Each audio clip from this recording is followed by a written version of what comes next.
led you up the ridge, past the thorn and stone. You talk like kings, but you act like drones, and kept your hands out for a road I built. Now the wind cuts hard, and I don't feel guilt.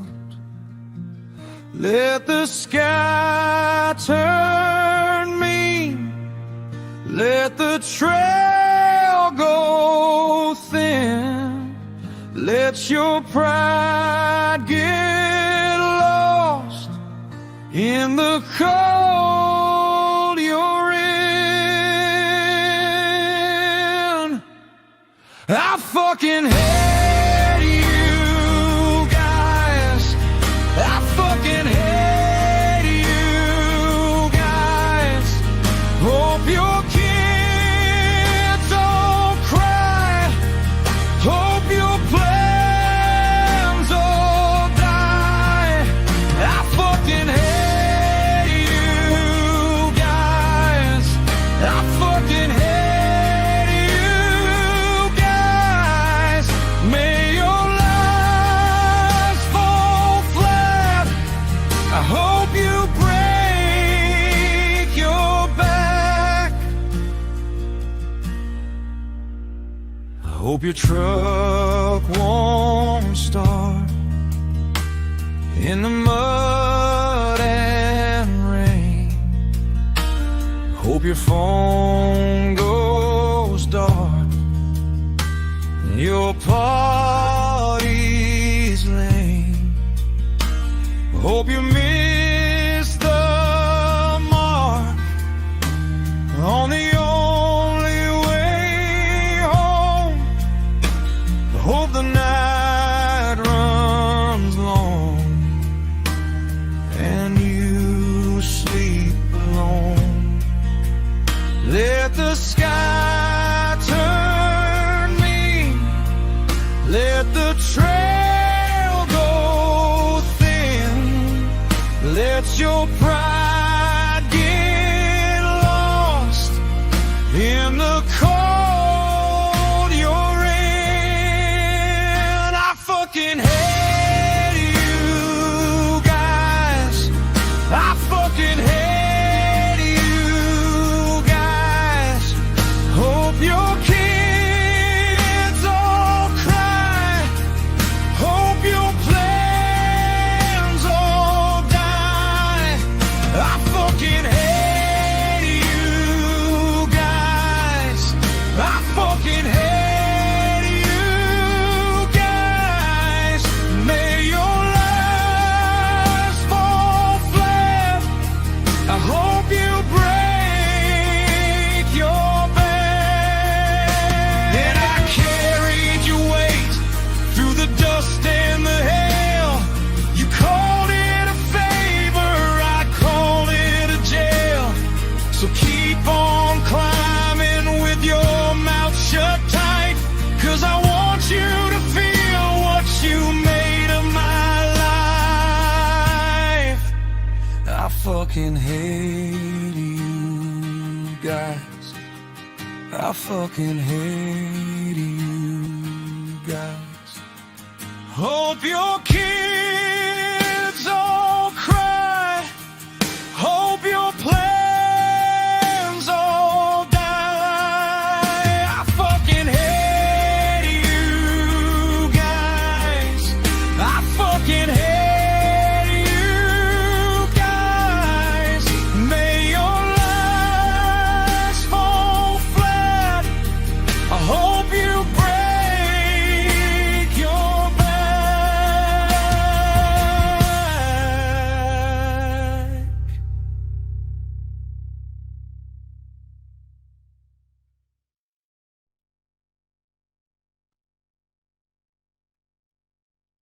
Hey, what the fuck is up, y'all? It's Kreyz McKormik up in this bitch. And I am here live in Tucson, Arizona. I almost forgot where I was at. The date is 5/22/26, and as promised, I am here waiting for the arrival of Child's Play Ninja. I am also accompanied by one of his friends from Tucson, Skeeter. What's up? This is Scally. Been friends with Raya for a long time. Here, welcoming Kreyz to Tucson, Arizona. Welcome. Thank you. We're waiting upon CPN's arrival. We're gonna get word here anytime that he'll be showing up. We're all excited about this. We're about to just embark on something that we've been holding, for a while, and we're gonna get to the truth tonight. So Yeah, this is the entire point of this is basically to talk about the past, the present, and the future of Child's Play Ninja. He's going to be coming in. He's going to be talking about the whole motherfucking spiel. And I guess while we wait, we might as well talk about what's been going on with us, with our perspectives of all of the happenings. okay, so from my perspective, what's going on? Raya moved up to Virginia. Right, you want me to break it down from the beginning and kind of go into it, or what, or just kind of summarize? Apologize. Just do whatever. Raya left up to Virginia. He got married. He was living a wonderful life. Unfortunately, he was calling us down here, explaining things that weren't going right. He got separated. Next thing you know, getting notifications on my YouTube, and shit was just getting really crazy. So he's been going through a lot. We've been dealing with it from all the way here in Arizona, and him being in Virginia. So there's a lot to unpack here of what happened and what had went down with his situation. See, it's very tough for both of us to be able to see it outside, anything but a bird's eye view. Because at the time, CPN was living in Virginia, and you're here in Arizona. I'm in Michigan. We have no choice but to watch what's going on YouTube. And from my perspective, I honestly, at first, I really didn't really think that there was a whole lot of problems that were going on until towards the end of the year prior. Yeah, it was like around the year prior, and some weird videos started popping up. All of a sudden, find out that CPN's separated from Roxxi, and a live comes up. He's about ready to expose whatever the fuck's been going on with him and Roxxi Red, her friend Becky, who I hate, and I'm never gonna let that down, by the way. But still, nevertheless, all of a sudden, fucking Chuck shows up, and immediately I know this motherfucker's antagonizing him. I'm trying to remember because it's been a long time since all of that happened. So from my perspective, being down here in Arizona, and here in Raya's living in the moment. I had met his wife. He brought her down here to Arizona so he can introduce her to everybody and stuff. So they both were living in a moment. They were, literally, they were in love. I could see it. They were doing all these wonderful things together, and I was really happy for the both of them. All of a sudden, this bullshit started happening. To the point where Chuck Reeves, out of all motherfucking people, shows up in his hometown starting shit. That's ballsy. What the fuck, dude? And the things that even were stated are just beyond me. To even go to that level with anybody is beyond me. And this whole altercation on everything that was instigated, perpetrated, premeditated. What the fuck? The CPN never did anything to anybody to ever deserve anything like that in his life. To do this type of shit really over words on the internet. And I don't think anybody would have expected Chuck to go to that low, extreme low level just to try to get a W over Child's Play Ninja. It was only internet, it was an internet feud between the two of them as far as most of us could see. And I don't think anybody really ever expected or could have possibly guessed that it was going to reach to the height that it did. Now here's where I come in with my perspective. I went through a divorce in 2012. Raya was the first person I called. He actually helped me out with quite a bit of things emotionally. Now, because of everything that he was going through with Roxxi, I felt that this was a good way for me to punch the ticket and do the same for him that he did for me. I mean, I would think that any good friend would. And I did the best of my ability throughout these last 4 years to do that for him. Well, I'm going to go back to like the beginning where I first met Raya. You know, I was in my downtime and I wasn't sure about life at that time. And this motherfucker here would show up and make sure, I mean, through my hardest times, on my downward spiral, not knowing anything, just as a friend, as a juggalo friend, just through music, came to my doorstep, made sure that I was fed, made sure I was taken care of. I mean, his heart is bigger than what anybody can even say about him online, which doesn't mean shit. That's true. All you people talking shit about him don't know who he is. So you guys could just run your mouth and still, he's better than what you guys could ever imagine. I want to say, like, for me, he's encouraged me to be a better person. And from that, from knowing him and him being a friend, has only made me better at being a friend to him. To the point that even when he came to me and started working on music, I'm not a rapper. I was in punk rock music, heavy metal. And he came to me and says, hey, my partners are leaving. This rap thing that we're working on ain't anymore. And because of just how big of a homie he was to me, how much I care for him, I took it upon myself to do whatever it took to make sure that he could try to reach that dream. And me and him, we sat there and we made music. And I mean, it was just something that just to see him happy about it meant everything to me, because he made me happy inside, dude, for just being there for me.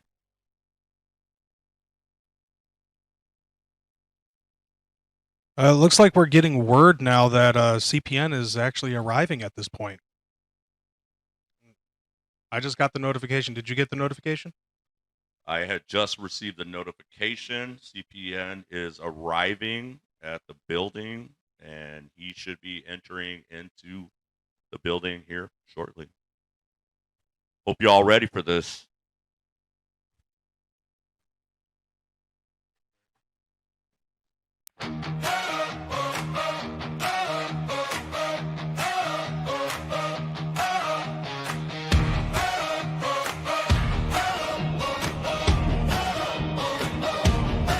They call him Childs, play ninja.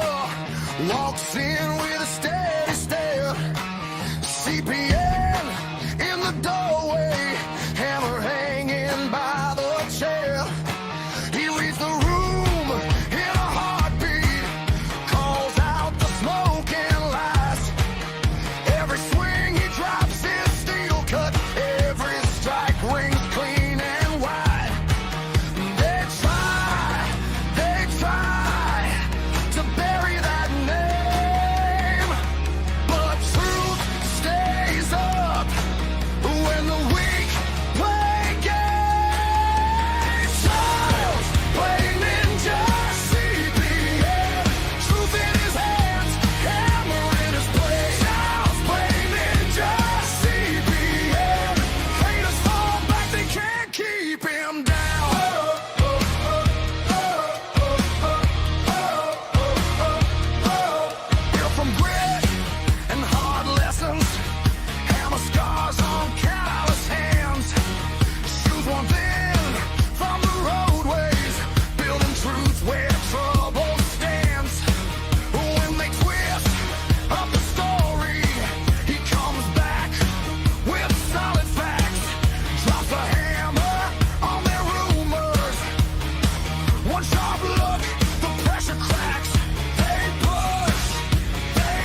What's up, y'all? What's going on, man? What's up, CPN? Yeah, what the fuck's Glad to see what's you're up? finally here, brother. By the way, before we get started, I just want to tell you this. You were not raised in a barn, and I know this. He knows this. Shut that fucking door. Skeeter is not paying for the whole AC for the entire building. Oh, okay. I guess I'll shut the fucking door then. So anyway, it's an honor. It's a privilege to be here. Thank you, Raya. It's about time that we get that door closed. Thank you. Yep. Appreciate that. That Helps with those bills. saves money on the bills. Yeah. Air I know. conditioning in Arizona ain't cheap. We got to rely on it, or we will probably die out here. Anyway. Okay, so the door's shut now. I will say this. As I've lived on both sides of the country now, electricity is cheaper in Virginia than it is here. Because I know in the middle of summer with the AC on 24/7, our largest electric bill was like $150. You would think it'd be cheaper here in Arizona. You know, we have all the solar plants, All the sunshine and shit. Yeah, this should be free. You know what else should be cheaper here? Anything made out of copper. Yeah, honestly. Because, hey, rest of the country, you're welcome. You know what I'm saying? One of our number one resources here in Arizona. Right. Don't Right. ask me about the price of fucking electricity in Michigan. I don't pay that. I live in my mom's basement. You know, I wish I had a mom's basement to live in. Unfortunately. You know, when it comes to my haters, there's a lot of mom's basement jokes.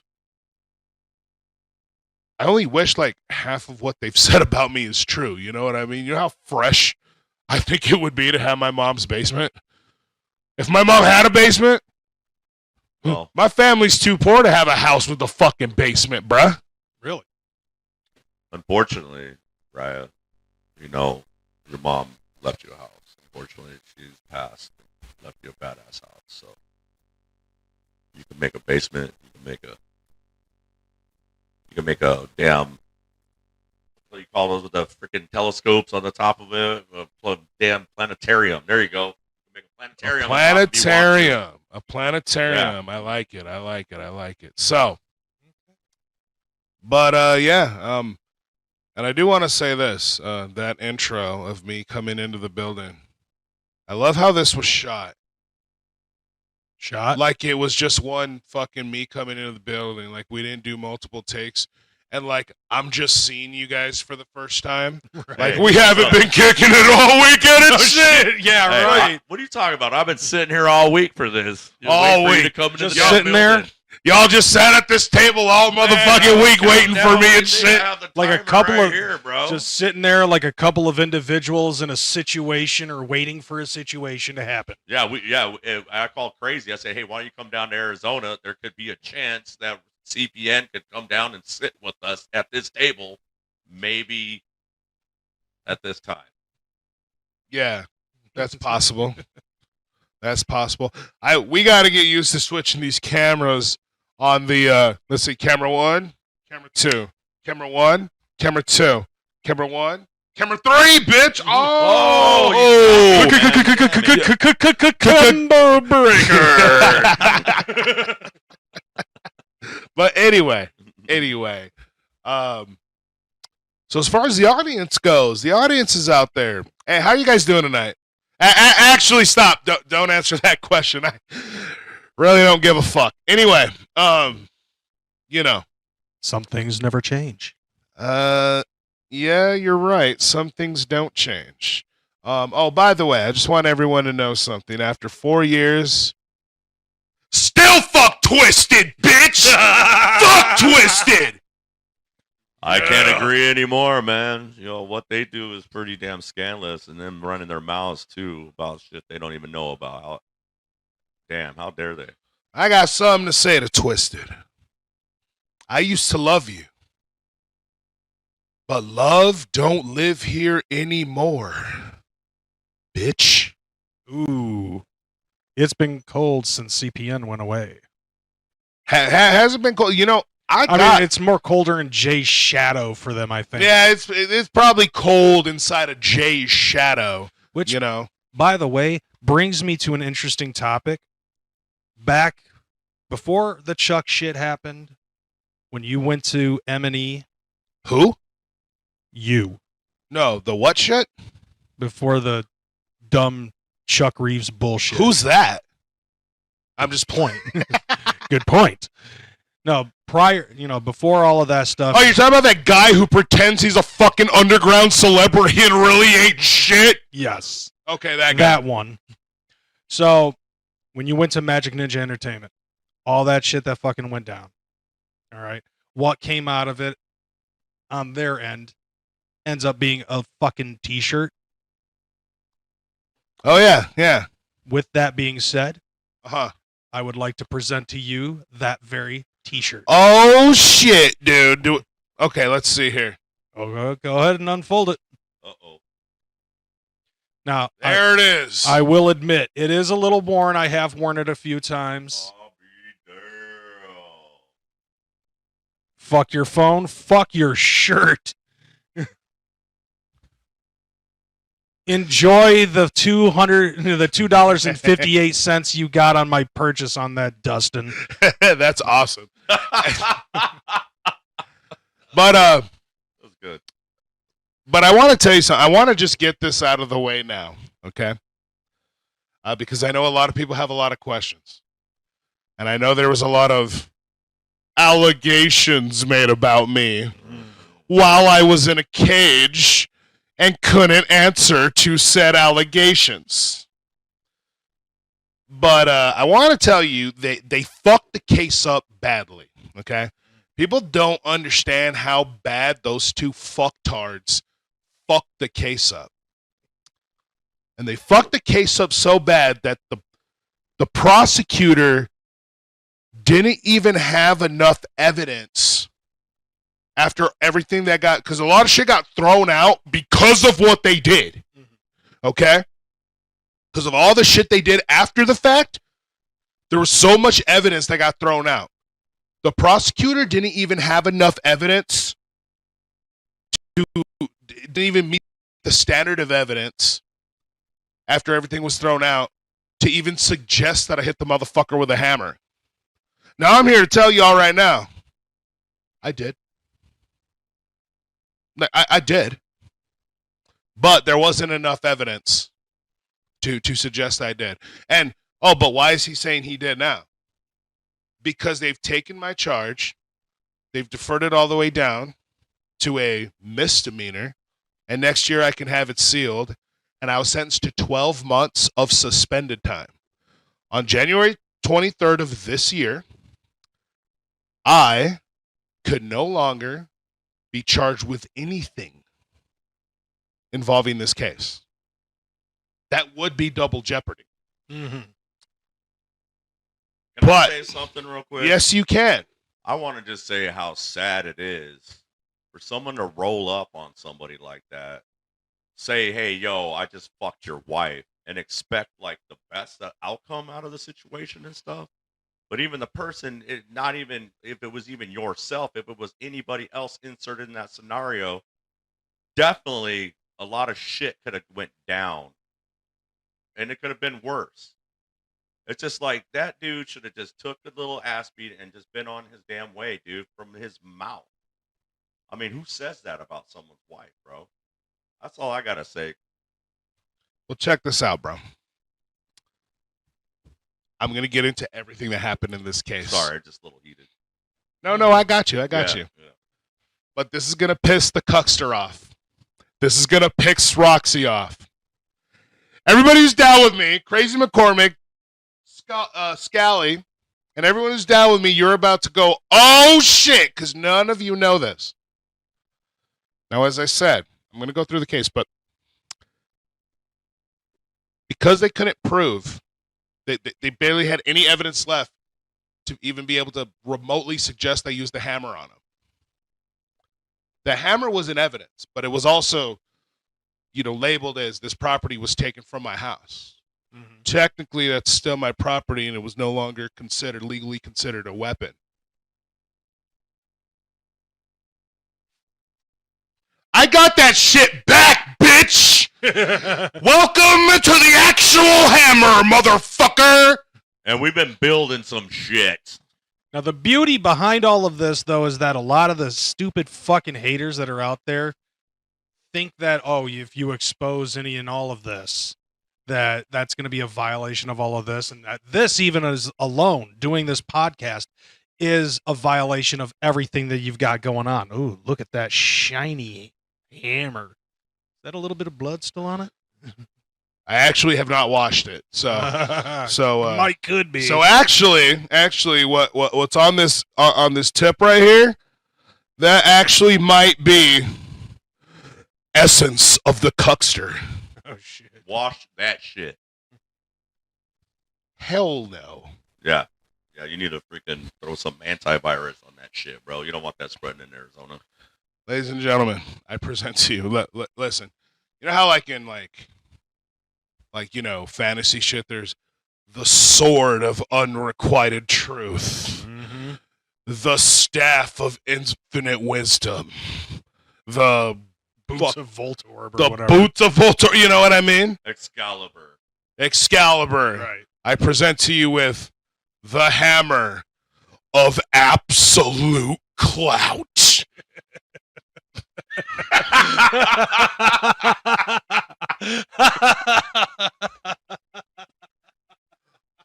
Calling the cops! Oh, calling the cops! Oh, calling the cops! But he puts himself in a situation, and you literally tell you rush up on me, you're gonna get hit with this hammer, and he rushed up on you, and he got hit with the hammer. You warned him. I don't understand, some of the legalities of certain situations and stuff.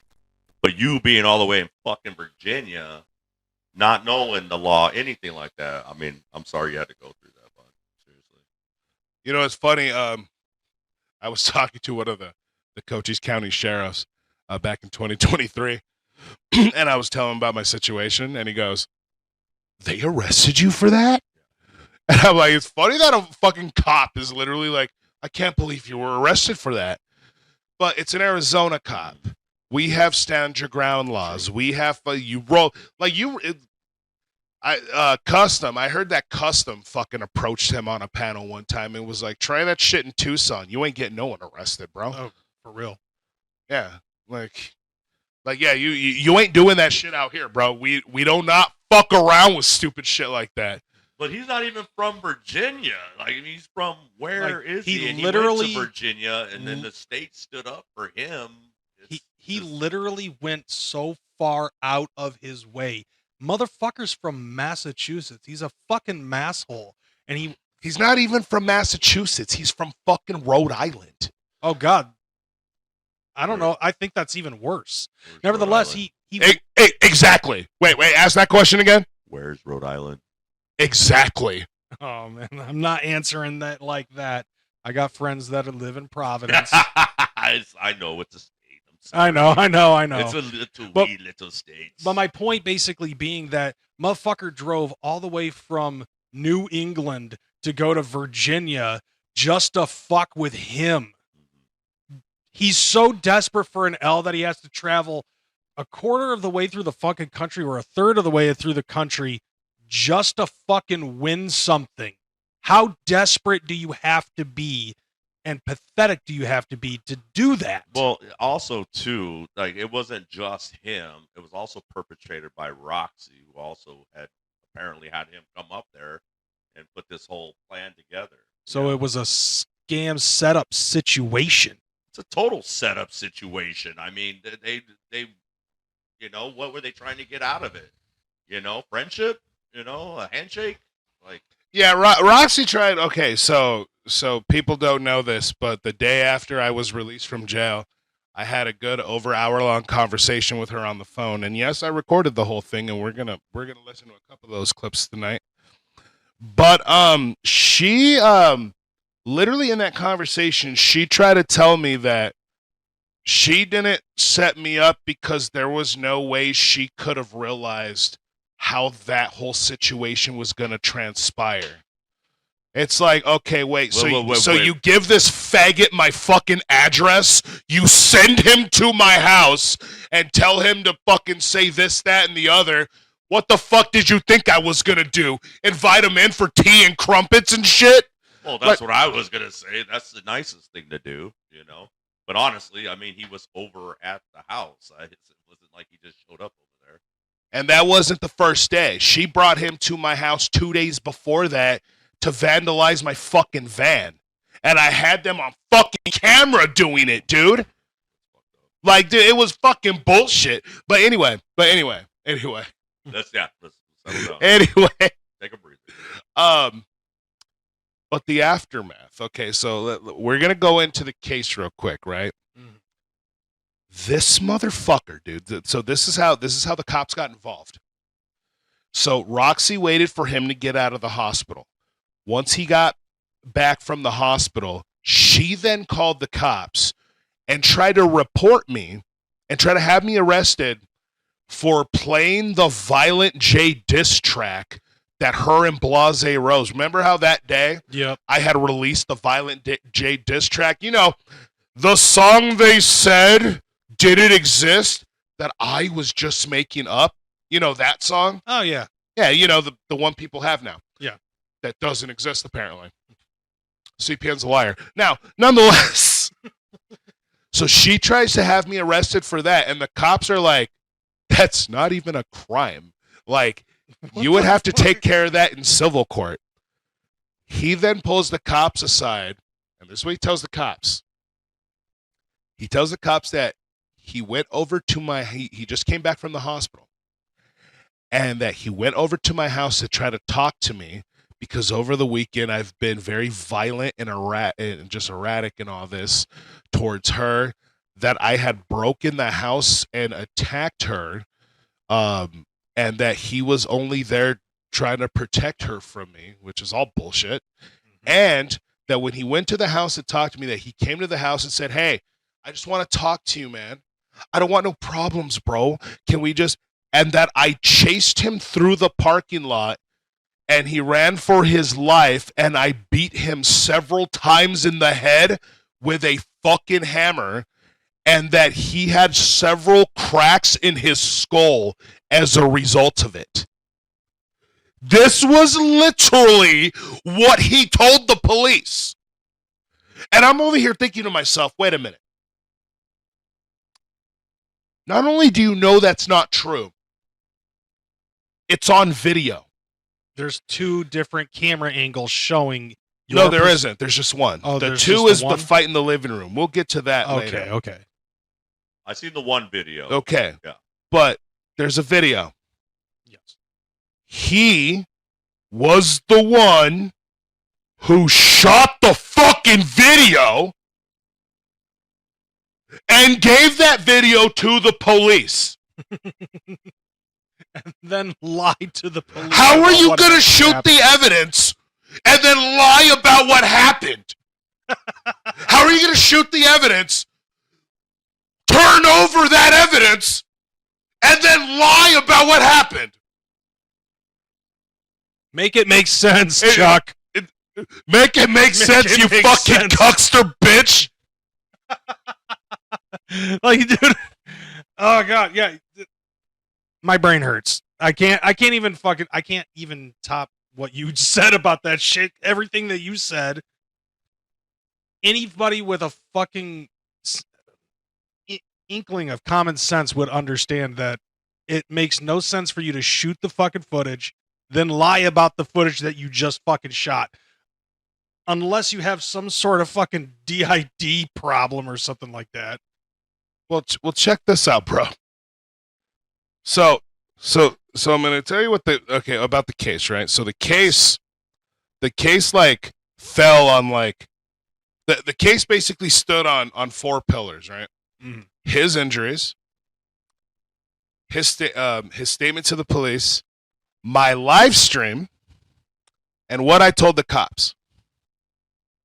And before we got to trial, 3 of those pillars were already destroyed. the cop was at fault for one of them, and he was at fault for the other two. Him and Roxy were at fault for the other two. Mhm. And then the fourth one was just fucking weak and crumbling anyway. So let's start off with what happened with the cop. So my statement to the police, right? So you saw the video, right? The police come to my house. Can you come out and tell us what happened? Yep. And I'm telling them what happened. And then that cop goes, "You're lying." And I saw it on video. You saw that, right? Yeah. Okay. Clear as day. I can't Or recall night, 'cause that it- video, but I've watched the footage multiple fucking times. That's exactly what went down. The cop ended up asking what happened. As for Raya's perspective of what had happened, he starts explaining everything bit by bit, point by point. You can hear the cop in the live stream say that he's not telling the truth. Well, we saw the footage. We watched the video. So check this out. Cops are allowed to lie to you when they're interrogating you. That's when they're allowed to lie to you. Now, they're allowed to lie to you in situations like, they're undercovers and stuff like that. What they're not allowed to do is coerce you. And when he fucking turned around and said, "You're lying," I saw the video, and then it came out later, there's no video proving that I'm fucking lying. And I was telling the truth about what the fuck happened. Mhm.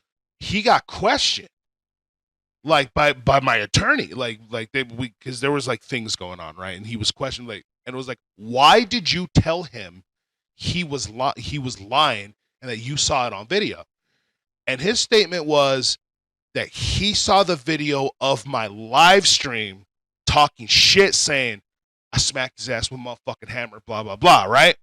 just straight up lying in court, man. Well, that he's basically saying that that's all that he really saw was that. He didn't see the rest of the context behind what had happened that led to that. Right. And so because like he got in my face telling me I was lying and I saw it on video, he's either coercing me, he's either trying to coerce me to say something, or he was interrogating me. And this was just an interrogation tactic. The problem with that is, did anybody hear this cop say to me before they questioned me, "Before you answer any questions, I need to read you your rights. Miranda, right? Mhm. Your Miranda rights, bitch." Yep. Guess what wasn't read to me? Now that doesn't take the case away. You know what it does take away? My statement to the fucking police.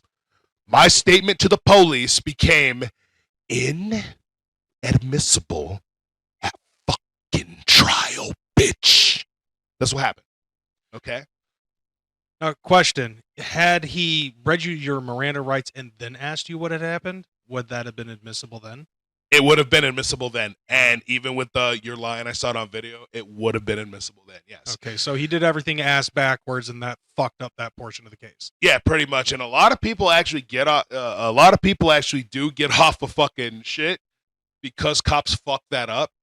And the strongest piece of evidence they had at the time was the statement to the police.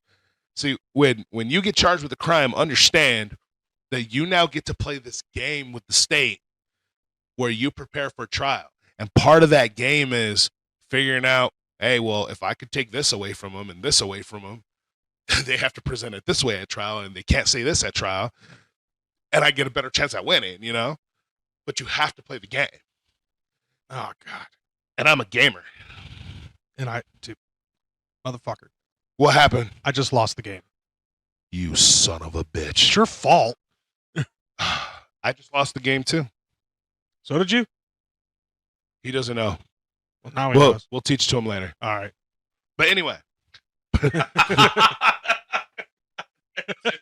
Boy, that was really awkward.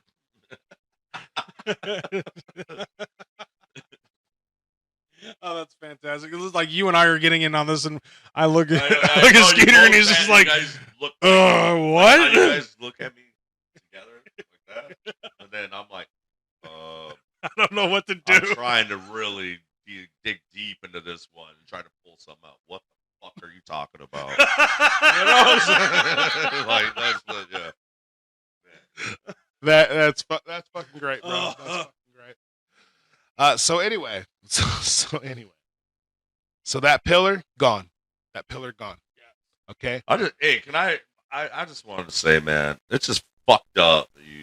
The whole situation. Period. Point blank. Like, you got to figure all this shit out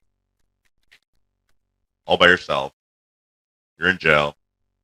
You know, all this shit's getting thrown at you. Someone, you got set up. Now the cops are against you. Anyways, go back. Well, the officer that arrested me, his last name just happened to be King.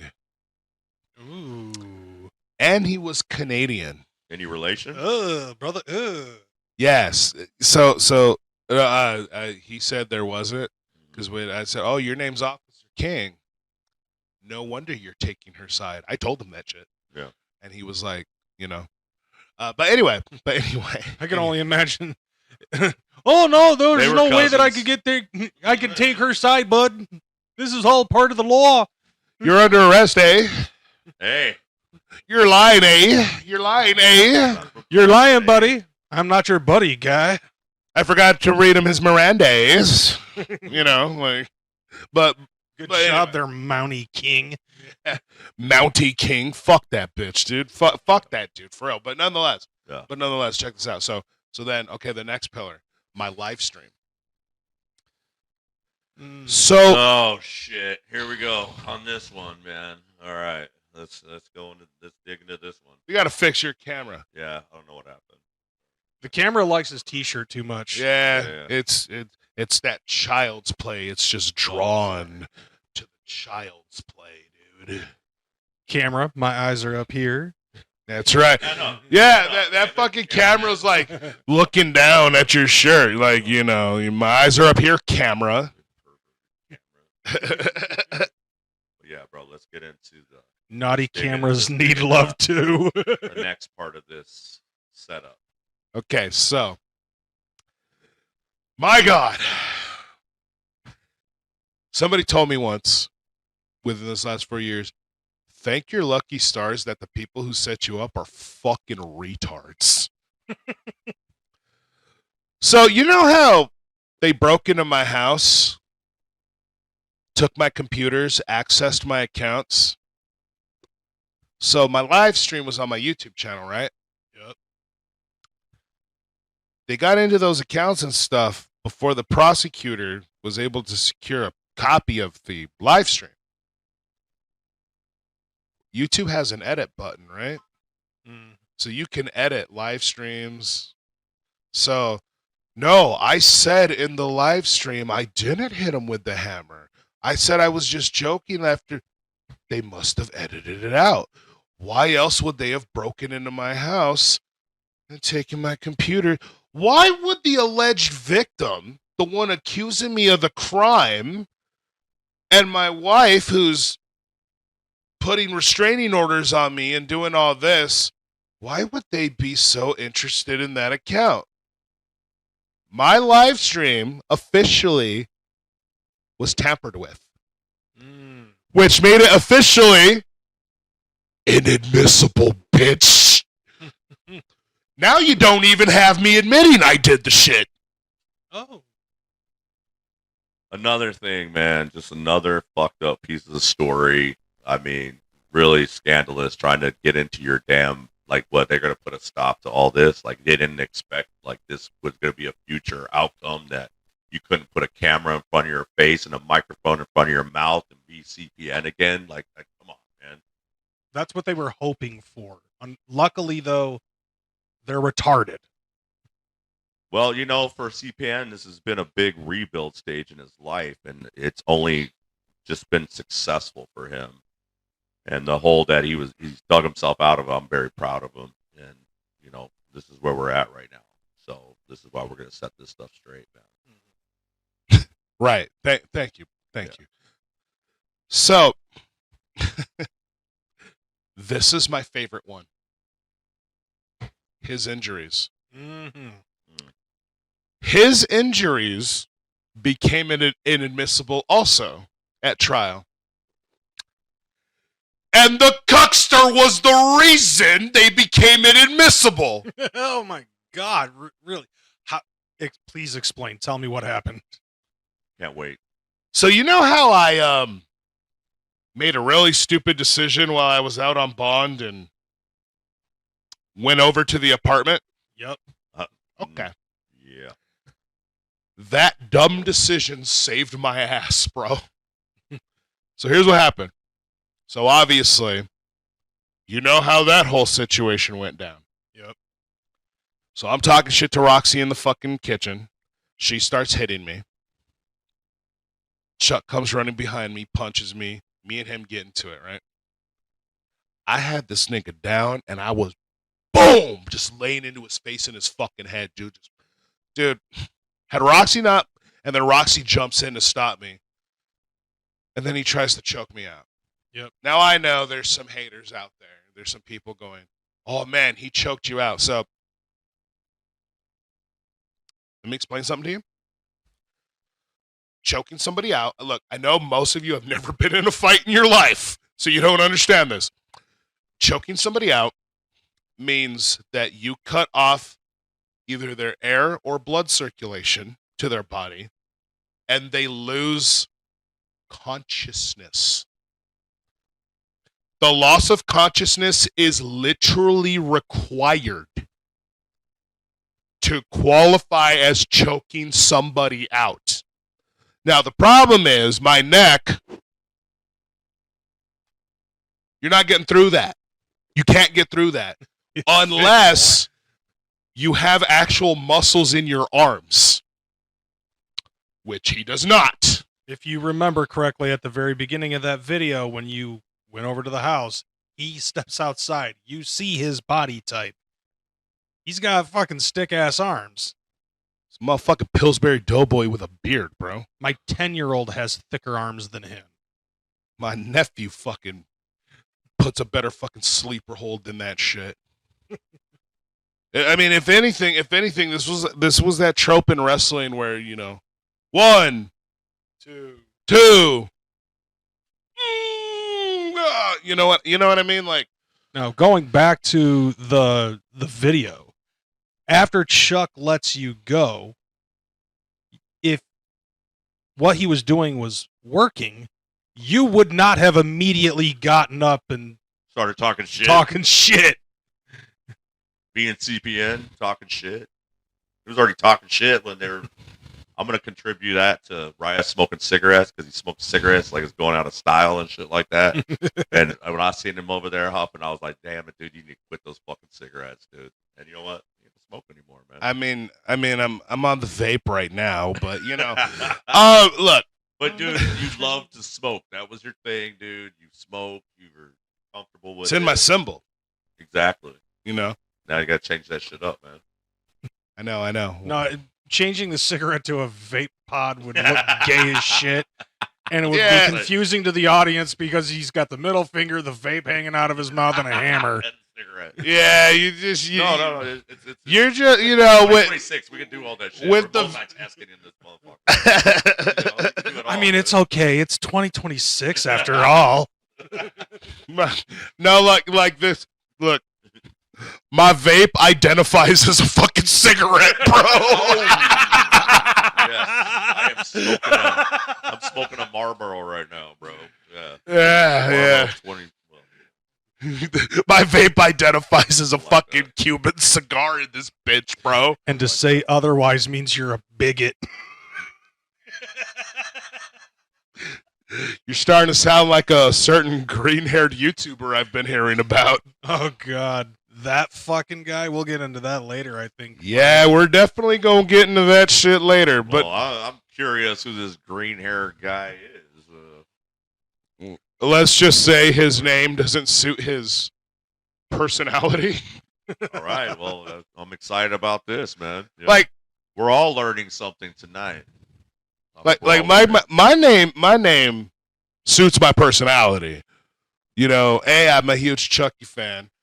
And people would say I'm childish, and I play all the motherfucking time. Mm-hmm. I am child's play, motherfucker. Like, what's up? On top of that, you're that ninja. Bro, you I have am, in been fact, that ninja. moniker ever since I've known you,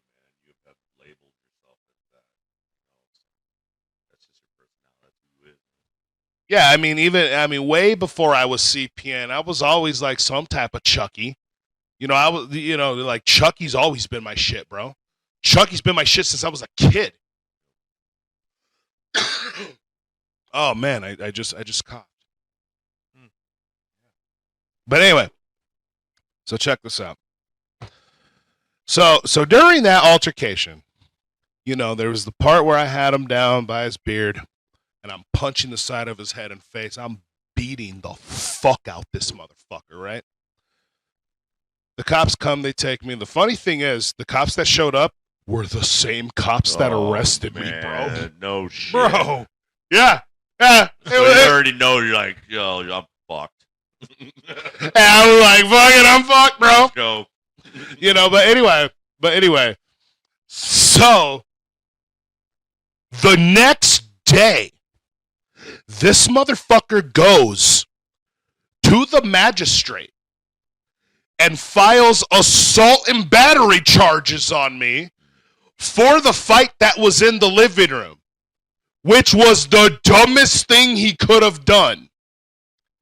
And he has pictures of himself taken at the magistrate of the whole side of his face and his head covered in bruises. I was like, is that Chuck Reeves or Harvey Dent in this bitch? Damn. This nigga looked like Mint Berry Crunch with a beard, motherfucker. Well, the problem was he lied about his injuries at the hospital originally. He didn't have a crack in his skull, right? Right. So then what ends up happening is later on, a few weeks later, when he actually, because a lot of people don't know this, a lot of times when you take a severe head injury, initially you go to the hospital, they won't be able to find anything because there's swelling and all this. You have to wait. Like sometimes that shit won't rear up until a week or two. Okay? And anyway, I think it was about maybe like 2 weeks later, what the date on it was. He had the whole CAT scan shit, went and saw a specialist or whatever. It turns out the motherfucker has permanent brain damage. Ooh. Okay? He has permanent brain damage. He'll never get rid of it. He's fucked. Like he's fucked for the rest of his life. And I did it. But nonetheless. Okay? But that wasn't officially diagnosed until a couple weeks later. Right. And so when he filed the assault and battery charges on me, Roxxi went and filed to have this protective order because the cops put an emergency 3-day protective order against me for Roxxi. Roxxi went and filed to have the protective order extended to 10 days and then filed for the hearing to have it extended for 2 years. And then me and Roxxi, we go to court sometime in June for this protective order. My lawyer comes to see me the day before mine and Roxy's hearing and says he's because a lot of protective orders and civil courts and stuff are not automatically recorded, but you can request for that to be transcribed and recorded, right? So my lawyer put in the request for that and was telling me, don't say anything about this case, blah, blah, blah. Well, anyway, we go to the protective order hearing, and in that hearing, Roxxi admits that I wasn't the one hitting her, that she was the one hitting me that night. She admits this to the judge. By the way, to the people who had said in the comments that CPN was beating the fuck out of her in any instance whatsoever, suck his dick. No, not only that. I have the transcripts. I still have the fucking transcripts from this.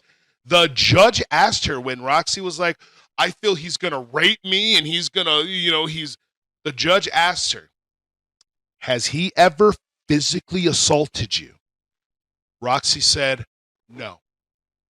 Has he ever threatened to physically assault you? Roxxi said, no. Has he ever sexually assaulted you? No. Has he ever forced you to do anything sexually you didn't want to do. And Roxy said no. Now, you can't say she was too scared to admit it. Look at everything she had just fucking did. That bitch, I was taken into that fucking courtroom in shackles, dude. Mm-hmm. She's over here thinking I'm going to prison for years and years and years. She wasn't too scared to admit it. What happens with Roxy, she gets very nervous when she starts being questioned about things, and it gets very hard for her to lie.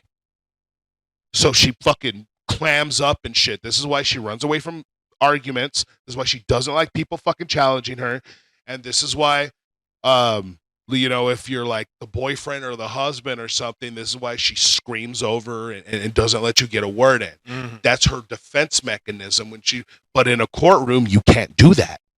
You know what I mean? She has to, and so she just clams up and just starts answering honestly. So she told this judge, I've never done any of these fucking things. And my lawyer took that transcript and compared it to what fucking Chuck said that happened in the living room. He said that I broke into the house, grabbed Roxy, threw her into the kitchen, was holding her hostage, was beating her, and that when he came to try to stop me, like he tried to talk me like down, that I just attacked him in the living room for no reason. Which is an obvious lie. You can see not only imagery from CPN's fucking phone, but you can also see it on Chuck's phone through the Outcast Owls podcast. And there were also people who actually did side-by-side shots of both events. So you can clearly see Roxy Instigated it. But by hitting the one phone. truth is that you did, and she was in the kitchen. She pushed you. Chuck took advantage of that immediately and immediately started screaming, he fucking hit her, and then he started jumped on going CPN. towards you. It was an He was instant. coming right for you. It's coming right for me. Well, I think she went and she hit the phone out of your hand. I think she started stomping on it. And when she went, and she had pushed you back. As soon as she touched you, he jumped on top of you. And then I think that video cut out. Then it went to the other video where, you could still see imagery from his phone because he dropped the phone to turn around and go at Chuck. The phone landed in a correct position to be able to see what he was doing to Chuck. Yeah, and at the same time, you could see Roxy attacking him. And while he's trying to go after Chuck, he's trying not to hit her, but just to get her to stop. And then once his focus was on Roxy, that's when Chuck put him in the rear naked choke. One thing, Raya, like beforehand, you weren't living with her, man. You had your own place, right? Yeah. You guys, did you guys have any contact before that? It was kind of like, well, because we're married, we had to, and because I had the responsibility of bills and shit, I had to make sure certain things were paid. But like, you can't just decide when you're married. You can't just and like somebody has financial obligations. You can't just cut them off. You know what I mean? Like, you have to fucking be able to. You know what I'm saying? But we're gonna get into all this shit of why she did all this. And if you notice, how you talked about her phone, or my phone, and how she was like stomping on my phone, and why, and then you probably saw the video where the cop made her give me my phone back, or all that. I don't know if that got captured. I heard somebody told me that was captured of the girl cop telling her, you have to give me the phone back, or whatever. There's a whole reason. There's a whole fucking reason behind this. But hold on, before we get there, we're still talking about Chuck's injuries, right? Yes, Chuck's injuries. Let's continue on with that. So because of that hearing and because of that protective order hearing, the judge fucking dismissed the restraining order. Literally told her that there was not a single piece of evidence that she has presented today that would ever suggest she was in danger from me. Do you understand what a crazy bitch you have to be to where I, the man, am taken into that courtroom in shackles, charged with a violent crime, and the judge still doesn't believe that this bitch is any trouble for me. Yeah. Because when the judge came to me and she said, okay, Mr. Jernigan, you obviously, you don't want the protective order and all this other stuff. I said, yeah, that's right, Judge. And it was a female judge. And she goes, Mr. Jernigan, are you currently incarcerated? I said, yes, I'm currently fighting a case. And she goes, and what are you charged with? And I said, malicious wounding. And she said, oh, against her? And I said, oh, no, Your Honor, against the man she's having an affair with. And the judge turned to her and went, really? Yeah. Now, here's something I also found out in jail. If you're an adulterer in the state of Virginia, you might as well put the fucking scarlet letter on you. Okay? Yeah, no. They don't play that shit. Not in the legal system there. They don't. Dude, it's still considered a crime. Exactly. It's still a crime on the books in Virginia, bro. That's a crime, I think, in every state, in a lot of states. I mean, people don't go to jail for it. It's not something that's commonly, because people just go their separate ways, but it is a crime. Yeah, let me just put it to you this way. There is a lot of fucking states now. They've taken adultery out of even a fucking, it's not even a fault for divorce anymore. Virginia is not one of those states, bro. Virginia is still very old school and somewhat draconian when it comes to fucking marital fidelity, dude. Okay, so you present that to the judge. What does the judge say? Well, I also told the judge, I said, Your Honor. And do you remember I told you that while the cuckster was waiting for her to go meet up with him, she came to my house, fucked the shit out of me. Let me just say she had my fluids in every fucking orifice and part of her fucking body when she walked out of that fucking house and went and met up with the fucking cuckster. Now, do you remember back in the day when I say load beard Chuck? Yep. I never thought Roxxi Red would be the fucking delivery system, but I probably technically did, in fact, load beard Chuck. You know what I mean? This is just the truth, bro. That is just fucking nasty. Disgusting, bro. And he was none the wiser. Guess what happens? I bring that shit up at the fucking at the restraining order hearing. She admits it, bro. Damn. She admitted it, bro. She literally, the judge turned to her and I said, Your Honor, literally days before I was arrested, she came over to my house and had sex with me. She was the one that called me, asked me to come over. When she came over, she initiated the sex. And the judge turned to her and asked her, is this true? And Roxy's answer was, I don't remember exactly what day it was, but yes, I did go have sex with him. I would assume it was that Wednesday, because remember when Chuck went on that live with Bartle Boss and the Dead Guy? I've been fucking her since Wednesday. Yeah, no, but check this out. Oh, my God, dude, now you just brought a whole nother perspective to it. Right. Oh, my God. No, but check this out. Hold on, okay? That's why Roxy went, well, I don't exactly remember which day it was. It's how she admitted it, but didn't fully, like, left a little out. Okay, so anyway. And then the judge asked her, who contacted who? I contacted him. Who initiated the intimacy? I did. Bitch! Like, you're literally going to the judge saying, I'm afraid he's gonna rape me. He's never hit me before. He's never threatened to harm me before. He's never sexually fucking done anything like against my fucking consent or anything. And days before he went to jail, I hit him up to have sex with him. I'm a victim. Damn. Logic. Listen, Your Honor, let me tell you what happened. I sent him a text, right? And the text said, hey there, Daddy, what that dick do? And then he texted me back and was like, I don't know, baby girl. I mean, you can find out if you like. And then I said, well, Daddy, can I come over? And he said, sure, go ahead. You could come over anytime, my love. So then I drove over to his house, walked in, I grabbed him, started kissing him, and then I laid him down on his bed. I pulled his pants off and I jumped on him and had vigorous sex with him. I was raped. Like, what the fuck, dude? Like, oh my God. My God, bro. I was waiting for you to stop, and I was going to be like, rape. Rape? Like, what? What, bitch? Like,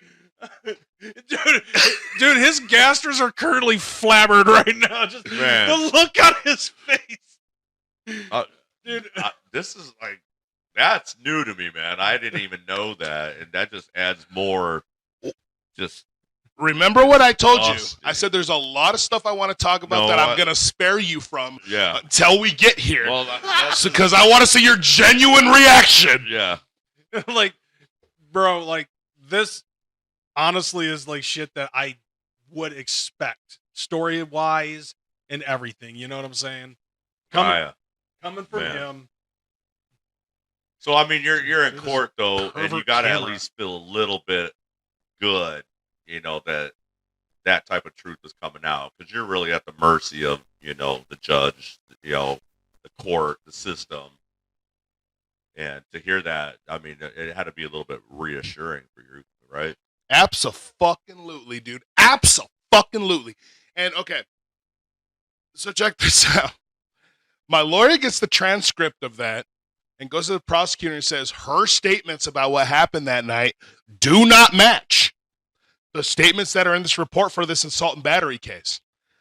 They went over the videos and everything else, and they determined that those bruises on his side of his face and his head, that ass whooping he received that night was legal. And I was legally defending myself in a residence that I had legal residential rights to.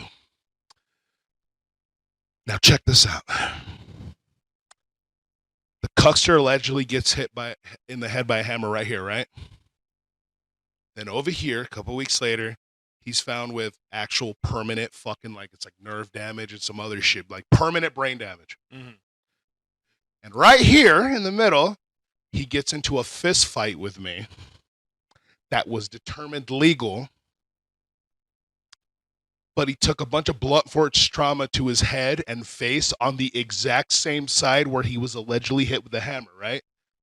Which one of those two incidents caused his brain damage? Considering how close the two events were, I believe we don't know. I'm gonna Exactly, bitch! We don't know now! And as a result of that, all of his injuries, inadmissible at trial, bro. I was just gonna add, for being this type of person, I mean, this dude should be he's probably getting his ass kicked throughout his whole life, man. You know, who can operate like that, dude? Be a certain person like that. They got to be getting their asses kicked every single fucking day, dude. Dude, he literally has claimed before that he rolls with the outlaw biker gang. Which I'm pretty sure. I mean, look, I'm just gonna say this: if the outlaw biker gang is down with Chuck Reeves, then the outlaws are nothing but scooter riding bitches. I'll tell you this. Or he's lying. I would go They with would not option have 2. someone like that in a club. Okay, well then I take that back. No, If he's not part of the club, then no, because he hasn't claimed to be part of the club. What he claimed was that he had homies that were part of the club and that they have his back so hard that he can call on a club at any point in time. God, I remember somebody else that we knew from YouTube who had a similar story. Oh no, his story, you're talking about David Shiner? Yes. Fat Jesus? Yes. No, he claimed he was in the club. Oh, God. That he was a prospect. And then would get on Discord and just tell us everything about this is what happened at church this week, because I guess that's what it's called, going to church. Yeah, you just spill the beans. He would just spill the beans, like, so this person did this, and so he had to get a black eye, and it was like, I remember after a while, I was like, I know nothing about motorcycle clubs at all. That's part of that life I'm not going to claim. Yeah. I know nothing about them, but I'm almost certain that kind of business is supposed to stay within the walls of the fucking club. Definitely. Not to a bunch of strangers on Discord. Yes. You know what I mean? Mm-hmm. And if any of those Massachusetts biker club people would like to fucking hit me up, I can tell you the exact stories that he told me. And then you like look in whatever fucking logbook you want and then ask yourself, how the fuck did I know that? See what he neither one of them know. And I don't know if I might have told you this too. Like a long time ago, I've actually met one of the 1%ers in the Grand Rapids chapter. He's friends with one of my friends. And I can't necessarily say that I have like expertise and knowledge on what's going on in those clubs, but I can guarantee that like Chuck is not that type of person. That's him blowing fucking smoke.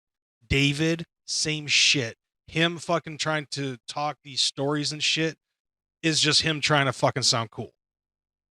I'm in a motorcycle club, guys. Don't fuck with me. Guys, I'm not in a motorcycle club, and I never claimed to be. They let, there's a lot of prospecting that goes on and stuff, but there's trials that you have to go through. Prospecting, it's kind of open to anybody.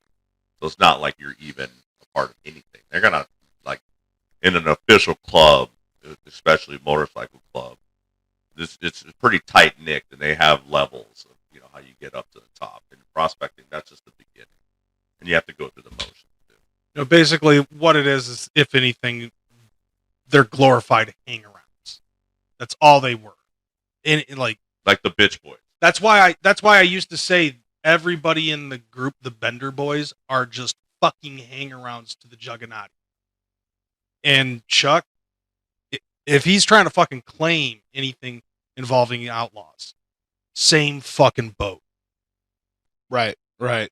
So like again, I don't when I say what about the fucking outlaws, this is where I go, two people from the same area claiming their name. It is the fact that two people are that brazen, they feel that comfortable with being able to claim that club's name, that I can't take that club seriously. Like, you got two motherfuckers on the internet, dude, claiming that they roll with you motherfuckers and all that other stuff, and they feel so comfortable doing it. You're not a threat to anybody if you feel comfortable doing it. Nobody felt comfortable going after me like that until I was in jail. Yep. Okay? Like, motherfuckers are threatened by me. And I don't even do anything. They're just threatened at the fact that I could take one of your videos and rip it to shreds. And even that is just too much for you. You know what I mean? The fact that these dudes can just go around mentioning y'all, dropping y'all's names. This is what happened at church last week. And all this other shit tells me that nobody has any fear of y'all and nobody has any respect for y'all. So you might want to handle that shit. We totally fucking segued. That's well put. Yeah. Now, nevertheless, we totally fucking segued. Now, no, I'm just saying, like, even like with Juggernaut shit, dude, if somebody was using our fucking name, like, incorrectly, dude, we pounced on them so fucking fast, dude. Agreed. They're like, you are not going to put our fucking name on that shit. Fuck you. Our mother, like, fucking Craig, dude. Fucking Wolf, the shit he would do in our fucking name. Even Max, bro. And when he was trying to use the group name for fucking personal bullshit, I was on his ass, bro. Like, what the fuck you, bro? Like, you're putting us in shit we have nothing to do with. Mm-hmm. Like, you know what I mean? So, like, I don't know. As far as I'm concerned, though, the East Coast are bitches, dude. Like, I have never seen such an amount of just, like, bitch shades. Like these motherfuckers, you got the Cuckster and Roxxi in them. They're like these fucking like suburban, like privileged ass suburban white kids LARPing like they're gangbangers, dude. But what happens is they LARP so fucking hard shit gets real for them, and they're dialing 911. Dude, let me. Yeah, fuck 12 until we need 12 for our own personal fucking shit. Right, exactly, dude. Dude, she would fucking. What's that? I think it's Prof. Fuck 12. Oh well, but whatever the fuck that song. Dude, Roxy has literal lyrics of songs she's made. She's like, if your clique got something to say, they can catch these hands too. Call the cops, call the cops. Anyway, you know what I mean? Roxy has said phrases. These are real phrases she has said to me. The police are my enemy. Cop callers cannot be in my circle. I do agree that snitches should get stitches. What did she do to get your ass in fucking jail? Call the cops, Josie. Josie, call the cops. Call the cops, Josie. Dude, fuck. Dude, Josie, too. Dude, that Josie bitch. Ugh. If you knew the shit I knew about that bitch, bro. I'm not going to go into it, but, it's Please, not really yeah, even about spare us. her, but just quote, that's about as far as I wanted to go. It's not really even. Yeah, Anybody sure. who actually stood up for all this, man, and who, was with this plan, like, hope you're all happy. This is pretty Now- sad on all your parts. Now you said that was there a fourth thing after the thing with Chuck getting beat down, being inadmissible? Was there something else after that? Yeah, so I said there was 4 pillars, right? So Yes. so we take 3 of them out, right? I've already explained why 3 of them, inadmissible. All we have now is Chuck's testimony. And we can prove that he lied to the police about his injuries. We can prove he lied to the police about how everything went down. And not only that, the dumb motherfucker was on the internet saying that him and Roxy spent the last 2 months planning this setup. And he was also saying that he was working with the prosecutor to make sure I get convicted. The problem with that is what he was essentially admitting to is he was saying that the prosecutor was coaching him. That is illegal. That was going to be the first thing we went after in trial. As soon as he got on that stand and my fucking attorney got a hold of him, my attorney was going to literally tell him, going to play the video of him saying he's working with the prosecutor and ask, have you been in constant contact with this prosecutor? And has this prosecutor, like you said on this video, told you what to say here at court today? If he said yes, my case would automatically got dismissed. If he said no, then, ladies and gentlemen of the jury, this man said on the internet and lied and just admitted that he lied about this relationship he has with a prosecutor for what? To impress some people on the internet? So what else would he lie about? Mm-hmm. And then we were going to go into he lied about the situation that happened, like how that all went down. He lied about his injuries. The whole cross-examination was just going to be him fucking us catching him in every fucking lie he told. And his credibility is the only thing holding the case up now.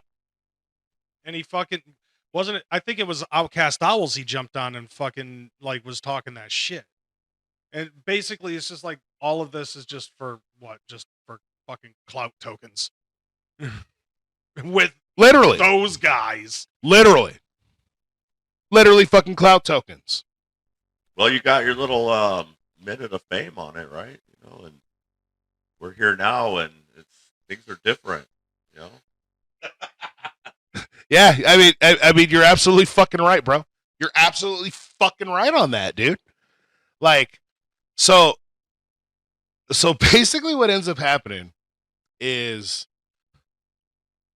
the preliminary hearing.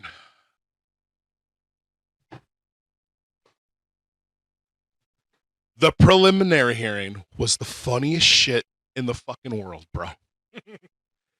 After the preliminary hearing, once we got to the preliminary hearing, July 12th, 2022, I enjoyed it. I just had no worries after that. I was like, so check this out. So he gets up there and he spills the same bullshit for the now understand what a preliminary hearing is.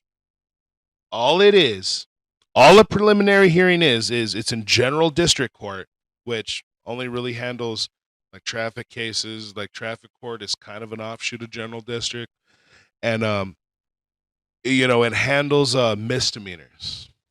What it also does is when you have a preliminary hearing, they decide in that court if there's even enough evidence to send this upstairs to circuit court where felonies and stuff are processed. Okay? It's not a trial. It's nothing like that, right? It's just, so for instance, if they were to fucking bring somebody in and they're accused of something, and then the prosecution is like, there's no witnesses, there was no evidence, there was no fingerprints, then the general district court could be like, there's not even enough evidence here to even waste the court's time, the circuit court's time with this. You actually see some of this stuff. It's not a preliminary, but you ever watch that fucking judge? What the fuck is his name in Texas? He has glasses. He wears like the bow tie suit and stuff. And I think of Judge Joe Brown is the one I no, like it's actual like these it's like courtroom videos. He's popular for saying the phrase "walking while black" because they'll present like he's a Hispanic dude. Oh. But what they'll do is like you'll see these videos where they have the suspect up there and the prosecuting presenting the case, and then he's like, wait, why was he stopped and questioned in the first place? And then they'll say some stupid ass reason. He's like, oh, so he was walking while black. I'm finding no probable cause. Like, dude, it's fucking wild. And then he's like, hey man, take care of yourself.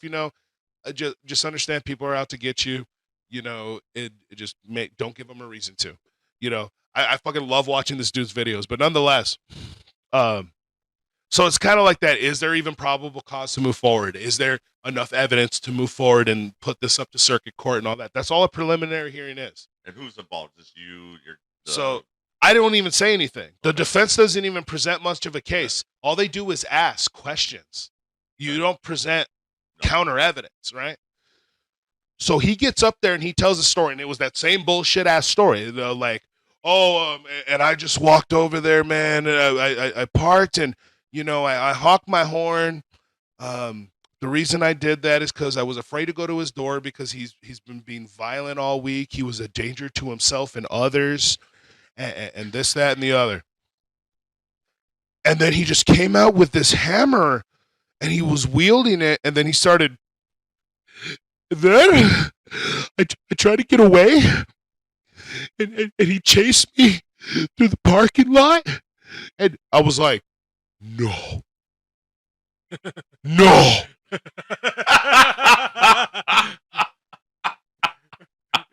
He cried like Kyle Rittenhouse. Yeah. Dude, how you built up the hammer, bro. It sounded like you were it was like your superpower, like you're a superhero, and then he wielded the hammer, and it was just like, oh shit, all hell's gonna break loose. From the heart of hell I smite thee, cuckster, For Asgard.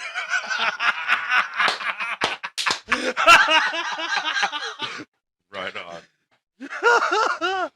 Apparently I'm worthy, bitch.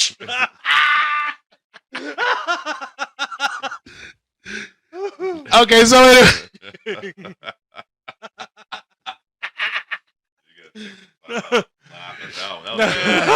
Oh, dude. Oh my god. But anyway.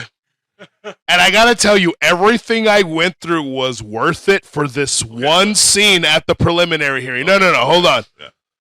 Because remember, years before this, Cuxer was talking about my crew don't roll with snitches and all this other shit. You remember that shit, right? But anyway. I remember. Anyway, check this out. The prosecutor asked him, is the man that attacked you Raya Jernigan? Yes.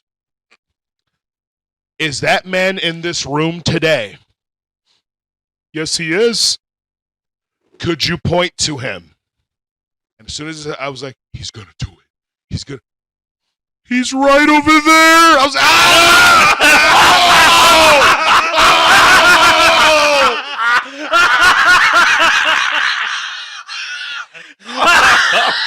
dude, come on. Stop. Show me on the doll where I hurt you, bitch. Oh, man. Oh, come on, man. He's right over there. Damn.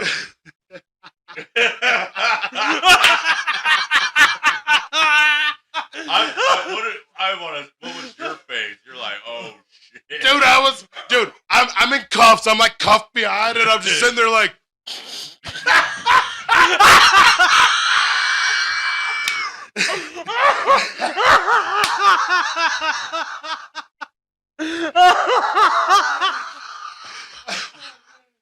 I'm gonna die. Oh my god. Oh my god. Oh, I got a head rush. Oh, dude, I got a head rush too. Fuck, I think I buzzed the fucking vessel, bro. Oh my god. Oh, fuck, bro. Okay, I know. Yeah, you all got drinks. Motherfucker, it's your store, dude.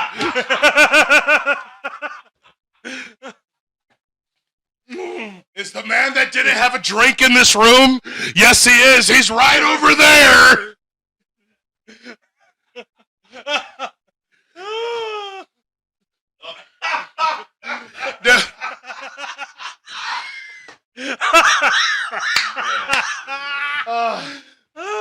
Oh, dude. Like I said, everything I went through was worth it just to see that fucking scene, bro. Oh, bro. Dude, my face hurts. Oh, dude, my fucking head hurts, dude. Oh my god. Well, the one thing, I'm definitely glad that we can really laugh about it now, man. But when you're going through all this shit, it was really some serious times, man. We didn't, nobody knew anything, and like this man and other people, they had your back, dude, and we stood our ground with you. We're always there for you, man. And hopefully we helped get you through all that crazy shit, dude, but, well, a lot of people did.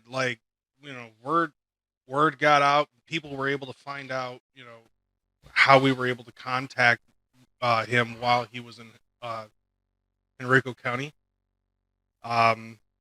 People were sending him letters.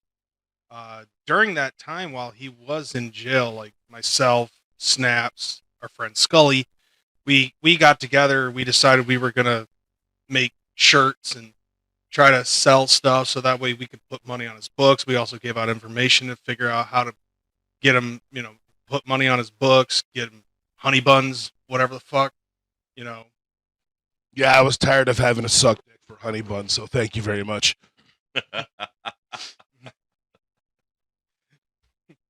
Once I got them honey buns, I was still sucking dick, but it was because I wanted to, not because I had to.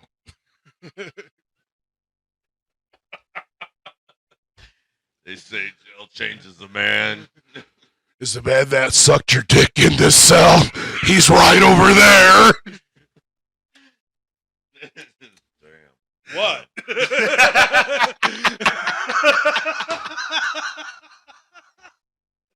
Yeah, well, during that time that you're going, so this is the first time hearing you're going through this situation and stuff like that, on the outside, we're like, Yeah. We're all dealing with this real shit, dude. You're in Virginia, locked up, bro. So anyway, you're in court, Okay. He's over there. So right, he's over there, and then he tells the story, right? And dude, it became a fucking circus, bro. So check this out. After all of that, I can't wait to hear this. So my lawyer starts to question him. And he asks him, he goes, you said that he chased you through the parking lot, but that you were in your car. So how did he chase you when you were in your car? Already fucking killing him, dude. And he's like, oh, well, I got out of the car. Really? Why'd you do that? to run away. And he goes, Well, I was trying to relate to him on a human level, so I thought I'd get out of the car, try to relate to him in a human level. He goes, "You just sat here and told this court that the reason you honked your horn is because he was a violent psychopath, and you didn't want to have a face-to-face, like, so why would you get out of your car again?" Like, At his place of living? yeah, and so then and he goes, "So I got a question for you. You said you drove, and you said you tried to talk to him. What did you say to him exactly?" And he goes, "Well, the videos are there. We can just watch the video of what happened." Please, This is what the cuckster's saying, Please, bro. let's watch The cuckster's video. like, "But there's video. We can watch them." I've And they're seen like, that video. and they go, "No, we want to hear it from your words. What were the exact words you said to him?" And he dropped his fucking act and said, "Okay, fine. You know what? I'm going to tell you exactly what I said to him." And then he repeated what he actually said. And the whole fucking, because you know how there's other people in the fucking courtroom waiting for their turn? It was like a movie, dude. They're like, "Oh, what the fuck?" Like, they start like, "Oh my God, dude." Yeah, for Like, reals though, man. So anyway, my lawyer's like, "So you said that to him, and then you got out of your car while he's holding a hammer in his hand. What did you think was gonna happen?" And then the cuckster did this. Listen, okay, look, I understand, but look. See, I've served this country in the Navy for like 10 years of honorable service. I also, I'm a show host. I've hosted over 500 shows. I'm an ordained minister. I have over 50 weddings under my belt. He started doing that shit, dude. Oh my God. Did he also talk about how he knows Redman? I was waiting. No, he didn't get to that part because the judge stops him. The judge is like, "That has nothing to do with this case. What are you doing?" That's what I'm saying. Like, what does that even have to do with the fact of the matter? He's Right. Like, he had to throw that in a court. I've done shows, man. Like, this is the type of shit that you would say to try to throw it off. So no, he would do this on YouTube. Like, he would present some bullshit ass story, right? And then of course I'm CPN, so I'm just gonna rip it the fuck apart and be like, "You're a fucking retard. Here's all the proof why you're a fucking retard." And his literal responses used to be, "Well, I've hosted over 500 shows." So when I would make fun of him, the Chuck Reeves character, where I'd put I had this fucking red wig that I would just tie under my fucking chin. "Hey, what's up, guys? I'm Chuck Reeves." Anyway, the con's been canceled. Remember the thing I used to say? "Oh, you know why I'm right? Because I met a famous person once, and then there was a famous person, and one time I drank out of a water fountain after a famous person." That was my joke towards him. Yeah. And he literally did it in court as a defense, dude. I was like, "What the fuck?" So the judge is telling him, like, "Hey, like, that has nothing to do with the case." And Chuck turns around, "No, you're gonna let me to the judge." What the fuck? Yeah, Within 1.7 seconds, he was surrounded by 3 bailiffs, and they had their cuffs out, and it was precision, bro. Oh my God. And I'm like, "Oh shit." And the judge looks at him and goes, "You speak to me like that in this courtroom one more time, and I promise you're gonna trade places with him." Damn. And I looked at him, he looked back at me, and I looked at him like this. I would have got on my knees and started praying right there, man. Like, please. And he heard exactly what I was saying to him with my eyes. "You have no power here." Well, anyway, he kept, and then my lawyer asked him what his relationship with Roxxi was, and he spilled all of that. Thank you, by the way. I really needed that for the divorce. Now, with that said, bro, I moved out. I went and got another place. I don't think you guys hurt me as much as you think you did, bro. As a matter of fact, do you want to know what my biggest fear was from the time I walked out of that house until the time I went to jail? I don't think you've ever told me, so go right That ahead. Roxy was going to get me to have to fucking pay her for the rest of her fucking life and fucking alimony. Yeah. She done fucked that up, didn't she? As a matter of fact, it might turn into the other way around. And she doesn't even realize it. But I will not go into those details because, you know, Case is still pending. I'm just saying, surprises, bro. So anyway, so the judge said, just based on the story, there is enough to have this heard in circuit court. And then he turned to me and said, Mr. Jernigan, that doesn't mean anything has been proven. All it means that the absolute bare minimum, and I mean the absolute bare minimum of evidence has been presented today. What he was, you know what he was telling me, right? Mm-mm. You're going to be fine, bro. Fuck this guy. Yeah. That's what he was saying. That's what he was saying, right? Okay. But, you know, You got to say it legally. I go to the bullpen. Okay, I go to the bullpen about an hour or 2 hour later.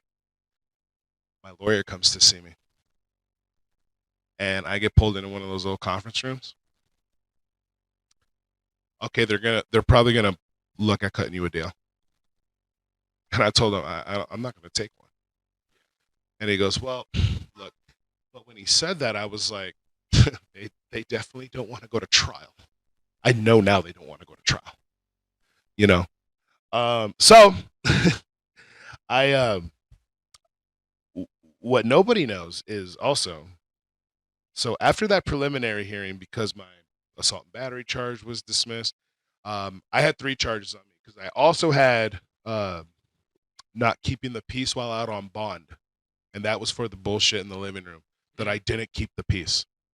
I went over there when I didn't have to. But with that said, that was dropped as well. And because that was dropped, I was eligible for another PR bond. But I wouldn't have been able to leave the state. Mm. From July 12th to December 2nd, my stay in Henrico County Jail was voluntary. I could have got a bond at any time I chose. And I talked to my mom about it, and we decided I don't have shit to do, and I wouldn't even be able to move forward with my life until this case is over anyway. And I'm kind of comfortable in this motherfucker right now. I'm just going to stay here until the case is over. See, like during that period of time, you were calling in with us when we were doing our lives and stuff. And you were basically saying, yeah, like everybody tries to say how terrible it is around here. And you're like, actually, it's not that bad. It's not as bad as everybody says it is. And you're basically fucking. So basically, at the same time, you're doing even more fuck yous to everybody while in jail. Yeah. Yeah. I mean, if you listen to the fucking live streams we did where I called on the phone, did I sound like, I was sad, but. Yeah, but it wasn't like I was still telling all y'all to suck my fucking dick. You think I care, bitch? Right. Like, you know? But yeah, like everybody was expecting. You were fighting your charges, man, and you knew that in the long run, if you stayed there, that you could just get this all behind you. Mm-hmm. Right. Which is absolute the right thing to do, and I think you did the right thing to do, man. You just had to do the time, man. And it was proven because you did the time that you were right. Well, wasn't it like during that period of time, like, weren't they like trying to continually give you deals and stuff like that to try to get out, and you just kept turning them down? Yeah, so they kept offering me deals, and the deals all came with a time served sentence. But they were all for level 6 felonies. Yeah. Like plead down to unlawful wounding. It's a level 6 felony. It's 0 to 5, you know, And 0 you're minimum, like, maximum of 5. Yep. And I'm like, no, not happening. No. Because I've talked to you, and your attitude towards that was, No, I'm not taking nothing. Well, the thing is too is I spent as much time in the legal library as I could, so I knew for a fact they did not have a malicious wounding case. There was no malicious wounding case, and the reason there was no malicious wounding is to have malicious wounding you have to prove malice. This is and this was before all of their evidence got, because after the preliminaries where we started working on tackling the evidence, right? But anyway. But I knew for a fact that if I did come out of here with a felony, it would be for unlawful wounding, which is 0 to 5. Malicious wounding is 5 to 20. Yeah. And so anybody, okay, and that's the other thing. All those fucking retards that were like, oh, we know the legal system, we looked it up. If you heard any person who says, 3 to 5, that's a retard. Malicious wounding is 5 to 20, not 3 to 5. So basically everybody is retarded. Yeah. The reason they say 3 to 5 is they Google malicious wounding Virginia and they see that little AI thing that pops up of what it is and what the sentence is. 3 to 5 is part of the sentencing guidelines. It's not the law. It's the sentencing guidelines. Judges can go below, within, or above the fucking guidelines if they want to. Okay? And the way this works is felonies are by levels, right? And so when they're by levels, a level 3 felony carries a minimum of a 5-year sentence and a maximum of a 20-year. Meaning you cannot do a day over 20 years for a level 3 felony conviction. And you have to do at least 5. However, part of a sentence can be suspended time, out on probation, and stuff. That's still part of a sentenced time, right? So a judge can say, I'm going to sentence you to 5 years, but I'm going to suspend 4 of those years. So you only end up doing a year, and then the next 4 years, you're on good time and probation. Mm-hmm. That's what a judge can do. Okay? So when they do 3 to 5, the way a judge can sentence somebody for 3 years for malicious wounding is they sentence them to 5 years. They suspend 2 of those years. You have to serve 3. That's how 3 to 5 comes into play. But that's not the law. I wasn't looking at 3 to 5. I was looking at 5 to 20. If you didn't hear them say that, they're fucking stupid and they Googled something. Took them 5 minutes. They're experts. Right. They're about as expert on this shit as about as much as the Cuckster and Fat Jesus roll with the outlaws. I mean, what was the thing? Like, people were like supporting that. They're like rooting that on. They wanted you to be there for the rest of your life. I mean, they were just so spiteful and hateful for what? Because like, what was the gain out of all that? Dude, it's for some reason it's like they're you know him as well as I do, maybe even more. Like he's that type of person. He can either bring the best out of you or the worst out of you, and there's barely any in between. So it's like these people, it's like for the most of it, they only know him based off of what he has shown on the internet. And so what they see is like, okay, they see this dude, he's abrasive, he's a very outspoken, controversial. I would assume that they aspire to have that and to have that popularity that he had on the internet. Voice. Yeah. And they can't get it because they fucking suck. Yeah. I mean, They have no ambition. They have no drive. They don't have the talent. They don't have anything that he has. So it's envy. Yeah, and instead of saying, hey, let me like sharpen my craft and go out and find my crowd and go out and find my own supporters and stuff, these fucking weirdos have this like thought in their head that if I take this person out, all the people that supported him will support me now. And that's not how that works. There's not a bunch of people just sitting there waiting, I just need to support something. And then I just showed up in front of them. Okay, I'm supporting him. And then, oh, wait, CPN's gone. I have nothing to support now. Who's around that I can support? I need to support something. That's just not how that works, bro. Mm-hmm. Like, look, if my only choices for music Like, let's say it's like I have an ICP CD, and then over there's a fucking a Soulja Boy CD, and my ICP CD gets destroyed. I don't become a fan of Soulja Boy after that because I don't. That's the only CD I have. I just don't listen to music now. You know what I mean? Like, that's how that works. Okay? And what they also don't understand is this world is fucking huge. There are so many fucking people in it. Like, if you have any fucking amount of the ability to connect with people like that, there's an audience for you. Might not be mine, but there's an audience out there for you. Mm-hmm. And none of these people understand that. And let me tell you something. The reason nobody watches you is because you guys suck ass. All right? Because you I agree. do not slap. Their Riz is definitely not skibbity. Right. You have a cap. 67. Oh. 67, bro. Check out the sex haver over here, bro. Dude. Congrats on the sex, bro. Dude, that's like total full-blown Sigma aura.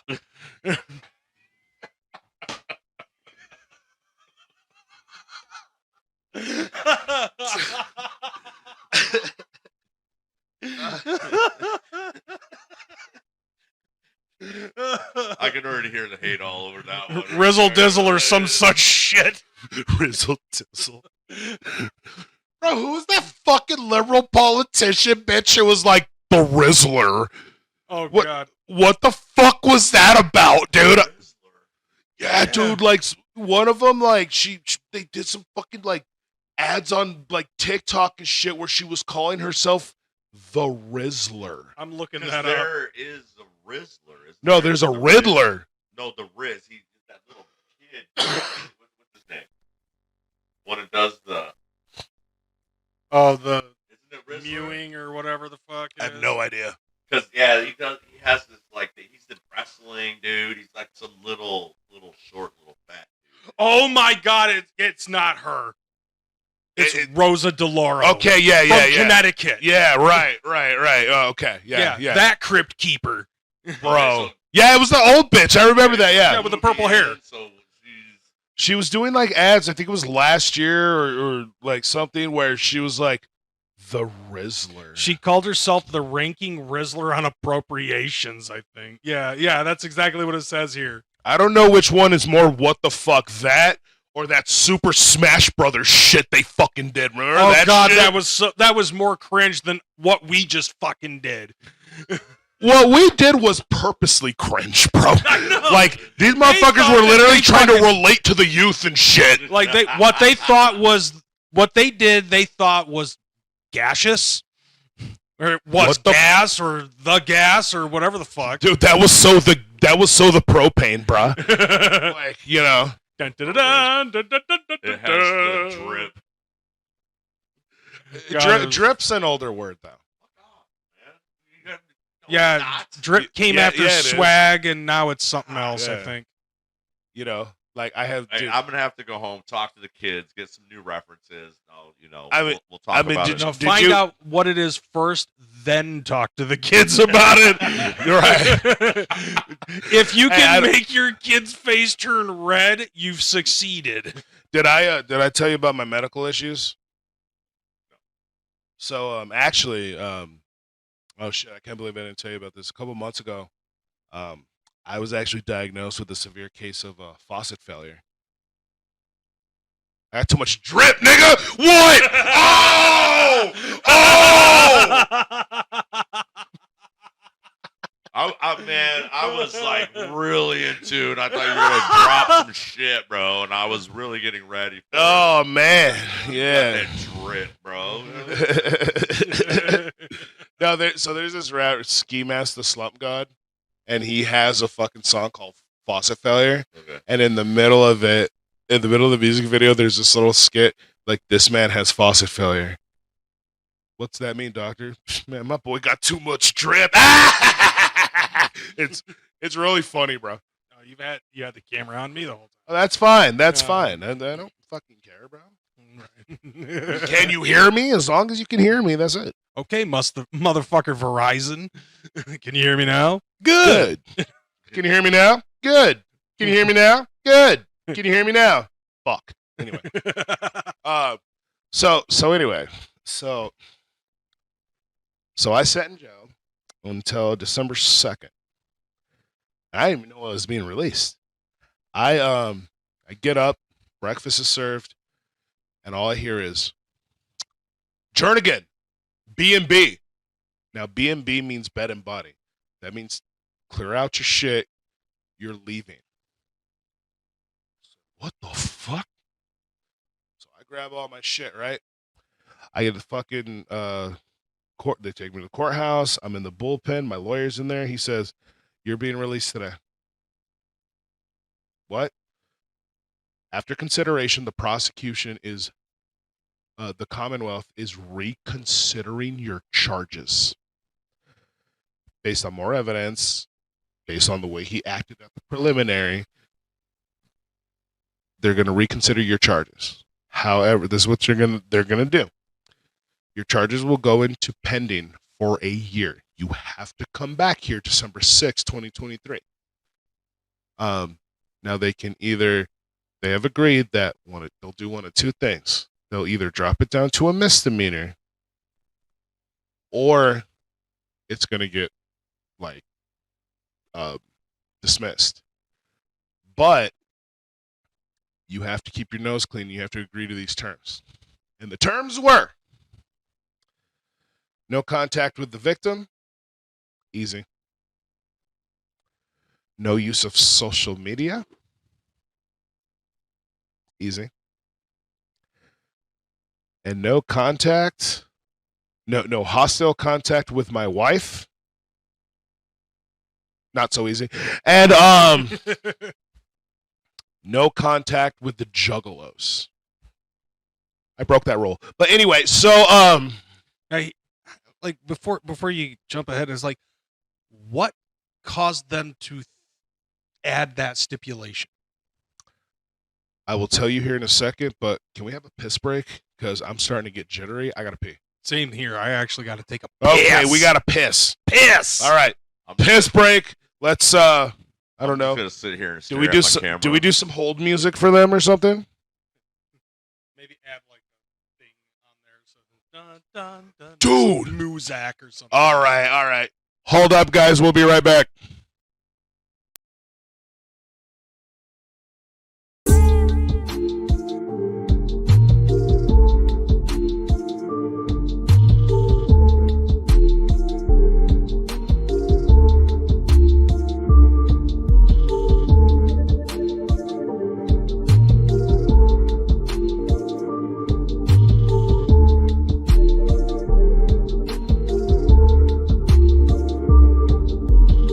A fucking clown, how did I not see before? I gave him everything I had, he only wanted more. He said the flowers died, so he replaced the whore. She's just a ghost and mommy said that she's like really poor. Now if the shoe fits, you can fucking wear it, bitch. I got some tea to spill, tell me if you wanna sip. He used to look me in the eyes when I took his dick. Now he only wanna fuck me if we get another chick. I think someone should really come and get they man, cause he's still hitting up my phone like be my secret friend. I'm not the one, and bitch you gonna learn today. You nothing special, just another toy for him to play. I guess I'm fine, but I won't put up with all the lies. You say I cheated when you know there's not a single time, but that's just how you live, I know the serpent kind. So much silence in the camp, I used to wonder why.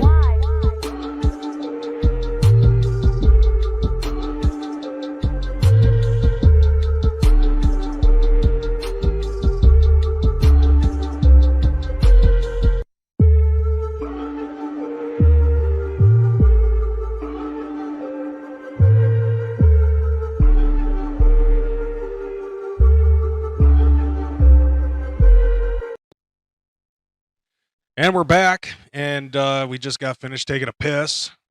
We all pissed. And we're still here with criminal kingpin Child's Play Ninja. That's right. that blind alley fighting motherfucker's pissing me off, and you better not hurt Vanessa.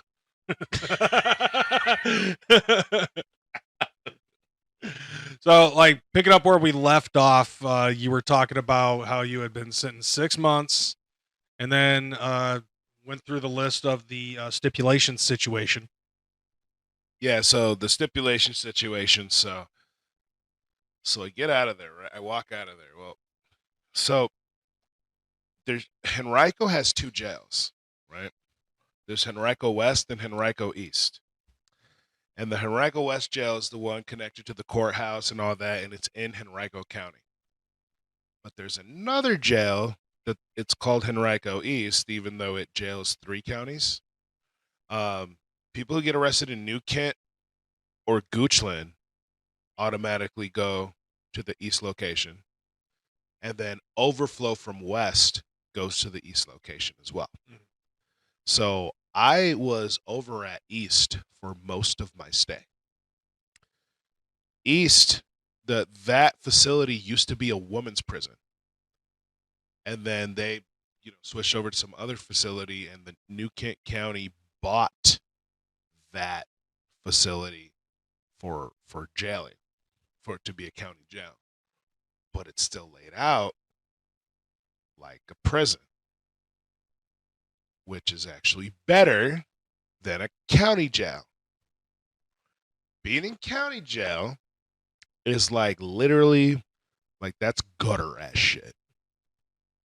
A prison facility, I mean, going from West to East was literally like sleeping in your car versus a nice ass hotel room. Now I'm not saying, yeah, it's great, but it's like West is fucking grimy and gutter, dude. And so what ends up happening is, so B&B and stuff, and then you got to go to the front, and then you got to get in the van and transport it back to the West location. It's a 45-minute drive.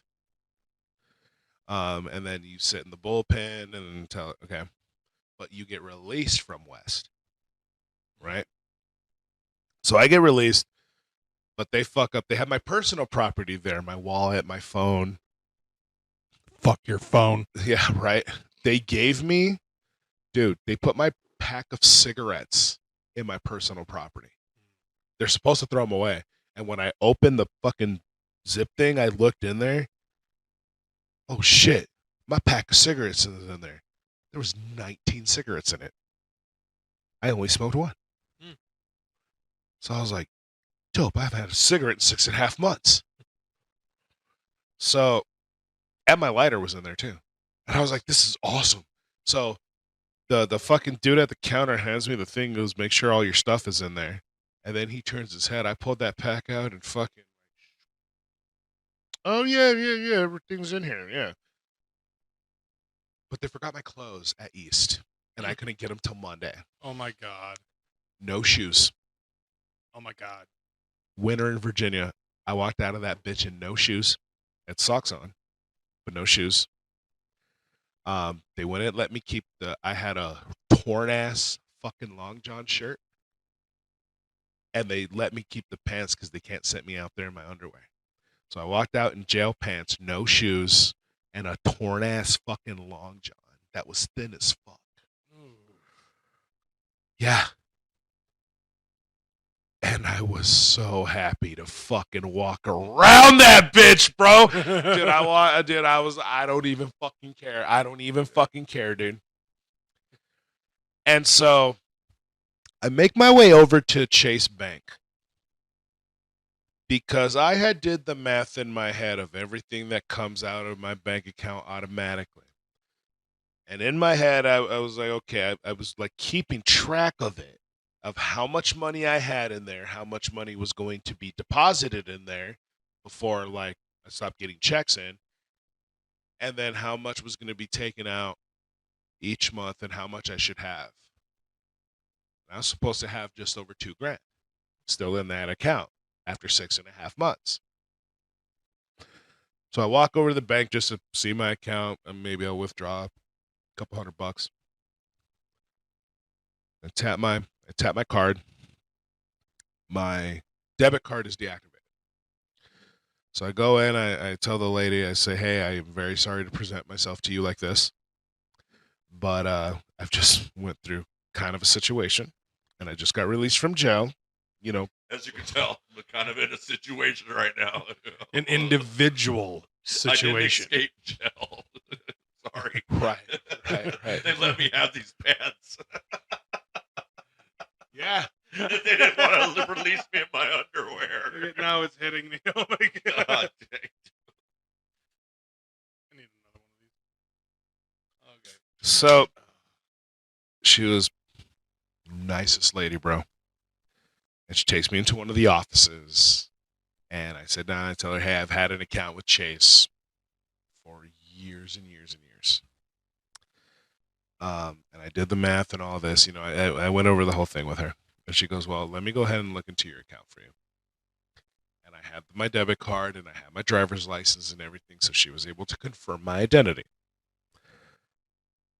And she tells me that my account was closed at the end of August because not only did I have no money in it, it was over $1,200 in the negative. Oh my god. That's fucked up. That shouldn't be happening. Dude, that's within 4 months. Yeah. 6.5 months. I thought it was like from the time that you had been released. You said in August. So August, September, October, November, December.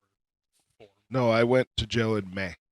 Yeah, but you said that the account was delinquent in August, right? Yeah, no. It was closed at the end of August. Okay. So the last day of August is when it was closed. So when September 1st hit, that account's closed. Okay. And the reason for it is because from May it was actually zeroed out in September. No, April. So May, so June, July. It was zeroed out in July. Okay. And then some. And then some. So it's one thing. So I was like, okay, but wait, no, because there should be just over $2,000 in there, and like if it got, you can only go in the negative for so many days before they stop approving stuff. There's no way it should be at 1,200 because I don't even have 1,200 a month being taken out. I don't even have 800 a month being taken out. You know what I mean? Like I had less than 500 a month that was auto drafted. So I was like, the fuck? And so she calls this one department for me and confirms on the phone, like, she's like, hey, I'm this teller, you know, blah, blah, blah. Here's my number. Here's this. I'm with the account owner, and I've confirmed his identity. And so I'm explaining to the lady what happened to me. And she says, wait, you were in jail starting May 22nd? And I go, yeah. She goes, well, starting May 25th, there's a bunch of charges that started appearing on your account, all from Capital One. Roxxi has a Capital One card. Wait a minute. She sends the information over to the lady. The lady prints it out and lets me look at it. This bitch, when she broke into my house, took my checkbook, connected my bank account to her credit card, starting May 25th, 2 days after my bond was revoked, and started running up her credit card and paying it off with my bank account. Went 900 some odd dollars in the negative, and then with overdraft fees and other fees, the account ended up in $1,200 and some dollars in the fucking negative. Now, if memory serves me correct, she's only legally able to do that if her name was on the bank account. So my question to you is, was her name? Was it a joint account with Roxxi? It was not a joint account. As a matter of fact, when me and her got married, we decided to keep both of our already been established for years bank accounts separate, and we would start a new bank account for me and her through USAA. Okay. Anyways, so I mean, the picture I have, you're out. You're in your orange. Blue. Pants, It's blue. Blue over there. You saw them. I can't recall it though. I was wearing them when I got home. No, but dude. And we got to tell that story. Yeah. No, that's an awesome story though. Yeah. Man. But we'll get to that. But you're in the bank. You got no money. Your card's deactivated.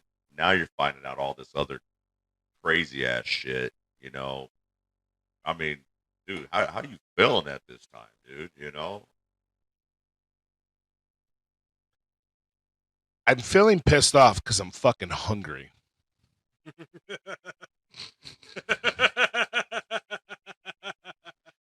Bro, what about the cigarette? Did you smoke a cigarette, please? Before you went in the bank, you smoked a cigarette.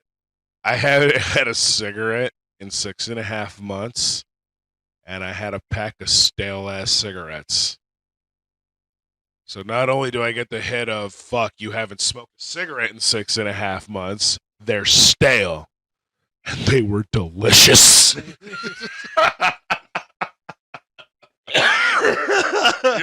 That's like one leg up, man, out of all the defeat and everything. You get a pack of stale-ass cigarettes and have a lighter. And just that. I mean, dude, seriously. That is the taste of freedom after Freedom, 6 yeah. months in the clink. A stale ass fucking cigarette. All right, so man, yeah, you're in the bank. You're going over the statements, finding out that like everything's depleted. You're hungry, But he had a cigarette at least. So You ate your cigarettes. That's what happened to the other 18. So I sit in that bank for like 2 hours, bro. Calling different departments, with the lady. So because they had no way to confirm me except through her, right? Thank God she was so fucking hospitable, dude. I literally got her name and I later called like the fucking like customer thing, the line where you talk about like your experience. You gave her a good and I wrote them an email. That's a good everything like what this I will never not bank with Chase now as a result of like I will always want to bank with you guys because of what she did and how well she took care of me. Well, anyway, after those 2 hours, I finally had a full report put in of every single charge of those as fraud, right? I ended up contacting, and then what she had also did is because she owned the cell phone account, she suspended my phone line. So I wasn't even able to use the phone. And then what she did is the moment she heard I was being released, she jumped onto my emails and changed the passwords to all of my emails. I don't have a phone. She's locked me out of my emails. She's drained my fucking bank account. And they didn't even give me my fucking clothes back from the jail. I'm in a fucking state that the only people I know are fucking enemies. One wrong move and I'm back in fucking jail. What the fuck? And given the situation that's recently happened, it sucks, but I reached out to one person. And the way I was able to reach out to him is I connected my phone to the Wi-Fi at the bank. And I was able on the Samsung, because I couldn't even download anything on the fucking Google Play Store because my emails, she kicked my phone out of my emails. But the Samsung store, I was able to get my Cash App updated, and I was able to download like a text now. And I still have all my contacts, and And I contacted one of my friends. And I said, hey, man, here's the situation. Is there any way you can cash at me a few $100? And he did. I sent it back to him with a little extra on top once I got my money back. And I did get my money back. But nonetheless. And he did. And I had my Cash App card. So I went into Target. There was a Target across the street. And I go into Target and I buy a shitty fucking $20. They were $40 track phones, but they were half off. So I got this $20 track phone. It comes with unlimited talk, text, and then you now pay for the data. Because remember back in the day, it was you get this many minutes and this many texts, but if you pay the extra, you get this many minutes and this will pay.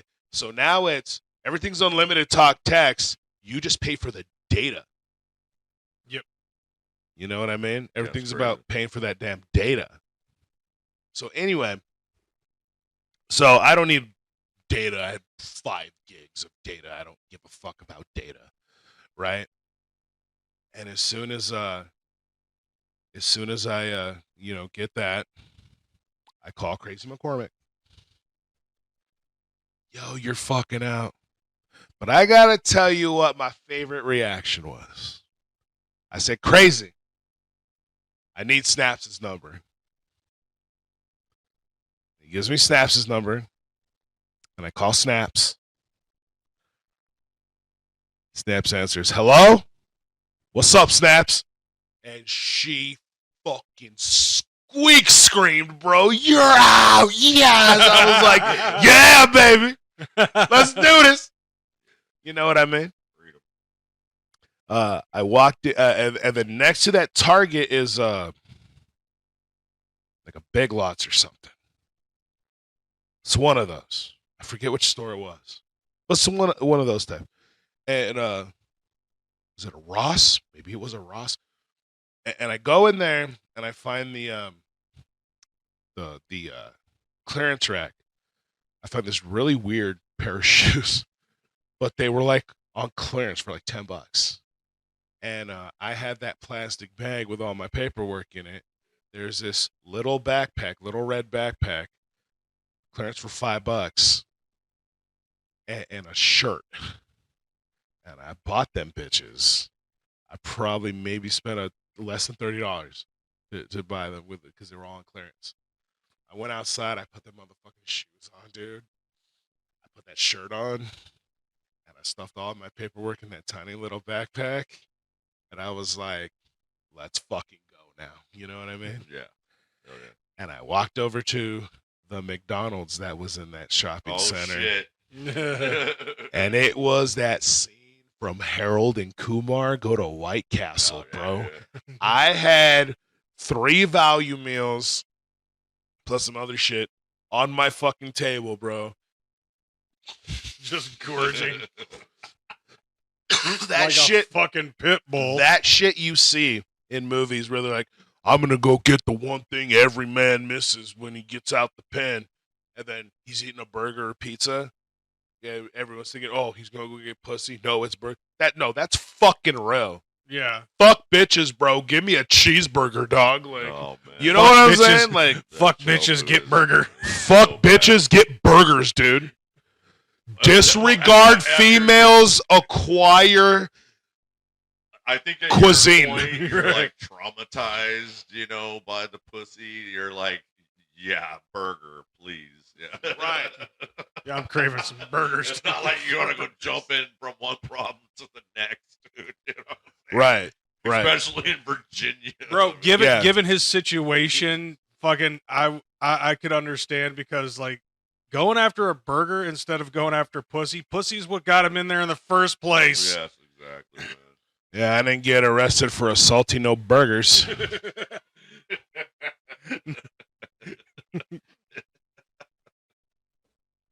Oh, I man. got nothing. I was just thinking in my head, a hammer and a burger, and you just beat the shit out of it, dude. This would be hilarious. Hell yeah. Hell yeah. Hell yeah, let's Yeah. do it. You know, he Beating goes to burgers. McDonald's and he orders a fish fillet so he can punch it.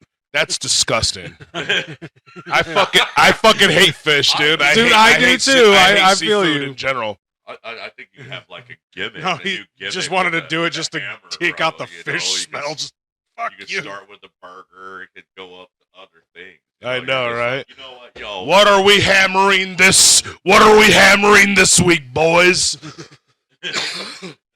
Yo, So I do all that, and then I on the track phone I look at like fucking hotels because I have to be here for a few days to try to get some shit taken care of before I fly home.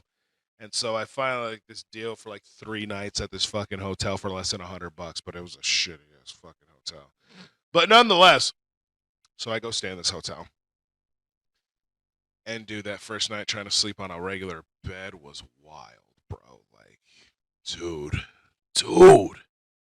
But anyway, the second night I was there, it was hilarious. I was talking to Snaps on the phone, and I walked outside to smoke a cigarette.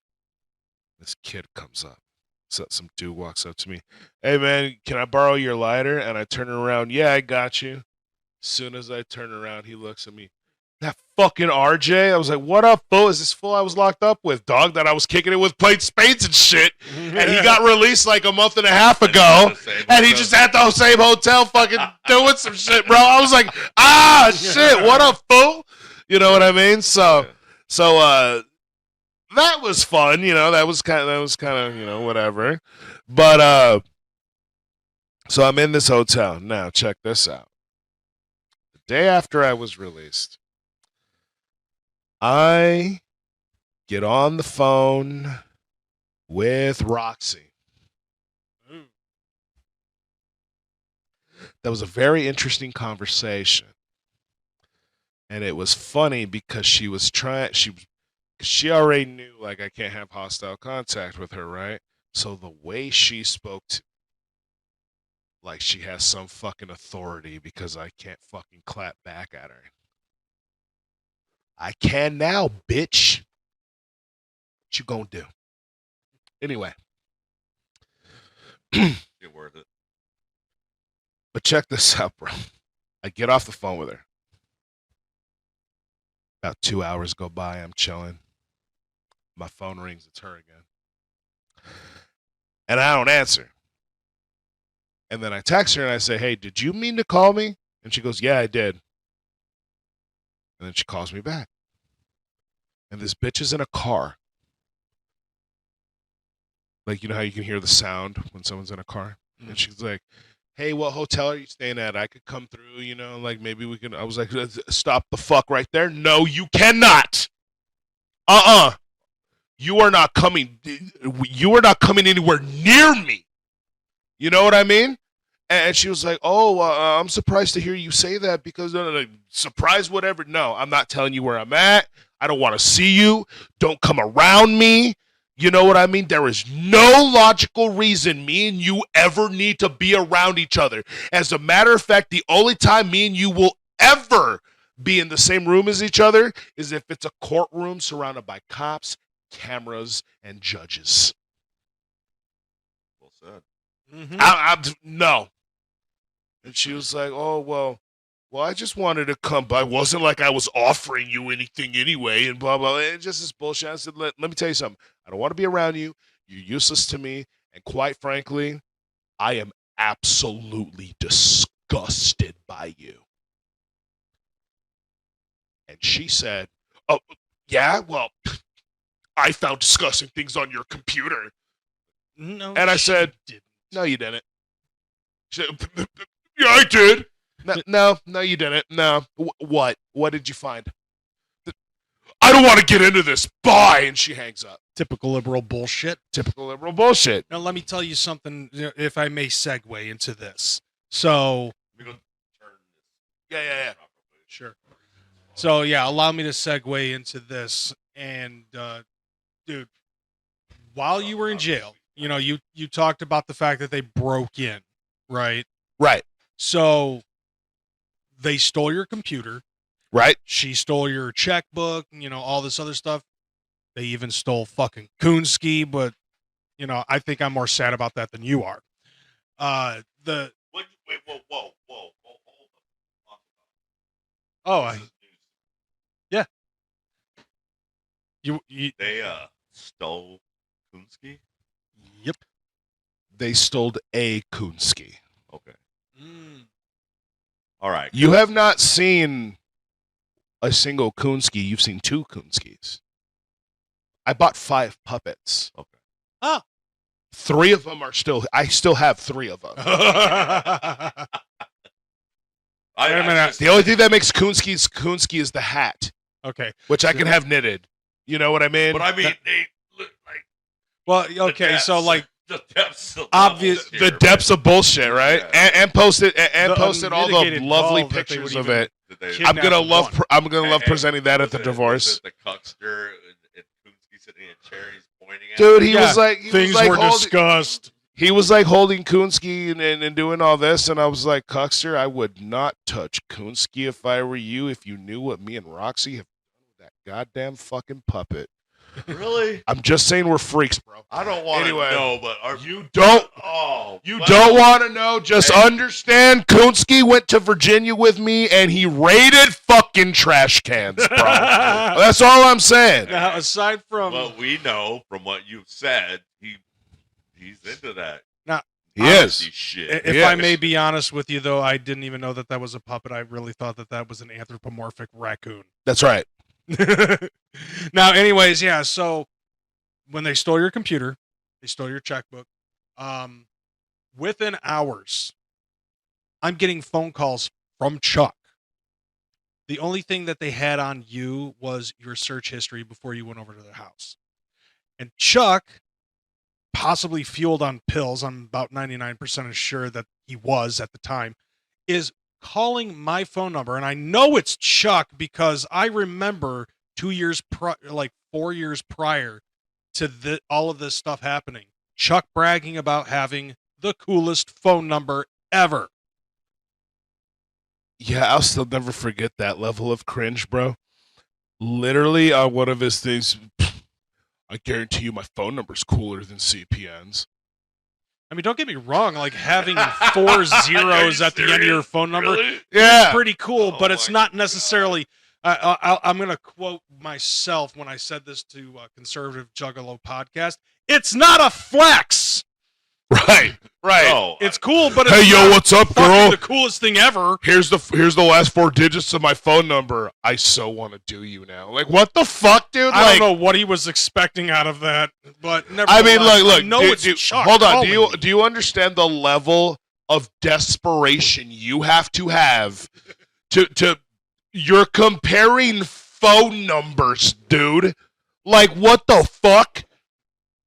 But anyway, go on. Okay, so I know it's Chuck because I know the last 4 digits of his fucking phone number. I let it go to voicemail. Okay, he leaves a fucking voicemail. The next day, he calls again around the same time, leaves a fucking voicemail. Then it starts getting to be 2 times a day that he's trying to fucking demand answers to fucking questions that I could give a fuck less about. And then on top of, and then eventually he's like, I'm going to call you every day and leave a voicemail until you pick this up. I'm like, go ahead, have fun wasting your fucking time.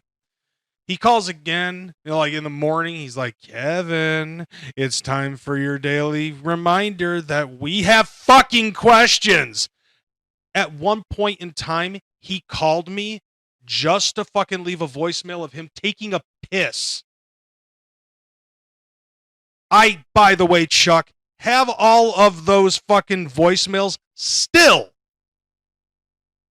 They will in fact be used in the divorce, by the way. That would be fun. Yeah. So, like, I totally spaced on where I was going with this. We'll talk about fighting, discussing things on our computer, on my computer. That's where the segue happened. Okay, yes. And that was like one of the main things. Like, he found phone numbers and stuff like that. He also Search found history. addresses, search history, stuff like that. I actually wanted to include some of this into this because this also was what we were talking about at the very beginning of all of this.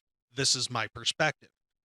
And I remember And by the way, this I think is a funny story too. Because of all of this stuff, Chuck is trying to look for phone numbers and addresses of myself, Snaps, Warlockside, and Madness. He literally fucking put up an Instagram story asking people for this information, which I don't know how legal that is, but I don't think it is. After threatening to rape Snaps in front of her kids, after fucking threatening to set her on fire, and then he's asking for this information and stuff like that. Yes. And you know, and here's the thing. I'm not worried about the opinions of anyone that ever stood by that nigga's side, because you're just bottom. You're just bottom fucking bitches. No, like it's just bottom of the fucking barrel, homie. Like you're like the fucking scum that gets scraped off the bottom of the barrel, bro. Like, But so after the fact, he's calling you, asking you questions, He's threatening demanding Snap, answers. But demanding answers for what? To prove to who? To what? Like, That's the thing. Like, I think it had something to it had to do with what his search history was on his computer before he went over to Roxy's house. And I'm like, this has nothing to do with nothing. And you got nothing. You're just trying to like the way that he's demanding this stuff is just him trying to fucking have a power grab. And I didn't give it to him. Now, to finish up what I was gonna say, I had to talk to my mother because you know I do live with my mother. My kids are there with us. I sat my mother down and I ended up telling her, listen, I didn't mean for any of this to happen, but this is what's going down. Chuck Reeves is asking people for our addresses. And I know that there are some people out there who have it, but have never done anything with it. He's also, you know, and this is after all of this stuff that went down a couple of nights ago, and now CPN's in jail because of it. And I told her the story about what happened with the hammer and all of that other stuff, and Raya going to jail. And so I was like, like I said, I never meant for this to happen, you know, and you know, like I was expecting her to be like, you need to leave just so that way me and the, you know, like so me and your stepfather and your children are safe and secure. Instead, my mother says to me, well, we also have a hammer. Boom, bitch. wow. My mom was I didn't know ready you were gonna drop it like that. My mom at that point, I never fucking like realized her level of gangsta was that high. And speaking of moms, bro, Roxy, I'm just gonna say this to you right now. That shit you pulled on my mom's, I will never fucking forgive you for. Okay, just my mom's was hitting her up. Roxy fucking gave my mom's number to these fucking faggots online, right?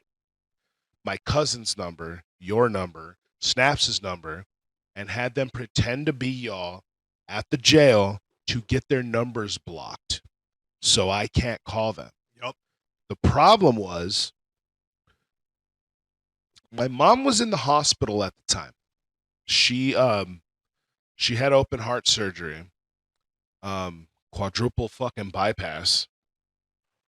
And then while she was at home trying to heal, her wound got infected.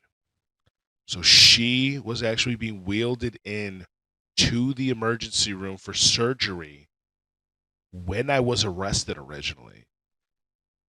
And Roxy texted my mom and said, Raya's in jail. He hit somebody. And my mom's trying to call her to see what's going on. And Roxy doesn't answer and texts her, I'm sorry, I can't help you.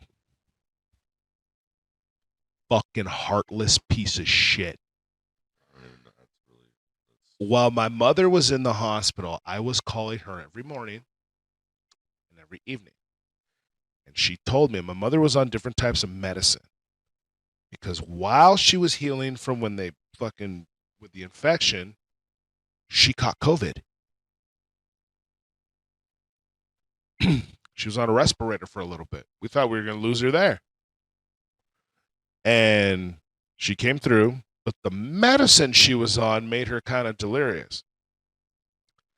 And my mother told me that when I call her in the morning, it sets her mind right to hear my voice and know that I'm doing okay. And then when I call her at night before she goes to bed, she can sleep. One morning I get up to make my call. Number unauthorized.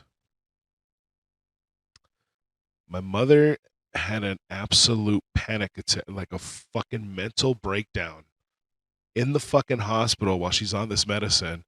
Started hallucinating that people were coming in and telling her that I was killed in jail. They had to sedate her because of this because Roxxi gave my mom's number out to these fucking faggots online. Right? And then my mom reached out to, I finally got a hold of, was able to get a hold of my sister because my sister's work schedule was crazy. I was finally able to get a hold of my sister, and my sister three-wayed me in to call my mother, and I explained to her what I found out Roxxi did. And my mother was bawling. She said, I thought you were mad at me or that something may have happened to you. Oh my God, like blah, blah, blah. My mother reached out to Roxxi and begged her to fucking stop this bullshit. And she may have said some unsavory things to her. Who won it in this situation, right? Oh, of course. Roxxi then screenshotted those messages and sent them to that fucking bitch ass. He's right over there, punk bitch, so he can fucking attack her, bro. And he started texting her, talking all types of shit, and him and Skeletor and them fucking live streaming what they were fucking doing, laughing at the real big men of you, motherfucker, attack an old woman in the hospital. Real big fucking man you are, you little bitch. Gross. I'm not trying to attack your moms, fam. Your daughter is a different story. It has, But not your mom's. I mean, it has been 4 years. I mean, she's of age now, but nonetheless.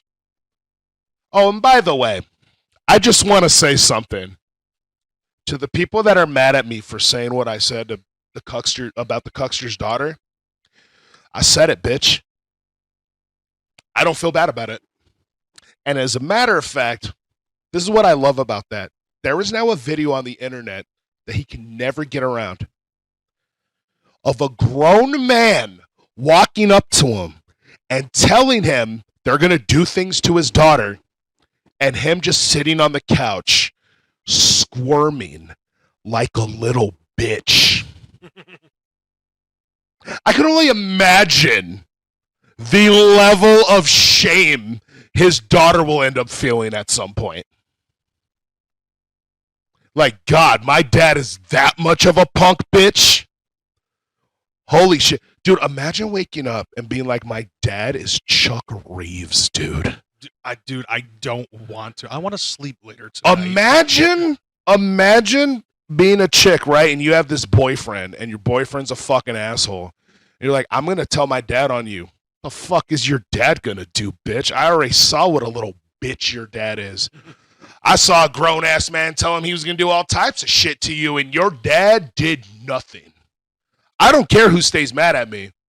I'm just glad that your bitch-made shit was on display for everybody to fucking see, dude. And I remember that shit back in the day. Oh, man, no one would ever say something about my daughter to my face. Oh, they don't want to see what would happen. We do see what would happen now. You're a little bitch, and you won't do a fucking thing, nigga. Just sitting there.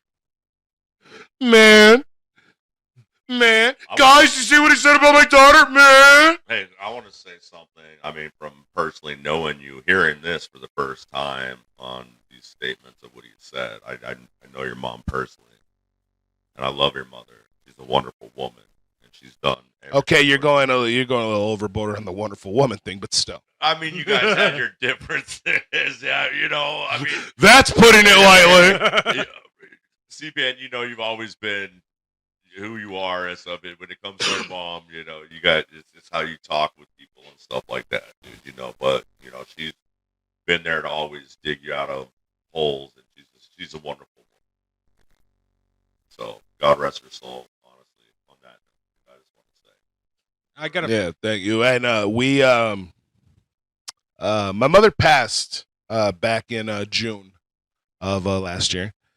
But you know how she passed? With all of her kids and grandkids and all of her dearest friends of the world literally standing around her bed. She was fully conscious. She was on a life support thing that was going to get cut off. She was given a 10-day notice that this was going to happen. She had every single final conversation she wanted to have with every single person she wanted to have it with.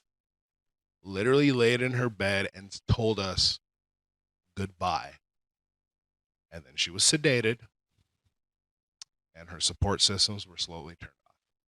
The last thing my mother saw was all of her fucking loved ones, everyone she cared about, standing around her. And that is What beautiful. a way to die, bro. That's beautiful, actually. Dude, that's my way. I want to go out like that. She lived the Titanic dream. You're not going to die here. You're going to die an old lady warm asleep in her bed. And that's how she went. Mhm. But like during this entire time, like I'd say, I don't want to pull it back into anything negative, but just for the sake of continuity, you know, like throughout all of that shit and those motherfuckers putting all of your all your friends and family through hell while you're in jail and there's nothing you can do about it. We basically all had to fend for ourselves. And I personally think that a lot of us ended up doing it pretty well for the most part. I already knew on my end that really, like, not the first time I've been fucking doxxed. So this was the only major time that I had to have some sort of a safety precaution when I talked about it with my mother. When my mother said the thing about how we also have a hammer, that actually put me a little bit at ease. I was able to walk around carefree, you know, not worry Yeah. about anybody else fucking coming over. No, but enough about my situation. Honestly, man, like, what is the gain from all that? Them threatening you, doxing you, like, what are they gaining out of all this shit? This shit is getting absolutely stupid. It's retarded. It's dumb. And like, it's all over internet shit. You know what I'm needs to saying? Fucking stop. Move on. Get on with the fucking shit, dude. You know what I'm saying? Yeah. You know, this is, you know, that was what has been happening with you after all this bullshit. You got to go to Douglas. You got a home. Reset yourself. Quiet. Just had a little puppy. My little puppy. Yeah, man. You know? Yeah, Nyla. And you got to a point where you're like, you told yourself, man, I think I'm ready, man. I think I'm ready to get back and step out there in the real world and stuff, dude. You know, and I think you, from hearing all this shit, bro, like, dude, you held your own. You didn't break down. You didn't falter. You didn't, you know, please feel sorry for me, man. You only have been strong. You persevered through all of it, dude. You know, you got all of it back. You look fucking amazing, dude. But you Thank you. so Thank much you. more now than before, you know? So, man, welcome back, honestly. Welcome back home. What the fuck, dude? Yeah. You shouldn't have left in the fucking first place, bro. No, you got some experiences. You got to live a life. And there was a part that it was good, dude. And it's just so fucked up that someone had to be so damn vindictive and evil to not even try to work shit out, man. Just go to the next level of fuckery and just trying to ruin somebody, but in the most malice way, dude. For what gain, dude? If it was They that consider she succeeded and they, you know, and it would have went the other way for you. Well, I'm going to explain to you why Roxy did what she did. And this is something that none of the internet knows. They might have gotten a slight hint, but we're going to go into that. because I'm about to drop the motherfucking bomb. The thing she wanted to hide. Because there was something she wanted to hide, and I was the biggest threat to her. Okay? Let's just go into it now. Okay. Blase Rose is a fucking pedophile, dude. Damn. And we found that shit out in December of 2021. Damn. Okay? Roxxi, Blase, and Angel were working on this Trine project. And fucking, they would always be on these group calls. And this one night, I'm fucking laying in bed, okay? And Roxxi, like, will do this thing where she's out there talking, and then she comes walking in the room, and she's chilling or whatever, but I can hear. And Blase starts giving, like, I can overhear this conversation because she has Blase on speaker. And Blase was, like, talking about why the fuck, like, that since she's been with since she was first put out with Psychopathic, that she gets a lot of attention, and a lot of attention she gets is from teenage girls. 15, 16. Blase's in her 30s, by the way. And that she's hooked up with some of them. But that the reason is because, like, when she was that age, she was confused about her sexuality, and that she has this, like, you know, she's a mentor to them. And groomer. That's some groomer shit. You see that shit on To Catch a Predator, bro. Like, well, when I was that age, you know, and blah, blah, blah. Yeah. And so she's talking all this. She's talking all of this shit, right? And saying, like, yeah, this one girl was 15, and I was her first, like, girl-on-girl experience. And all this shit she's talking about. And Roxxi thought I was asleep, and I can hear this conversation. And I go, what the fuck, dude? There was a point. Now, I'm going to say this. She wasn't saying, hey, I'm planning to do this. She said it more as a, dude, if I could ever do this, then. But she was talking about Jay. That Jay is very vigilant of making sure that bitches he's fucking with are not underage. Oh, yeah. Right? He's very vigilant about that. Like, he's one of those, like, when he's trying to hook up with some chick, and if she even slightly looks young, he's not interested. I need 3 forms of ID, and your grandmama gotta be there to confirm your identity. You know what I mean? Witnesses. Like, I need 2 fucking witnesses, a notarized statement. You know what I mean? Like, but she had said some shit like, yo, if I can get, like, Jay to have a threesome with, like, one of these teenagers and get it on video, we can get whatever we want out of Psychopathic. And this wasn't even while they were together, wasn't it? No. Like, they were already broken up. She was so fucking livid about that Lainey chick, bro. Calling fucking Roxxi and Angel fucking, like, talk about setting that bitch up in an alleyway and shit. Like, dude, this shit was wild, bro. But I overheard that fucking conversation. Now, I want you to notice something else. Almost immediately after me and Roxxi split, Angel was gone too. You know why? Because Angel had an issue with it too. I don't blame her. I started telling Roxxi, you need to get the fuck away from Blase Rose.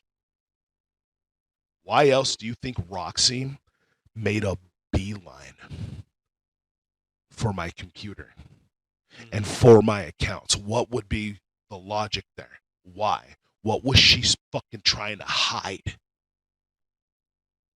Me and Roxxi got many arguments over the past few weeks after we found that shit out. Angel's calling Roxxi privately and saying, like, this fucking blood, dude, what the fuck with Becky, dude, and all this other shit. Roxxi fucked me over and then turned around and rolled over on fucking Angel. Went to Becky, oh, Angel's fucking not loyal either, and blah, blah, blah, because she thought Blase Rose was her meal ticket to fame and success. Literally in arguments with me, can't we just look away from this shit? because I have the opportunity now. I worked this hard to get the opportunity. We have the opportunity now, and you want to take it away because you want to be a fucking hero. What do you think all the yelling was about, bro? She fucking uploads 12 hours of us yelling at each other. Yeah. And it was over that and money and her drug problem. mm-hmm. And you're saying like this fucking audience is out here fucking, oh no, yeah, we know Roxy has a drug problem, but she couldn't have been the problem. What the fuck? You know what I mean? Like, and we all know what Adderall rage is, and then when you can't get your Adderall, you start fucking smoking meth and shit. That's what she was doing, bro. Yep. And like, it got so fucking stupid, and then she's telling me like, yo, I know we just found out that this bitch is on some pedo shit. We got to keep it on the DL. But we got to keep it on the DL for my music career. Get Fuck the that. fuck out of here with that shit. Fuck you. Fuck you. Fuck you. And fuck you, bro. Ain't doing that shit. But that's where all this fucking started, dude. That's why she went so fucking hard. As a matter of fact, when I talked to her on the phone originally, when I got out of jail, I asked her, can I please have my fucking emails back? She acknowledges in the conversation that she knows I need my emails to be able to go on with my life, but that she doesn't want to give them back to me because she doesn't want me to have a platform to be able to say things about her. And I told her, well, I'm not even allowed to be on the internet as CPN for a fucking year. So there's no worry there. And her response was, well, that year's going to end. Mm. What is she trying to hide? That she's scared that the next year I'll be able to say something. Like, what could I possibly have, dude? That. And that's what she doesn't want out there. Well, guess what? It's out there. Well, hold on. I'm going to show you her saying that she won't give me my emails back.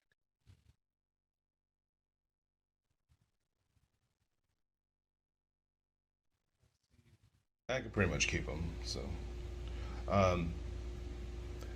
do I get the logins back into my emails? Or?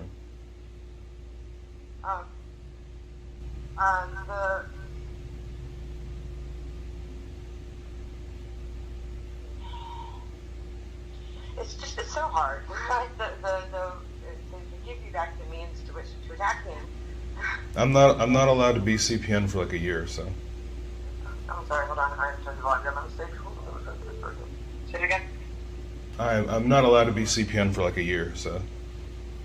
Well, yeah, but your ends. Huh? Yeah, but your ends. Well, I mean, I can get back into the email. But, I'll give you. I mean, I've got to work today, so. I got you. Need some time to logistically finish it out. Yeah, no, I got you. I'm just wondering if I'm gonna get that stuff back, so I can make arrangements. Yeah, I mean, you obviously have to have, especially like the primary email. Mm-hmm. Like I have stuff connected to like your life back in order. financial things and all that. Um, I have to like go like my emails are connected to like financial things. There's a bunch of stuff I cannot log into. Like obviously, in order to have your life back in order, Right. that's something that you'll have to have. So, I don't want to prevent you from being able to do that. Right. How do you feel after having spent 6 months? All right. But that year's going to end. What's she trying to hide, bro? Right. What else could she be trying to hide, dude? After everything that you've been fucking saying, that shit. Now, what's funny is like, yeah, she fucked you over. Like, and she why go fucked over Angel. like hold on. The only thing she has been able to fucking even show people is something I've already admitted, me yelling and talking shit. Mm-hmm. Her level of reaction doesn't warrant that. It doesn't even make sense. There had to have been something else. What does my emails have to do with her getting back? Why does she need me deplatformed? She needs me deplatformed. She needed all of that because she didn't want the word to get spread about Blase Rose. Because Blase Rose was going to be the one that takes her to the top. Mm-hmm. And after she fucked you over, doxed us, fucked over Angel, what does she do? She ends up repackaging her and Blase as them bitches petty. Which was also my idea. And ended up doing shows like for, I think they opened up for Three-Headed Monster. Yeah. Yeah. Yeah, I know that. Which sounded like shit, by the way. I was like, even if I didn't like them, I'm still not a fan. Right. You know, and also like that also kind of explains now. I think maybe word could have gotten out prior to this because I found out that Becky apparently is no longer allowed to be anywhere near any ICP shows, from what I understand. So it seems like those two things might possibly be correlated. Yeah, I have no idea about her being allowed. I mean, I've heard she wasn't allowed. I don't know if there's what much there is to that, but what I do know for a 100% fact is that she was telling Roxy and Angel that she's hooked up with quite a few fucking teenagers since she's been put out by Psychopathic, and that she's their fucking mentor, their first time in all this. And Angel and myself were fucking ousted as a result of having an issue with it. So when you ask questions like you know, the Diddy shit or whatever, or even the Epstein shit and all that stuff that was going on, well, how come nobody said anything? Because sometimes when people try to speak, sometimes they get their people try to ruin their fucking lives. And that's what happened to me, bro. Mm-hmm. You know That's what? exactly what happened to me. I got an idea. Becky needs to fucking do an R. Kelly and do a song called One Foot in the Closet. Right. Instead of Trapped in the Closet. By the way, Becky, nice penis. Anyway, so. Yo, nice penis.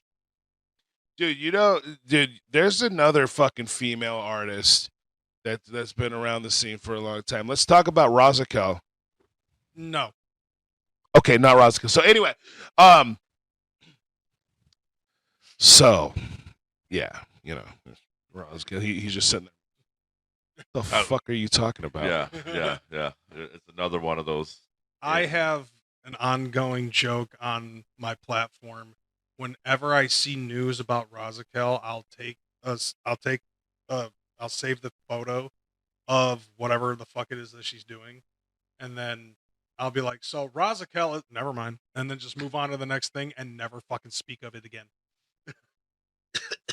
Although this one of the last lives I did, she had like a tour, fucking something like that, and I was like, so Rozakel's doing this tour, and then I clicked to this chibi that I made of her, and I said, but nobody cares about Rozakel, and all it is it's like a black silhouette of a chibi with a bar across it that says no one cares about Rozakel.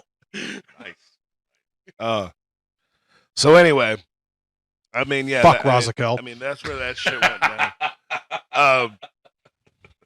Now here's another thing, and I dare Roxy to deny this, because Roxy, that long conversation me and you had, that very long conversation me and you had when I got out of jail, you admitted this in the conversation. Now, when I was getting the clips from that conversation, I didn't find it, but I will put it out later if you guys want. I brought that whole thing up when she was trying to say that, oh, he Googled what the rape laws were in fucking Virginia or whatever. That was the question. I did Google that. At her request. Yeah, she left that part out, didn't she? Oh, shit. Chuck. I was on the phone with her like the day or two before I was Like, if you notice the screenshot where they're like, oh, look what he Googled, Mhm. you don't see the date, you just see the time. Yep. The reason they don't show the date is because it's dated 2 days prior. Mm. The reason they don't show the date is this. I was on the phone with her, like, you fucking blah, blah, blah. And she was telling me, you're lucky I don't do worse shit to you. You're lucky I don't go to your fucking house and you know, get down. Okay. So the term is fight. Okay. Roxy was really into fighting when it came to activities.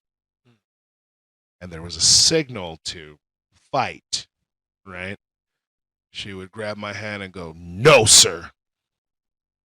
And then that's when it meant go into that mode. And then it was like, are you telling me no? I'm the man. You know, like, and then she goes, oh, no, you know, but Yeah, there's that kind never of any, role yeah, play. that kind of shit. And she was like, you're lucky I don't go and do that and then leave and take the bruises and stuff and tell the police that you raped me. And I laughed at her and I said, you're my wife. How the fuck does that work? You know what I mean? Mhm. Now, when I was like 19, I remember like somebody told me that in America, it's actually not considered that if it's your spouse. Like, you'd get maybe a domestic violence, but it's not rape because you're spouses, right? And it's not legally considered that. Now, I've never checked up on that after that because it's not something I want to check up on. Like, I'm not like, oh, well, can I rape my wife? You know, like that's not in my head. You know what I mean? Like, it's not just anything I'm curious about because I'm not going to do shit like that. But, so she was like, that's a law. That's a law. Why don't you Google that shit? Google that shit right now and tell me what you see. Read to me what it kicks back when you Google. So I did. And I said, I guess you were right. But it was a law that wasn't passed so long ago. I wasn't going to fucking know this. And it was passed in Virginia. I wasn't going to know this because the thought of, can I get away with raping my fucking wife never crossed my mind. You know what I mean? So I was like, okay, I guess you were right. I didn't fucking know. Fine, you were right. That's a law. That's it. That's the reason it was Googled. So, Chuck, I literally have a recorded conversation with her where she's like, well, why'd you Google that? I was like, because you told me to, or did you forget? And she's like, well, yeah, but, you know, like, she admits it, bro. So, in what you're saying, so this is what they screenshotted and put out on the internet, and this is a got you. Like, it's a got you. Like, I was planning to go rape her in front of 2 other people. yeah, this is the reason why Chuck fucking called me demanding answers to questions that I don't have answers to. There's your fucking answer, Chuck. Like, And here's the thing, too. you just had to wait 4 years. Because I've heard, I've never seen it, but I've heard about the interview with my ex, Amanda, Oh, God, yeah. and that I was supposedly beating her and raping her or whatever. No. It never happened. Oh, yeah, and then my involvement with it, too. Yeah, that I forced her to. How the fuck did that even work? Right. So she was living in Kentucky. I broke up with her. Mhm. She's back in Kentucky. You're in Michigan. And somehow I called her and forced her into a situation from Arizona. To meet up. And then I forced her mom to take her to the mall where you picked her up. That I also forced her to get online and brag about what she was doing. Mm-hmm. Okay, this is what you're going to do, bitch. You're going to make your mom drive you to the mall. And then Crazy McKormik's going to pick you up and take you to the gathering of the Juggalos where you're going to have lots of sex. And then you're going to get on video and brag about it. And say, yeah, and CPN ain't shit. Look what I'm out here doing, motherfucker. And then when me and Kreyz don't stop being friends, and we're like, bitch, like we don't. I really don't give a fuck. I already have a new girlfriend. Right. You know, when that doesn't happen, what did I then force her to go on that fucking hour-long fucking uncontrollable rant in your house saying you guys shouldn't still be friends? I wanted to destroy your friendship. Oh yeah. And Did I force that too? keeping my fucking roommate up all night screaming about how fucking CPN's such a nigger and all this other shit. Yeah. Like what the fuck?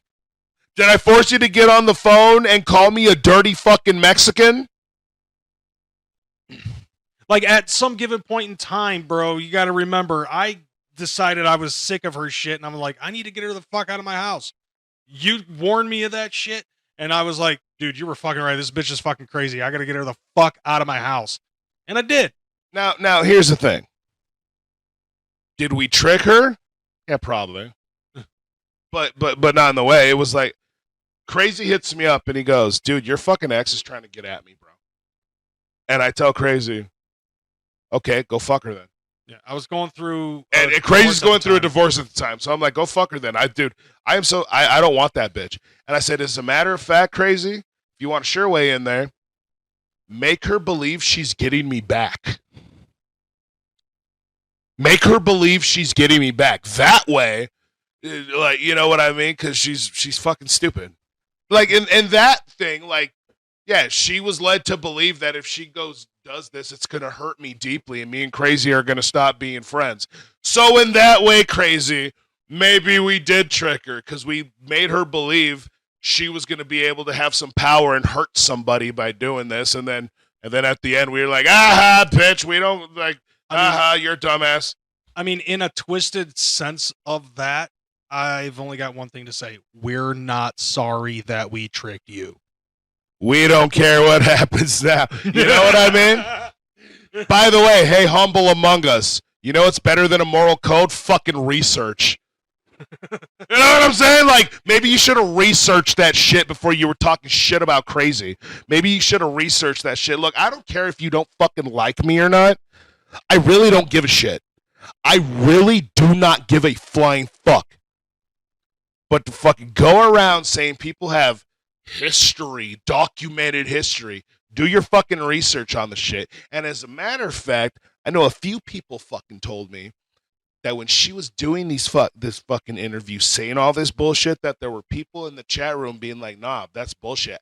We remember when that shit happened. Yeah. She was braggadocious about it. She was this, that. And Skeletor was systematically fucking making sure every single person who was calling her out was blocked and deleted from his channel, so there could be no other fucking discourse. That is such a fucking bitch move.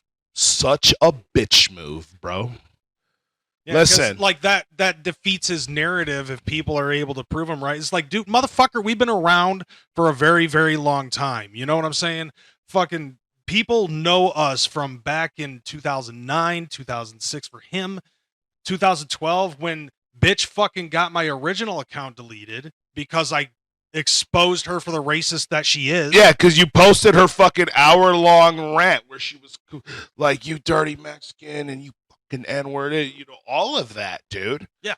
Even her saying, like, I can't believe they're still friends. I wanted to destroy them. And he's disrespecting my wishes and all of that shit, bro.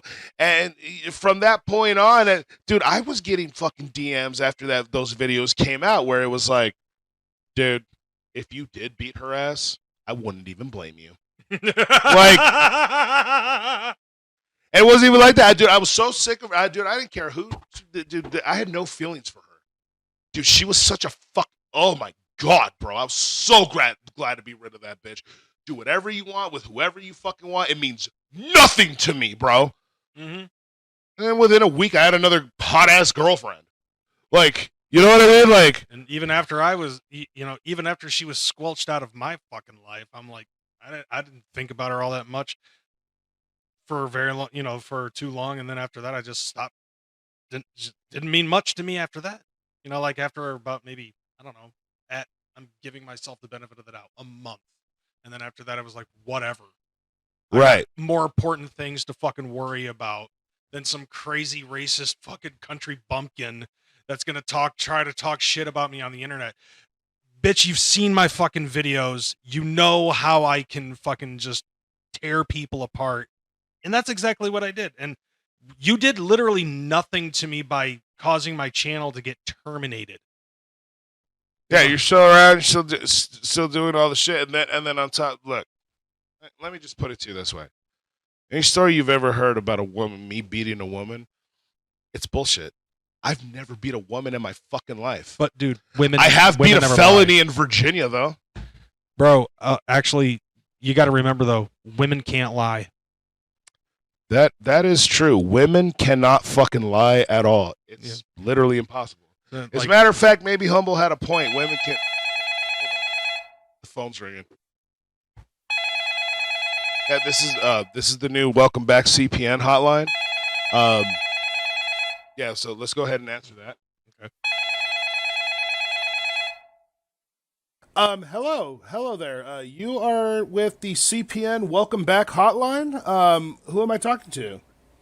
Hi, this is Kat. Is this CPN? This is CPN. Yes. Oh my God. Hi. Wow. First of all, welcome back, CPN. What a fucking great thing. We missed you. Oh well. Thank you very much. It's good to be back. It's great to have you back. I mean, shit, we really missed your extremely attractive and sexy self. I mean, damn, you're so fine. Okay. I'm not a piece of meat. So. Yeah. Sorry. Your sexiness is it's so distracting. I can't help myself. Okay, can you keep it in your pants, please? Yes, sorry. We're good. Sorry. So, you know that YouTuber Humble Among Us? Yes, actually, it's crazy. We were actually just kind of discussing him. I don't know why he's being brought up, but yeah. What's up?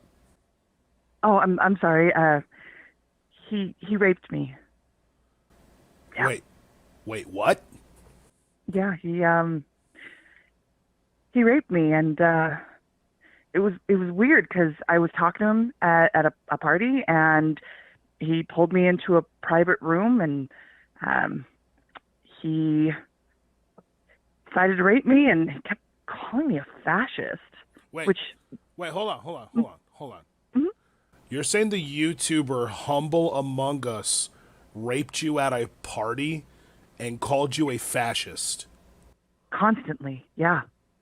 That's well, all he kept saying. That kind of tracks because that's one of his favorite words. But okay, are you sure it was Humble Among Us? Green hair, goofy looking. Yeah, it was Humble. Oh my God. Okay. First of all, I want to say I'm very sorry to Thank you. to hear that. That's horrible. Like, what happened though? Like, how did this transpire? Well, again, he pulled me into the room, and he kept trying to, do things with me, and I wasn't interested, but he forced himself on me, and just every time he would push in and just call me a fascist, a dirty fascist, and it was horrible. It was absolutely horrible. Oh, did you have, okay, so, and I'm definitely not victim blaming here, because it's definitely not your fault, and I feel really bad. I'm wondering why he was calling you a fascist. Was there anything, like, you were doing, or anything you were wearing, or something, that made him think you were a fascist? I kept trying to push him off of me. I guess that makes me a fascist. So he wanted something to happen a certain way, you didn't want it, and because you disagreed with him, you were a fascist. Apparently, yeah. I kept saying, no, I'm not interested. I do not consent. Stop. And he kept going. While calling you a fascist? Constantly calling me a fascist, yeah. Oh my God. Yeah. Well, I'm very sorry, and I'm very sorry to hear that, but there's a lot of people watching right now, so the word will get out. I guess the word's going to have to get out. The whole time that it was happening, though, I kept wishing it was you, CPN. Wait. Okay, that's a little weird.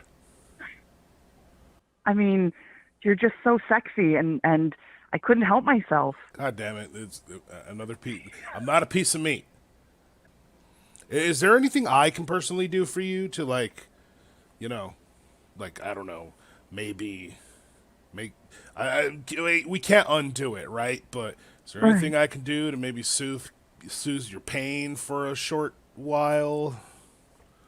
The fact that you are back, CPN, that makes it all better. It makes it all worth it. Well, thank you. That's kind of weird, but thank you. But is there anything else I can do? Kick his ass? I mean, I don't think we're gonna do all. I mean, if he raped you, I mean, he might deserve an ass kick, to tell you the truth. But you know, and I got Crazy McKormik here. You know, so, Hey, Crazy. apparently his mic's a little messed up during the call. Only my mic is connected, but he can hear you. He says hi. Man, I am so sorry to hear that, though. Is there anything else you would like to say? No, just Humble Among Us raped me, and he's a fascist.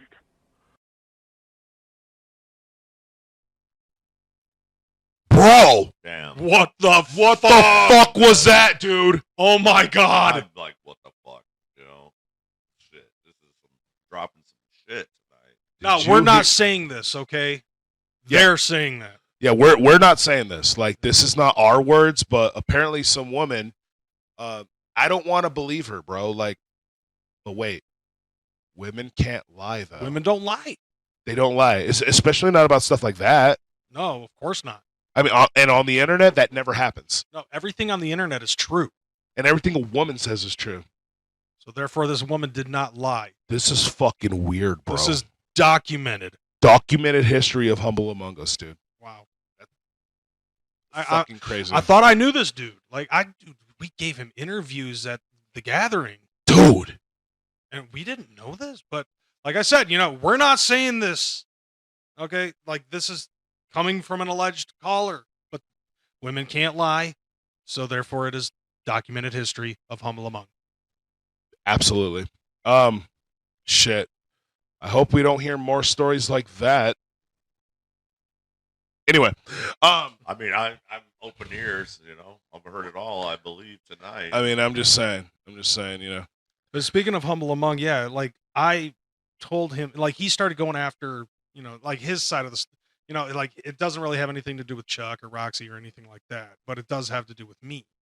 Fucking, you know, like, I warned him that he was going down a path that if he continued to go down the path, he was not going to like what he sees at the end of it.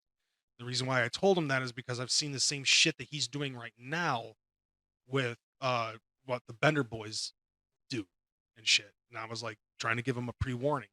What do I get in return for that? Him fucking trying to throw events that were fabricated by one of my exes and just rolling with it instead of actually asking me for my side of the fucking story. He just rolled with it, and he waited until I said something to him or about him, being like, and all I said was, dude, I told you this was going to happen. Oh yeah, well, you know, and then he starts talking about whatever aggravated Amanda was fucking saying on her podcast, on the interview on the Outcast Owls podcast. Okay, fine, bro. And I've even given him second chances to fucking, you know, just have it be water under the bridge. I did that at the gathering last year, and I walked up to him and I was just like trying to be man to man. I was like, you know, I know that I don't know exactly full board what the fuck your problem is, but I want to get over this. And, you know, I know that you've been, you know, burying hatchets with other people at this gathering, and I would like to extend an olive branch and do the same thing. Instead of fucking doing the same shit that he was doing with other people, he just gives me some fucking sob story about how he's like, my head's on swivel all the fucking time because of all the shit and blah, blah, blah. I'm like, okay, You know, maybe we can talk Oh about it wait, later. so he's getting threatened. Apparently. That's adorable. Uh-huh. Oh, you're being threatened because of your opinion online. That's fucking cute, bro. Right. Get the fuck out of here. So, he's like, we'll talk about it later. We never talked about it later. So I just took that as, yeah, he's not going to fucking do that. Fuck it. I'll just say whatever at this point. It's like, okay, fine. Fuck you, dude. Like, I took that as a fuck you. Yeah, I mean that's what it is. And look, anytime somebody hears a fucking story like that or whatever, and they claim, before they were cool with you, and I just can't support you now because of this, but they never came to you to ask you your side. Here's what he was actually doing. He saw something he can hold against you, so then he can now stand on the fucking moral high ground and all that, and be like, "I'm the good one, he's the bad one," because that's what fucking people do, bro. Yeah. And to prove that point even further, I find out through third party means that he's talking shit about other YouTubers and rappers behind a fucking paywall on his YouTube channel. Right. So I fucking exposed the clips, and then I hear some rumor about how he's fucking threatening to get me in trouble of some sort. He's like, if you don't take that podcast down. Oh, he's one of those. Yeah. Hey, look up what's been happening to the quartering lately, and see how well that fucking works out for you. He literally I literally. Have you been hear seeing that about shit? this shit. He fucking says that if I don't take that stuff down, then he's gonna fucking go after me because those are his copyright, and that was behind a paywall, and he's getting paid to say those things. And I'm like, apparently you don't understand the concept of fair use. Yep, it's fair fucking use, bro. I can use whatever the fuck I want as long as I'm documenting it and fucking commentating on it. I can do that. Yeah, you're allowed to critique other people's work, even if it's behind a fucking paywall. The only reason the large corporations get away with it is because they're large corporations with a lot of money, and YouTube fucking kowtows to large corporations with a lot of money. You are not a large corporation with a lot of money. Why you were trying to make a living making juggalo YouTube videos, which you're going to fail at because there's not enough juggalos that are going to watch anybody that would ever allow you to make a living off of this shit. Even if you were as big as Insane Clown Posse and had as big of a fan base as them, you're still not going to make enough money to make a living. Well, that's not accurate. I mean, No, because his music fucking sucks, so he's not able to bank off of that fucking money. He's never going to be as big as Insane Clown Posse then. Exactly. That's what I'm saying. But if he was as big as Insane Clown Posse, then yeah, he can make some money. He'd make enough money. Dude, there are fucking fucking rappers. I guarantee you, dude. There are rappers in this fucking genre, in this fucking thing of music right now, that are highly, way more known than Humble. And they're fucking taking out second jobs and shit, dude. There is not a lot of money in underground juggalo entertainment. There are 3 spots at the top, and all 3 spots are taken, and there's 1 million people in line for each spot. Dude, like dude, I actually looked up a statistic. Where all their fans gonna go? When they die, where all their fans gonna go? If they weren't supporting you now, they're probably not gonna support you then. Shout out to Champ. Exactly, bro. And that's just not how that shit works, and none of these motherfuckers understand that. So then it's, I'm gonna have beef with these people, and I'm gonna talk shit about these people.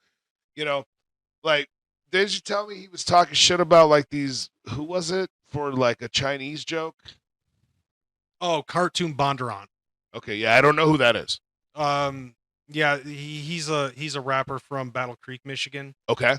And he's in a group called Siamese Goat God with Enoch X Mortis, who's also in that area, Kalamazoo, Battle Creek, just an hour south of me.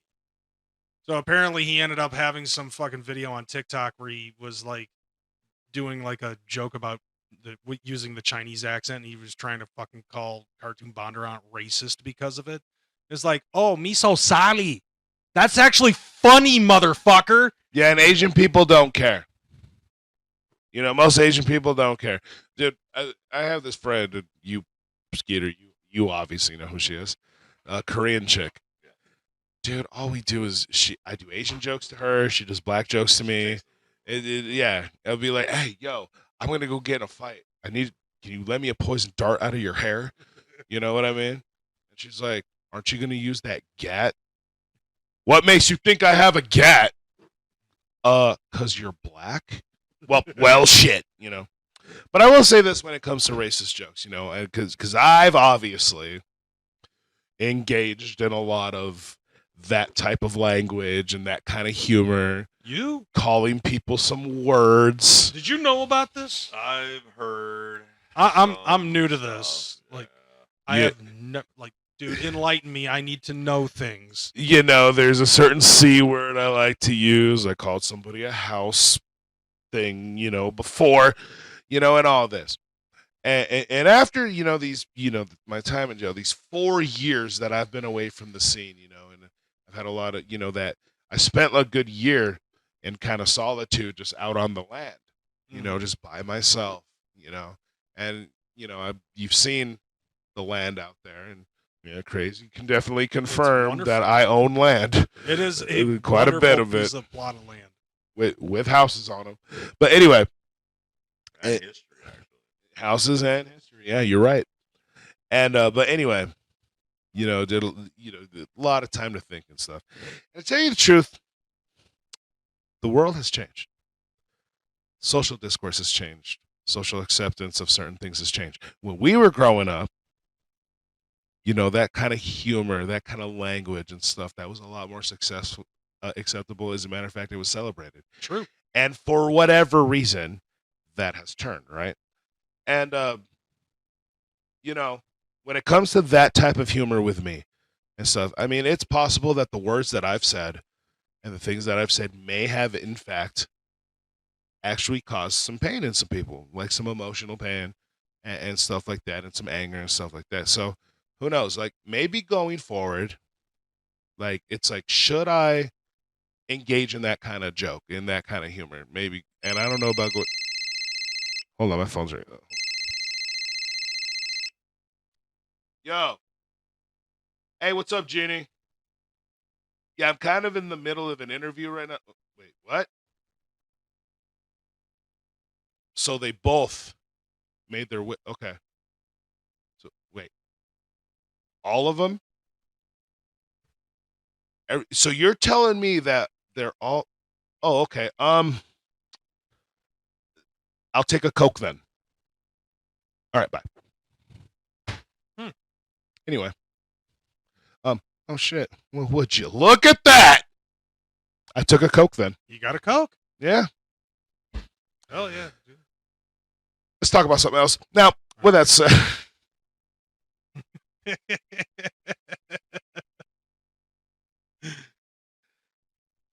I'm just, you know, anyway. Anyway, so, yeah. Take a Coke then. Yeah. But anyway, so there's one other thing I want to talk about, actually. It's kind of twofold here. So this whole thing about Roxxi saying she found disgusting things on my computer. There was even the suggestion that they may have found CSAM material on my computer. No and no. Okay. There is no illegal sexual stuff on my computer. Never has been. Okay. Now, if you're asking, have I watched some adult content in my time? Sure. I mean, I watch it for the story, though. The plot. Does her stepbrother let her use the car after all? Is homeboy ever gonna offer a job to any of these girls? Because a lot of interviews on that couch, fam. You know, I'm just saying. Look. If you're accusing me of late one night watching little 23-year-old Asian girl gets cream pied by 47 men, Okay, sure, it might have happened. You know what I mean? Like, it's happened. Okay. Thought of another one. Raising the question, so at the end of it, does he actually mow the lawn for his stepmother? You know, that is a question. A lot of the ones that I watch usually end on interesting cliffhangers like that. Right. Like, look, all I'm saying is growing up, Disney told me to fear my stepmom. Certain websites I visit took a very different approach to that. Anyway, but with that said, that's all adults starring adults. There's nothing illegal about it, you know, and we all do. You know what I mean? We all do. I put it to you this way: if I was ever like just fucking CIA, FBI bust in my house 3 in the fucking morning, pull me out of my fucking bed in the dead of my sleep, catch me completely by surprise. Now I'm down in this fucking interrogation station, and they're like, "We had reports that there might be some illegal sexual activity on your computer, maybe with some underage, blah blah blah, whatever. We are going to go through your computer, your phones, your tablets, anything that holds data, and if we find search results, photos, videos, whatever the fuck, you're gonna go to jail for a long time." And so you might as well tell us what's up now. My reaction to this will be this. Would be this. So how long is it going to take? I got shit to do, bro. Like, you know. If you find something, wake me up from this nap. Yeah, you know what I mean? Oh, give us the password to this. I could, but I would just like you to do the paperwork and put in the work, though. But I'll let you not put in the work if you bring me a fucking Big Mac meal, because I'm hungry in this bitch. And I promise I'll hook you up, bro. With a Coke. with a Coke. I'll take a Coke then, you know? Nonetheless, that would be my reaction. Both inside and out, like, oh my God. Like, Right. Can we hurry this fuck up? Full confidence. You know what I mean? Because I'm not into any of that shit. She didn't find shit like that, bro. It's a fucking lie. Now, I will admit this, though. That same scenario happens, but they say, if we find any type of unauthorized, non-paid-for software on your computer, you'll do an hour per each time. Yeah, I'm probably still serving like 8 life sentences. You know what I mean? Like my NES, Super NES, and Sega Genesis fucking collection alone, bro, I'm fucked. Let me tell you the most illegal shit she found on my computer. There's a folder on there titled Games. There's some games on there. A lot of them. I may have not Bro paid. got games. I may have not paid for them. That's all I'm saying. And you know what? I love the fact that you have your store, and it's pirate themed. We're both pirates in our own right. Am I right? Arr, bitch. You know what I mean? I'm just saying. Look, when Silent Hill 2 remake came out, I got it the first week. I didn't buy it. Like, you know what I mean? Like, I didn't buy the motherfucker. I got it. I played the shit out of it. You know? Yeah, that's one thing that really is a major difference between you and I. Like, I can't not fucking buy my shit. Yeah. Dude, Metroid Dread. I'm the same. It's crazy, man. All I'm saying is Metroid Dread is fucking lit. That's one of the best side-scrolling Metroid games ever made. Like, I loved it. Dude, like, Metroid Dread finally surpassed Super Metroid. Yeah. Because you know what I mean? Like, so Metroid, like, Super Metroid was like the fucking gold standard for the side-scrolling Metroid games. Mm-hmm. Nothing touched them, bro. Like, the other games were good, and they were fun, but they weren't Super Metroid. And then Metroid Dread happened. Holy shit. And let me tell you how much I played the shit out that game. I actually got it down to a science. I can parry those fucking robots, dude. No shit. Dude. Bro. you know the split second you have to be accurate to parry those fucking dog robot things, dude? And I parried the shit out of them. I will say that final fight fucked me up, dude, because you think it's just a cutscene and don't realize, like, oh shit, I'm supposed to be shooting, dude. Like, what the fuck? Like, but anyway, but you know, I kind of didn't buy that game. You know, Yuzu and Ryu Jinx are the shit, bro. I actually agreed with Nintendo when they sued for those emulators because it's a modern system and it was retarded how easy it was to just play Switch games on your fucking PC. So I agreed with Nintendo.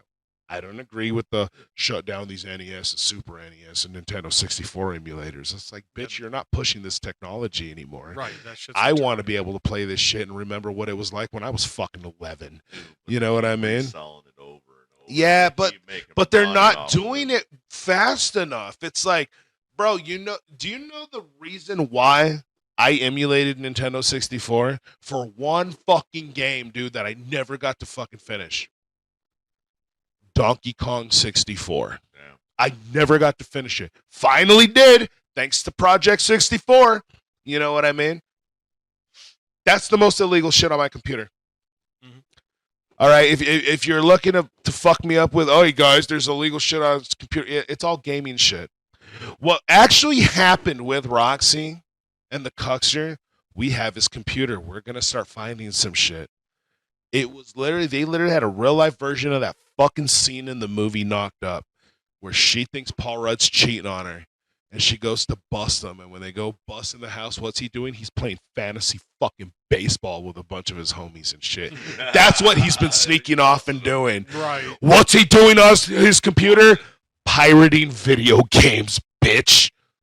As a matter of fact, I'll put it to you this way. Up until before 2020, all of my videos that were professionally edited with versions of Sony Vegas that I did not buy. Ooh. Yeah. I now actually own two legit. You are dropping it. I actually own two legit copies of Sony Vegas now. And do you know why I bought them? No. The reason I bought them is when I moved to Virginia and stuff, I didn't have my computer equipment with me. I just had this fucking laptop. But the laptop was not good enough to run all of this shit. So I rented a virtual gaming PC. So it can run all the high-end shit. And that's what I was editing my videos on, the virtual PC. When you download a pirated version of Sony Vegas and you want it installed and working right, you have to do this thing in the beginning. You have to shut off the computer's ability to connect to the internet. Because once it's installed, you have to run these other programs that will make it so it never tries to call home. But it automatically tries to call home before you get to that point. So you have to shut your internet off first so there's no connection, and then you do it, right? Well, on a virtual machine, the minute you shut the internet connection off, you disconnect from the virtual machine. So I was like, fuck. I'm just going to have to buy this bitch now. So I literally went and bought me a copy of Sony Vegas on Steam so I can have a video editor that I didn't have to do all the weird shit to fucking get working right. You know? Yeah, that's the most illegal shit, bro. That's the most illegal shit. Yeah, sorry. Is everybody mad at me? Look, a lot of the videos you watched me. Oh, you know, right now there's going to be people that are just like, he's lying. He's lying. There's got to be something. You know? Yeah. And there was so much. Let me put it to you this way. I was technically caught with my fucking pants down, and all my shit was taken, and they had all the time in the world and all the access in the world to go through everything, and emerged with nothing. Dude, think about it. Think about that, for bro. the first couple of months that you were in jail, like after they took your fucking laptop, they like, I think it was Skeletor that ended up taking over your channel because it was like videos. Oh, by the way, you and Roxy having arguments and shit. By the way, when it comes to all that, when it comes to like my channel, my emails and stuff, These people are so fucking stupid. They don't know that all of the shit they were doing left some fucking digital paper trail that's like 1,000 miles wide, bro. I have every instance that fucking Skeletor logged into shit, which devices he fucking used and everything else. Same with Roxxi. So, dude, it's fucking retarded, bro. Like how much I can prove. How much I can prove. And they're like, well, you're not doing anything. You know what? We never talked about the fucking finishing thing about what happened with my bank account now that I think about it. That is true. So with my bank account, when I told you she defrauded everything, Yeah. I got all the money back. Every fucking cent. She woke up one day to a message from Capital One. She had a $500 limit on that credit card, and somehow that credit card was carrying thousands and thousands of dollars in balance. Because every single time she did it, all got charged back. Oh, damn. Yeah. And I got every single goddamn cent of that money back to me. Well, as you should, man. I mean, and on top of that, she also defrauded my credit card. What? Yeah, look, I'm going to show you. I'm going to show you this shit, bro. So here, Laura King has joined your Amazon household on July 30th, 2022 at 6:12 a.m. On July 30th, 2022, where was I, Crazy? Jail. Could I have authorized? I don't know how you could have. No, right? I mean, you're not shopping at Amazon. Right. from Like, you're jail. not that tight with Bezos like that. Right. Wait, is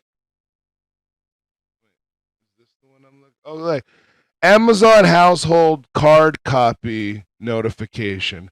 Laura King now has access to your MasterCard ending it. You know what I mean? So she gave herself access to the MasterCard on my Amazon account, bro. And this is one of many. On September 2nd, 2022, Laura King completed a purchase of this much using your MasterCard. Jesus Christ. Yeah. There's so many of these, bro. So fucking many of these, dude. Yeah. Yeah. You're goddamn right. Is that shit wild, bro? That is fucking wild. I fucking got all of that money back from Capital One also. And she was kicked off of the Amazon platform for engaging in fraud. Pretty sure she didn't tell anybody that story. Oh, of course not. And even if she did, it probably wasn't her fault, and everybody has to believe her because, you know, women don't lie. Yeah, women definitely don't lie. I mean, we should believe her because that's weird. We're getting another call. Oh, shit. Hold on. This, again with the CPN Welcome Back hotline.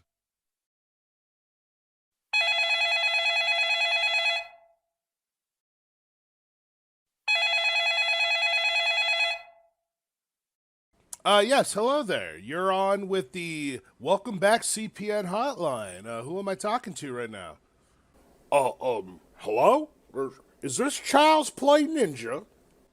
Yes, this is Child's Play Ninja.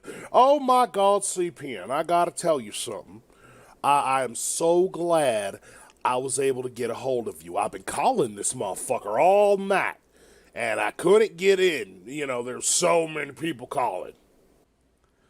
Well, you're our second caller of the night, so I don't think there was a lot of people calling. Okay, listen here. You kind of caught me in a situation. Okay. Okay. Well, anyway. You know, I mean, I guess thank you for the support. I guess. So, what's up? Who am I talking to, by the way? Yeah, my name is Jethro Jediah the Third, and I was calling originally to just say welcome back. the YouTubes is a much better place now that you're back here. Oh, well, thank you. It's good to be back. I've gotten quite the warm welcome here, so that's awesome. Yeah. So, I wanted to tell you this story, though. I have this daughter. Her name's Ashley. She's 19 years old. Okay, daughter, Ashley, 19 years old. Okay. Okay, well, Ashley, she came to me and she told me, Dad, I think I'm a lesbian. Now, at first, I don't know. I was weirded out about it, but, to tell you the truth, it's 2026, and, we might have not been accepting of that back in the day, but, I've changed. I'm with the bullshit now. So I said, okay, well, you're my daughter, and I'm going to support you in whatever you decide to do. And so Ashley told me she was fixing to go on a date one night. And so I helped her get ready, and hey, Dad, what's these shoes? Are these shoes good with this top? Now, I'm a guy, so I don't really, really know. But I would say, okay, yeah, honey, I would try to, be part of it. Well, anyway, there's a knock on the door. And I go let what I thought was going to be a woman coming in. And instead of a woman, this pudgy, green-haired freak came walking into my house. Said, I'm here to pick Ashley up for a date. And it was clearly a man. Oh, okay. So a pudgy man with green hair went to pick your daughter up for a date, is what you're saying? Yeah. So I said, oh, do you have a sister or something? Did you drive somebody here? And he said, no, I'm Ashley's date. And then I said, oh, well, I thought she told me she was a lesbian. Now, in my mind, I thought, oh, maybe she got out of that phase. And this man looked at me and he said, sir, I am non-binary. Don't be a fascist. And as soon as I heard those words, I said, oh, okay, this in my head, I said, okay, this is some more of that modern bullshit. All right, cool. And I didn't even argue with him because I'm not trying to get into it with those people. Look, I might be backwoods and redneck, but even I'm not that retarded. I know what you mean, man. But anyway. So anyway, Ashley came out and, she, they went and they left together. He was supposed to take her to this place called, I don't know if you've ever heard of it. It's called the Greasy Duck. No, I can't say I've heard of the Greasy Duck. Oh, man, now let me tell you, it's going to turn you off a little bit when you first hear it, but don't knock it till you try it. They sell a bowl of fried duck buttholes. Yeah, I'm not really...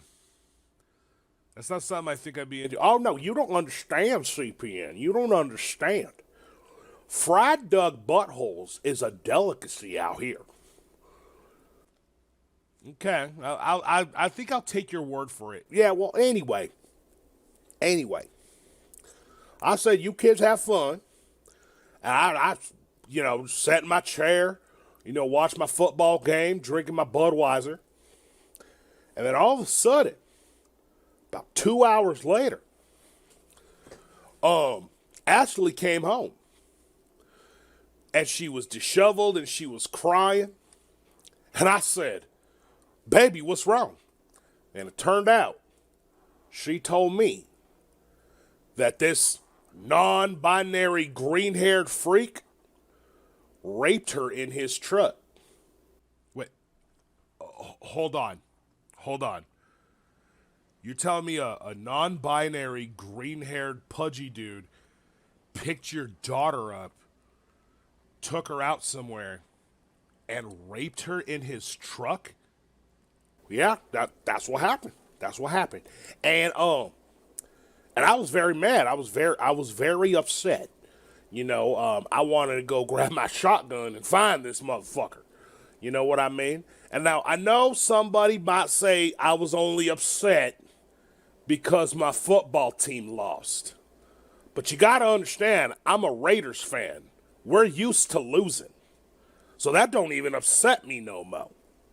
But what I am saying is my daughter's disheveled. She's crying. And this green-haired freak violated my daughter in his pickup truck. I wanted to go grab my gun. But she told me not to. Because that if I did, I would be labeled a fascist. And there are some things worse in this world than being raped. And one of them is being labeled a fascist.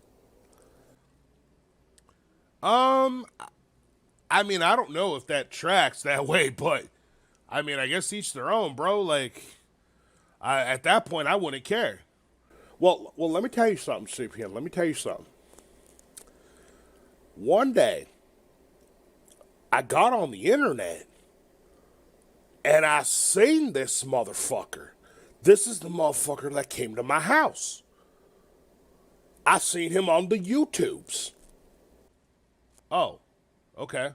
And do you know who he is? Like, yeah. He has his own YouTube channel. He goes by Humble Among Us. Whoa, wait, hold on. Are you telling me? And I want to make this clear. I'm not saying this. It's you, Jediah Jethro or something like that. Yeah. That's my name. You're telling me that some guy came to your house, picked your daughter up, raped her in his pickup truck, and then started making videos on the internet, on YouTube, calling himself Humble Among Us? Yeah, that's right. That Humble Among Us gentleman, he raped my daughter. And so, you know, I asked my daughter, what are we going to do about this? And she seemed absolutely lost. That was up until CPN. A few weeks ago, when we saw that video, and those two middle fingers of yours appeared on that screen, and that face appeared on that screen, you know what they say? You can't keep a good guy down.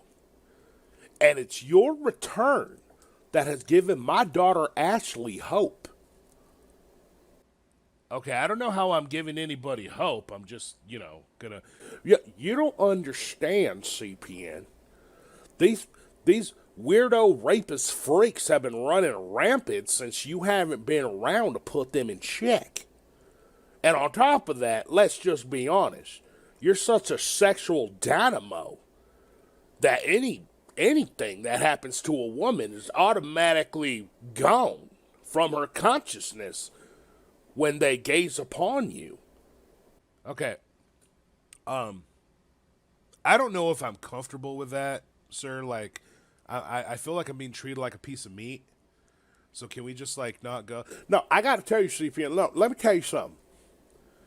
At nights, sometimes I walk by my daughter's room in these last 2 weeks, and I can hear her moaning the letters CPN over and over.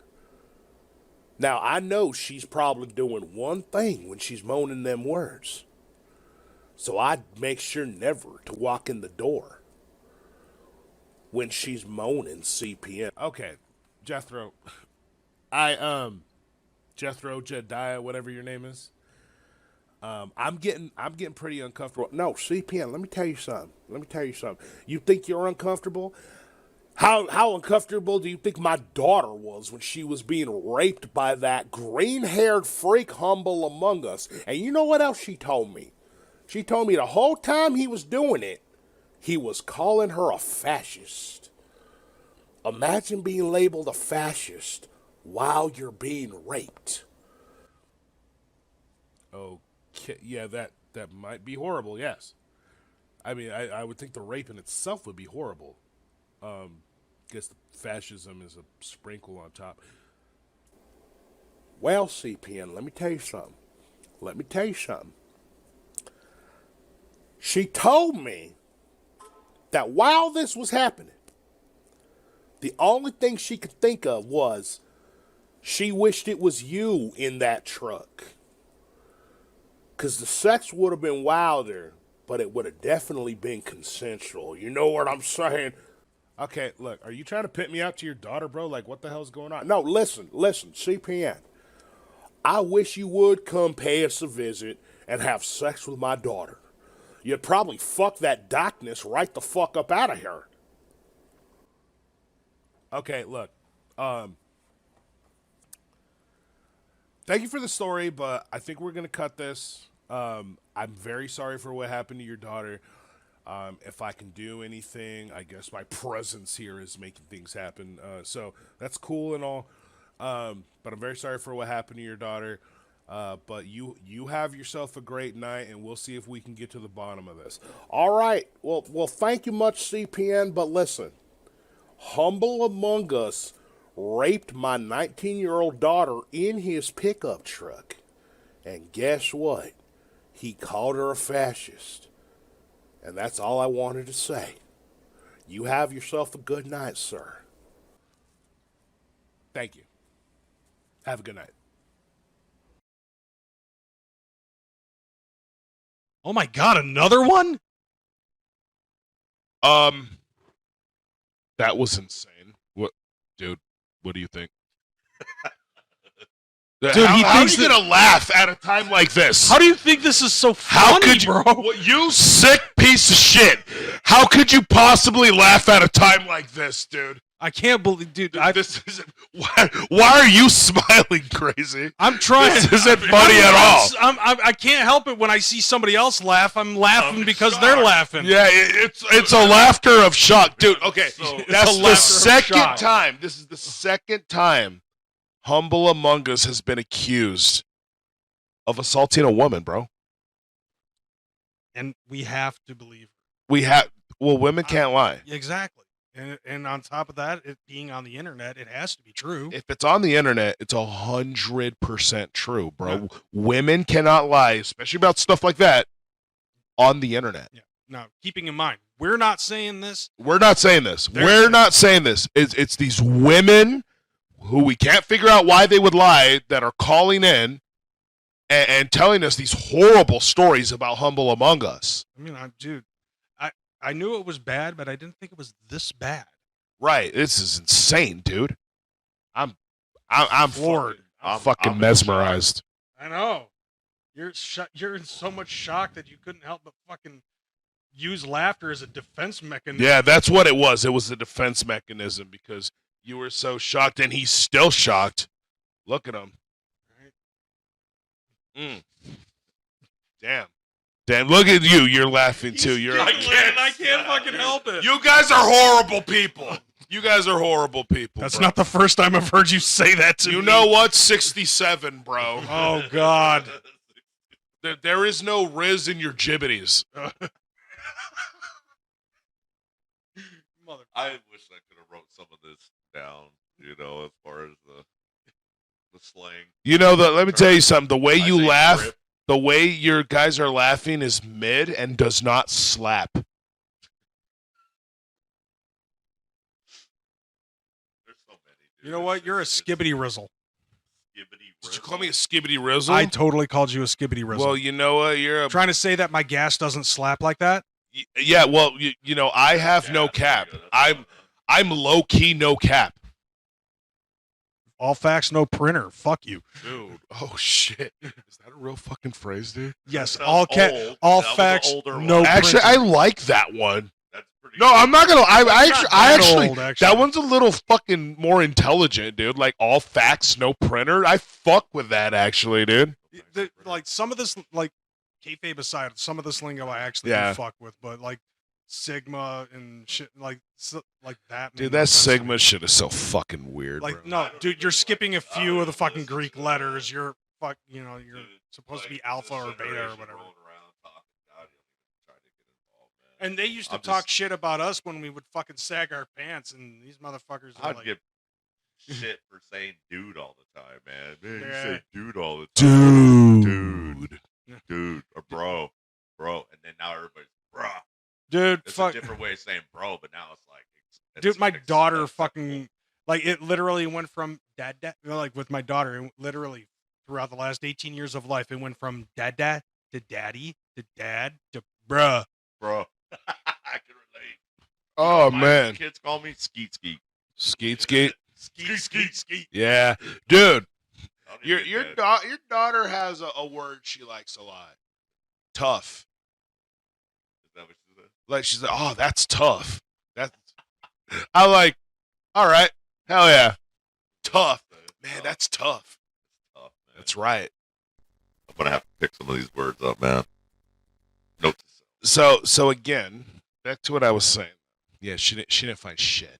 Hey. She didn't find a fucking thing. And on top of that, I heard something else. Supposedly, there was dating profiles of mine or something. I mean, if it was on Grindr, then it was probably accurate. I mean, the Grindr one was real, but all the other ones. Yeah, that doesn't make any sense. The Snaps told me this shit. She said that she was getting hit up by people. They were saying that they found evidence that I was having an affair on Roxxi and that I had like dating profiles where I was meeting bitches and shit, right? That's just horseshit. Now, Roxxi, right before I went to jail, she was yelling at me over the phone, telling me that, oh, you have this dating profile. I was like, what the fuck are you talking about? Now, here's the thing. I was getting like spam messages, right?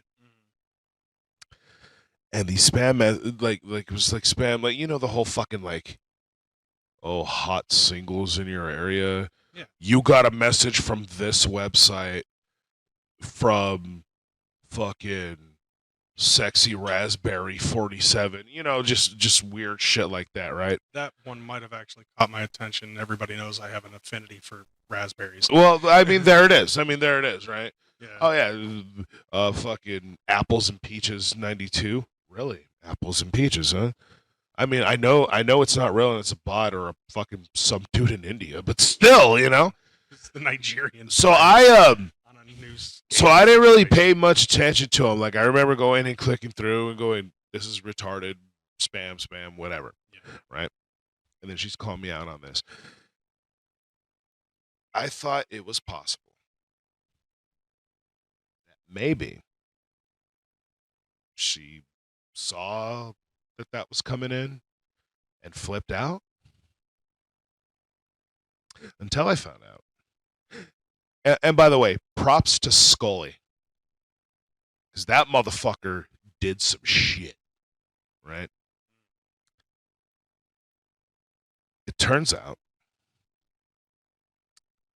there were dating profiles made in my name. And my email was inputted into these, right? Except for I wasn't the one that did it.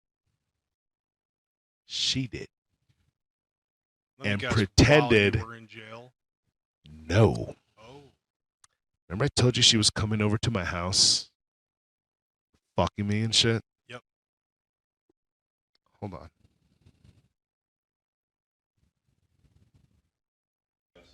I expressed to you multiple times that I did not have any desire to reconcile. I know. And you also expressed that until those papers are signed. Yeah, I mean, like, it is like some kind of common respect. I mean, you were all sugar babies. So, you know, like, Wasn't. was not. It definitely wasn't. Not. I wasn't. You definitely were. And, like, so I don't. I was going over that whole thing in my head, and I'm like, you know, 'cause I saw that you're like a month before.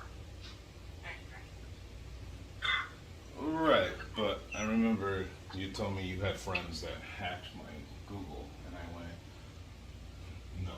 So, I told you I had friends that hacked your Google. well, you said, I asked you, wait, how do you know I was getting those emails? Because I went and I looked on your computer when you sleep. Right. No, and that's fine. Like, that's fine. I'm not even mad that you looked at my computer. All right. Did you hear what she said? That she said. I said, well, how'd you know I was getting those emails then? Because I was getting on your computer while you were asleep. Now, there was no reason for her to need to get on my computer while I was asleep. Not because, oh, my privacy. She was always allowed to do that. Yeah. You want to use my computer? You want to go through all my files? You want to look at my emails and everything else? You can. I have nothing to hide. She would have had zero fucking reason to want to wait till I'm asleep and then say, oh, I'm going to get on his computer now where he can't see me. Dude, if she wanted to tell me, hey, I'm going to get on your computer and I want to look through it myself without you here in the room, I'd have gone up to my fucking bedroom and played my fucking Switch and said, hey, well, just let me know when you're done. Come cuddle. She knew this. I left my computer unlocked at the house while I spent 12 hours a day at work while she was at home. There was literally a time she got on my Discord on my computer and then like changed the name to like gay CPN and all this other stuff as a joke to fuck with me to make me think my shit was hacked. This is when we were still cool, good, living together, right? And I got all scared that my shit got hacked, and then she texts me and goes, baby, it was me, I'm fucking with you. And I'm like, ah, fucking bitch. Not one time did I go, why are you on my computer? What the fuck? You know? Yeah. She would have had zero fucking reason to let me wait till he's asleep so I can get up on here and see what he's really going on. No, she's already had the access. So why would she need it for when I'm asleep? She's doing something she shouldn't be doing.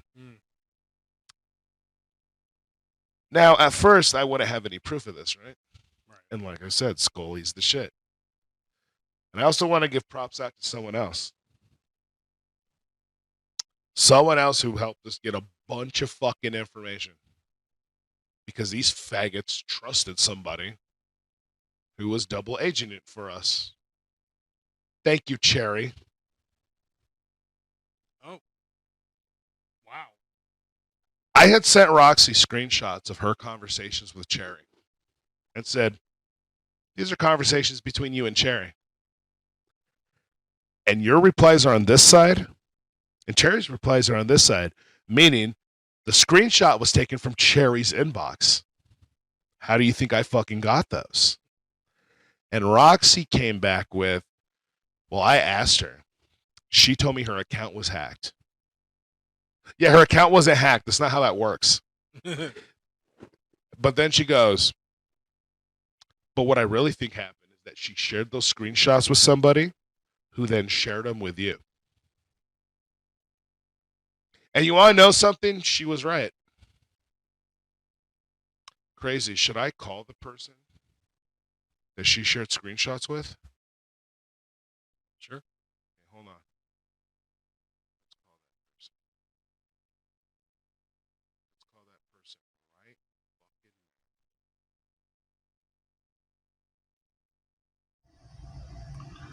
My joke isn't the What's up, Snaps? one, so. What is up? How are you? I'm doing good. How about yourself? Just vibing in this Doc Gruesome mask, pushing my fingers into my eyes. Is it the only thing that slowly stops the ache? Precisely. Oh man, okay, Snaps, before we get into it, I got a question. What's up? Since we're video chatting on the internet, can you show me your snat? My snat? I want to see your snat. Send snats, fam. Alright. So what else? It's my snap. Oh my god, the snap, bro. The snail cat. The snat. Okay. Never let it be said that Snaps hasn't flashed her snat on the internet. It's right here, bro. That's right. That's right. Iridescent. That's right. Hey, so the reason I'm calling you Snaps is funny little story here. So back after I got out of jail, and I was going back and forth with Roxxi, and I told her that a bunch of stuff she thought she was doing in private, you know, the Discord shit, the DMs and stuff, somebody within that group was feeding us information. And I was showing her screenshots of stuff she thought I wouldn't have access to. Okay. And I told her that all of this was made possible by Cherry. And I even showed her a DM of the DMs between her and Cherry. And you can see on the position of the conversation where Cherry's replies were and Roxy's replies were that this was definitely taken from Cherry's inbox.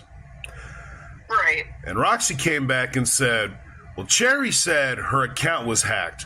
But what I really think happened was she shared those screenshots with somebody else that then turned around and shared them with you. So I am calling the person Cherry was sharing those screenshots with and giving all that information to. Yeah. That's the case because I was trying to tell her that she was being manipulated. And like right after she had shared all that with me and I was trying to like make her realize, you know, like they're playing games with you, she quit talking to me. Right. So did she give you her number and tell you to forward it over to me so I can start calling her from jail? She was actively, trying to reach out to you. Yeah, okay. Okay, cool. She seemed distressed that you were, like, she was upset that you were dealing with all this shit. She, like, cared about you when I was speaking with her. That's why I was speaking with her. Well, I mean, that's what she was telling me when I was talking to her on the phone every week. Right. From jail. Yeah. Now, the reason she probably stopped talking to you is because she got really mad at me because I didn't call her for 3 weeks. 2 of those weeks, like, it was like over 10 days, our fucking whole phone system went down. And I'm in jail. It's not like I can send a fucking text, hey, sorry, phone's fucked up, you know what I mean? You're just kind of assed out in situations like that. And so by the time I was able to call her again, she was like, you haven't called me, and you know, so blah, blah, blah, you're ignored me, fuck you, and all this. And I was like, oh, okay, it's like that. Okay, cool. So that's probably around the time. So let me ask you this question, Snaps. When Cherry was sharing all that information, the screenshots, the Discord stuff, and everything else, did she know she was giving you that information so I can use it in my defense? Honestly, I don't really know what the fuck anyone's intentions were at a certain point. At a certain point, I just had to withdraw from everybody and just only talk to Kreyz and Don about everything because, like, I couldn't really tell.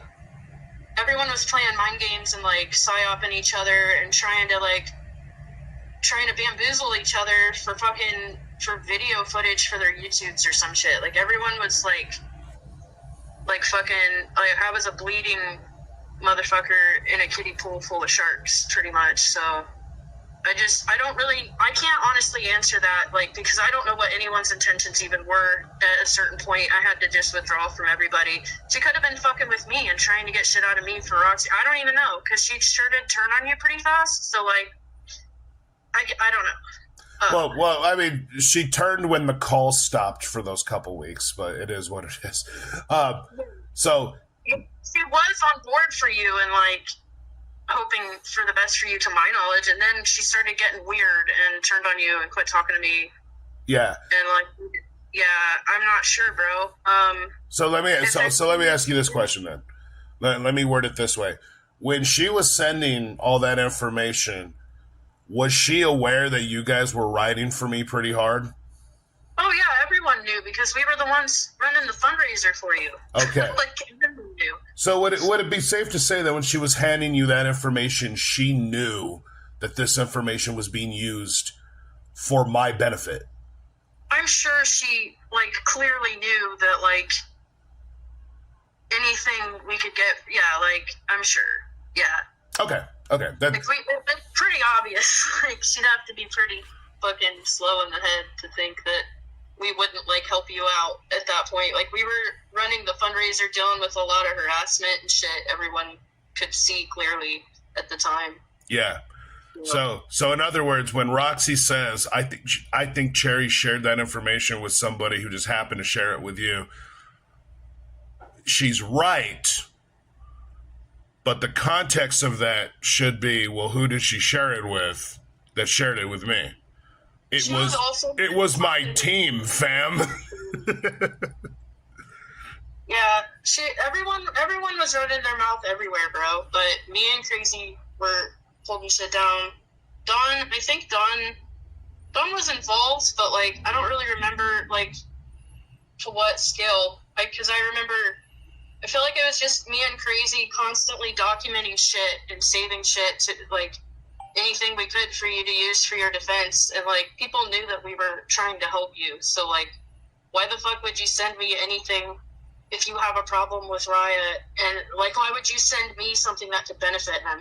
Like, right. They just kept, actually, now that I think about it, bro, like, they were going live and making death threats and, like, flashing their nutsacks at us and all sorts of shit on live on YouTube and, like, threatening us sexually and physically and, like, all this shit, like, very documented in public. Like, so they were kind of, like, giving us shit to help you the whole time. Like, I don't really understand.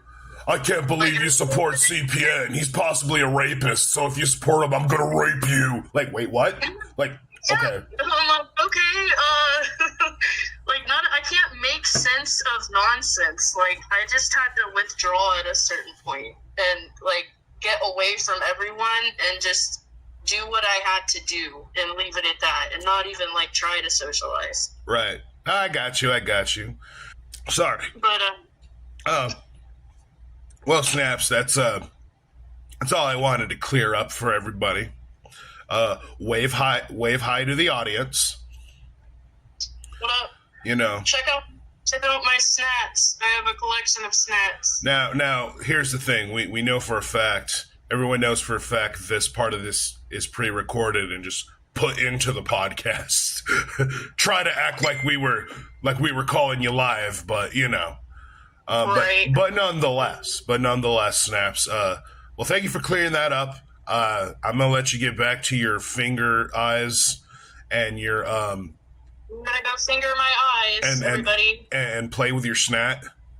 Oh, I don't really have a collection either. That I'm going to have a collection. This is the very first snat ever. We'll definitely play with your snat.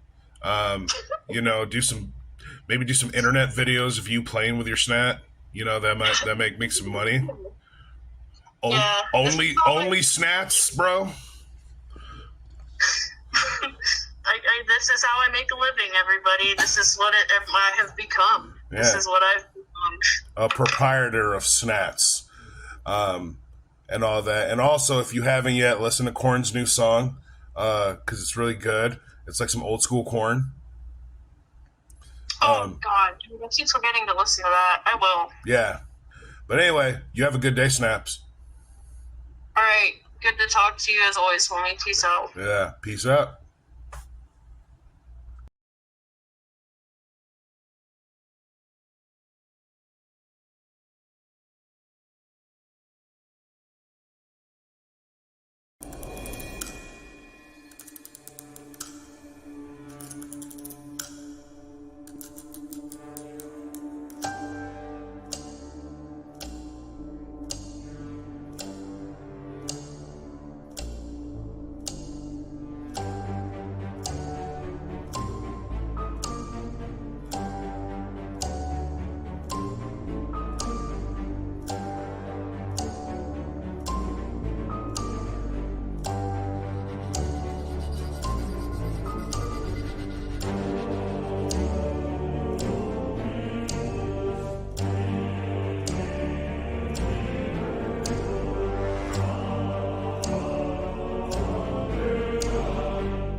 All right. Well, Well, hold on. Before we do anything else, there is one thing though, when it concerns where you're at now, where you're going to be going. Because, dude, I get messages all the fucking time. Is CPN coming back? Is he coming back? And the question is like, okay, if you are coming back, what is your plan? What is your intention? well, as far as me like coming back to YouTube and stuff and talk about Juggalo shit and all that other stuff. Look, a lot of my haters, a lot of people, they went really far to try to get rid of me. And they fucking failed. Yeah, I'll be back soon, bro. I'll be making fucking videos again. I'll be fucking but however, I'll be doing I'm gonna be doing one-off videos. I'm not doing a fucking live with CPM podcast. I just don't have time for it. Because what a lot of people don't understand is, okay, sure, YouTube I didn't have the social media for the last 4 years. I had to fill that time somehow. And that time ended up getting filled with business opportunities and all types of stuff. My boy over here has this store now. There's all this other shit going on with this man right here. You know what I mean? Ryan's my dog, man, and it's a new chapter in his life, and we're gonna make sense of all this crazy shit. You know, put all this behind us and embark on your new journey, man. Yeah. That was actually something that a couple of people ended up saying, because they were like, well, I don't understand what the big deal is about you having this big major comeback. If I were you, I would just, move forward and blah, blah, blah. In a sense, you kind of are. Yeah, like I said, I'm not doing I'm not going to be doing the podcast. But let me put it to you like this. So there was like a giant bucket of subjects and things I've wanted to make videos about when it concerns Juggalo shit that I've never gotten the chance. So I will be emptying the bucket. I'll go ahead and I guess there'll be a link to the new CPN channel in the description. Yeah, I will be doing that. But here's the other thing. I will be doing a podcast. It just won't be Juggalo shit. Me and this gentleman right here. We'll be doing a podcast. The Cactus Club. Cactus Club. Yeah. And everybody understand when we get to that next point, what it's all about. It's gonna be a lot of fun. Yeah. It's gonna be different, so. Yeah, and what this podcast is, it's just current events, current world events and shit. It's us talking about, like for instance, when the shit happened with the fucking Trump banquet, we talk about that. When Current events. like if news, the just Diddy thing happened while we were doing this, talk we'd about be that. covering the Diddy Let's thing. talk You about know it. what I mean? Like, and then there's other stuff going on in the world and stuff. Me and this dude have hella fucking long ass conversations Arguments about the world and arguments and stuff. which is awesome because it only Just, just, Yeah, like just like he believes certain things, I believe certain things and stuff like that. So, but yeah, that's what we'll be doing. If you want to watch, fine. If you don't, we don't care. Like I said, there's what I try to tell y'all is there's a giant fucking world out there, and there's a whole ass audience out there, bro, for everybody. So we'll be doing that. But yes, I will be doing Juggalo videos, and this is actually gonna lead me to another thing. One thing that I have found is kind of void in the underground is, if you ever notice, like, there's a lot of artists and stuff, and they are trying to take themselves, they're trying to do serious work. This thing, you need merchandise, and you need this, and you need this, right? Well, this man right here, you know, in his business and stuff, we kind of have some access to some stuff now. But basically, if I start selling T-shirts again, we're gonna make them. I'm gonna make his ass make them. I ain't doing. He's making them. Yeah, I'm making them. I'm just joking. We're gonna Like, do it. I think it's more authentic. if The we, machines, we got the machines now. We got all of this. I can make any fucking T-shirt I want, and any quantity I want. Got access to the wholesale on fucking blank tees to make T-shirts and quality, and it's just one person. Eventually, what we're venturing into as well is for the underground, like a whole underground pack. It will be the same quality shit, but it'll cost you a lot less to get your merchandise made up. And you don't have to go through this person to that person. Like literally, we're gonna Yeah. take the T-shirt, we're gonna press it for you, and boom, here you go. Yeah, Straight from these hands. yeah. We got all that shit. But we also got other forms of, different types of merchandise. We got a lot of things in the woodwork. So it's just one step at a time, and just stay tuned. Even with Cactus Club, got a lot of stuff to talk about, a lot of things to bring to the table, man. And hopefully you guys are gonna support us and take us to the next level as far as just your entertainment source or something that you guys can just chill and vibe to. Yeah. And that's actually very fucking cool as far as I'm concerned. The biggest issue that I had when it concerned like you being Ghost for the last 4 years is how many people would come up to me and ask me questions and stuff. And it's like, to me, I kind of felt like, dude, you can obviously see things with your own eyes. I could, even if you wanted to just dismiss it. Before all this shit fucking went down and you ended up going to jail. I remember, like, when you felt like, okay, I've gone as far as I could go with with doing stuff on YouTube, and you wanted to retire. You ended up saying, the only thing that could bring me back is if something happens that shakes the very core of the Juggalo Foundation. 3 days later, Twisted declines the march. That launched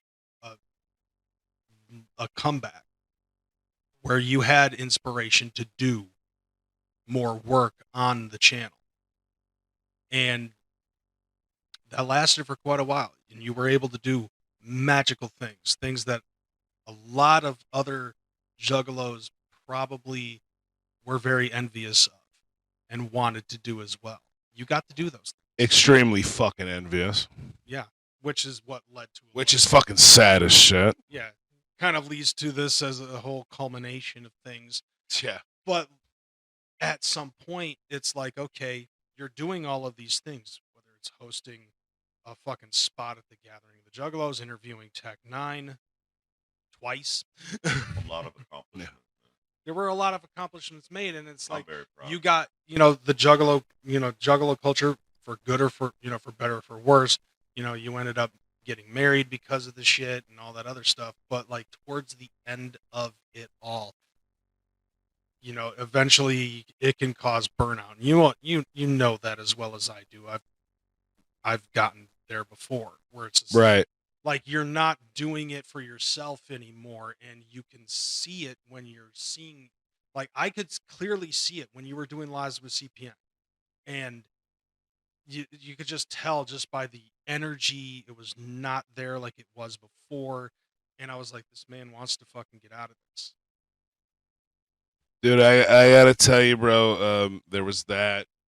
And on top of that, bro, like,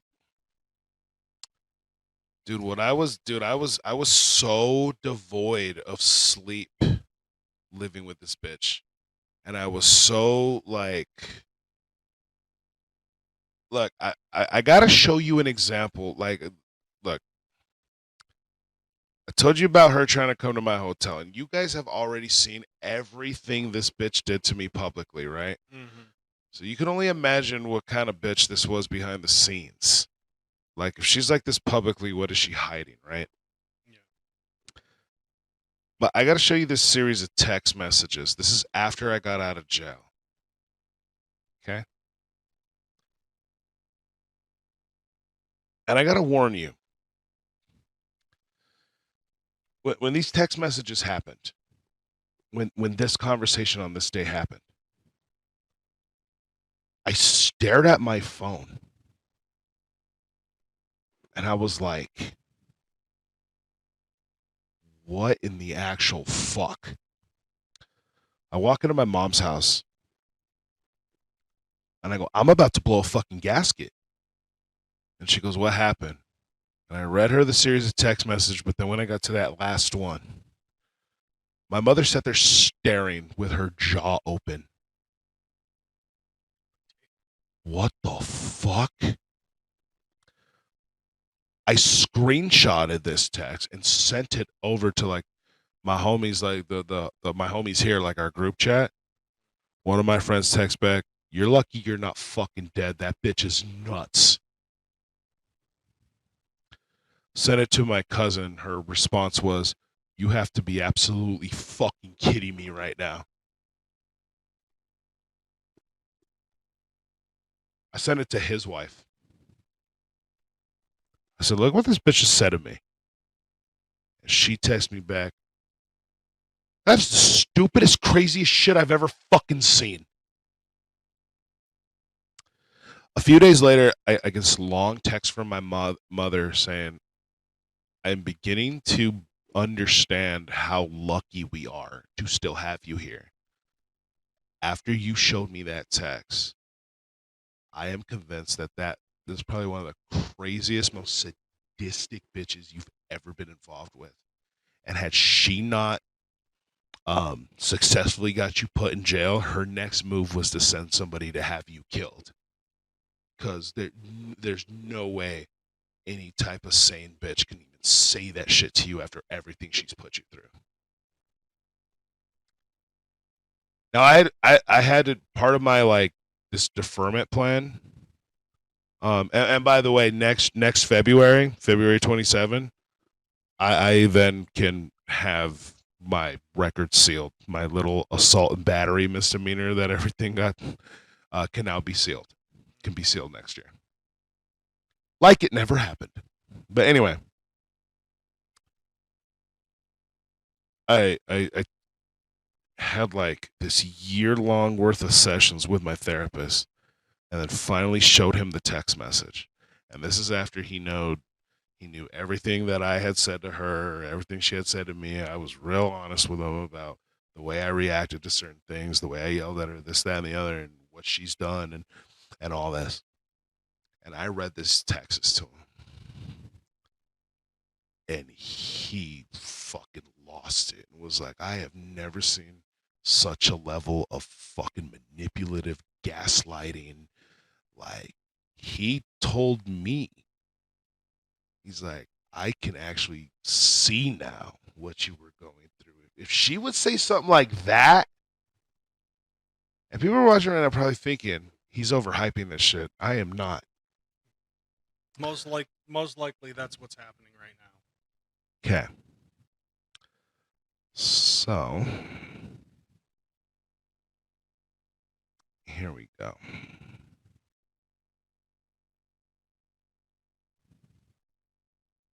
Okay. So we got to go. Okay, there we go. Okay.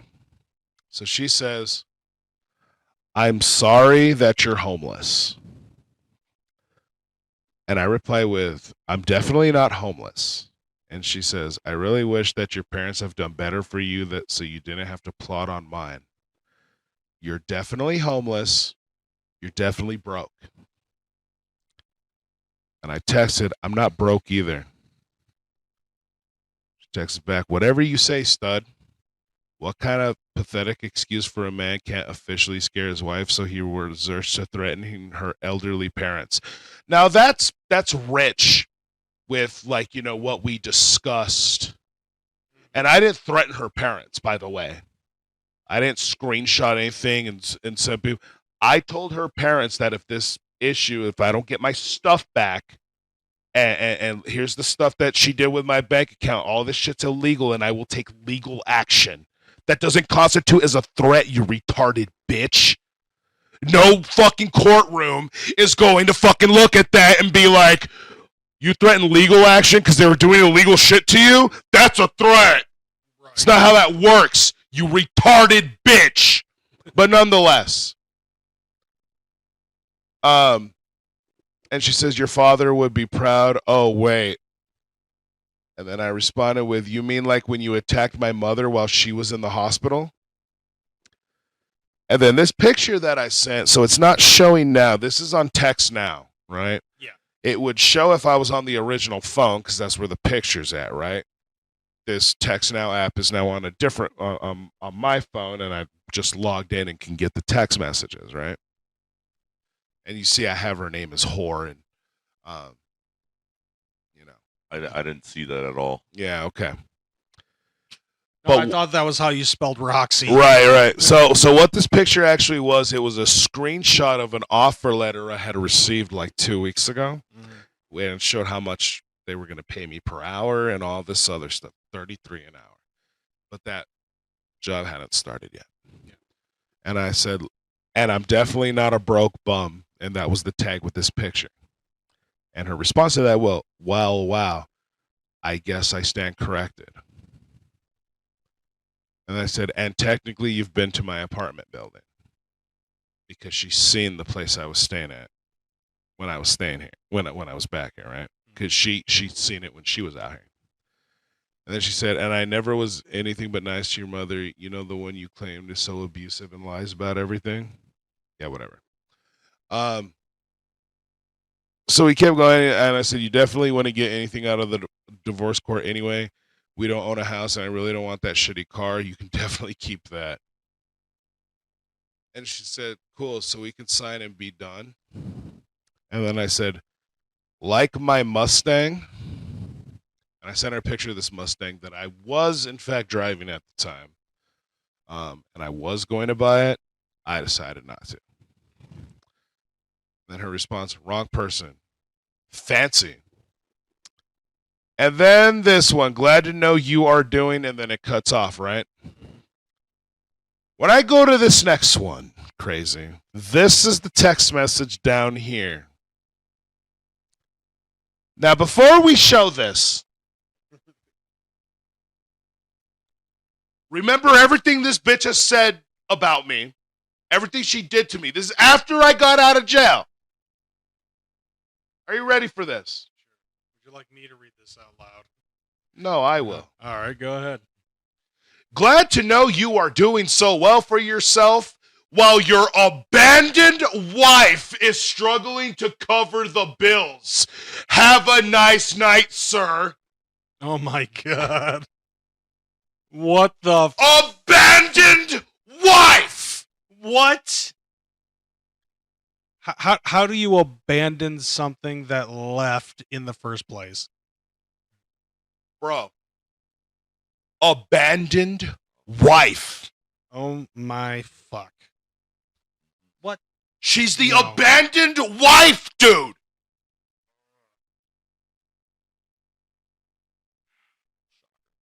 How did I overhype how crazy this bitch is now? What the fuck?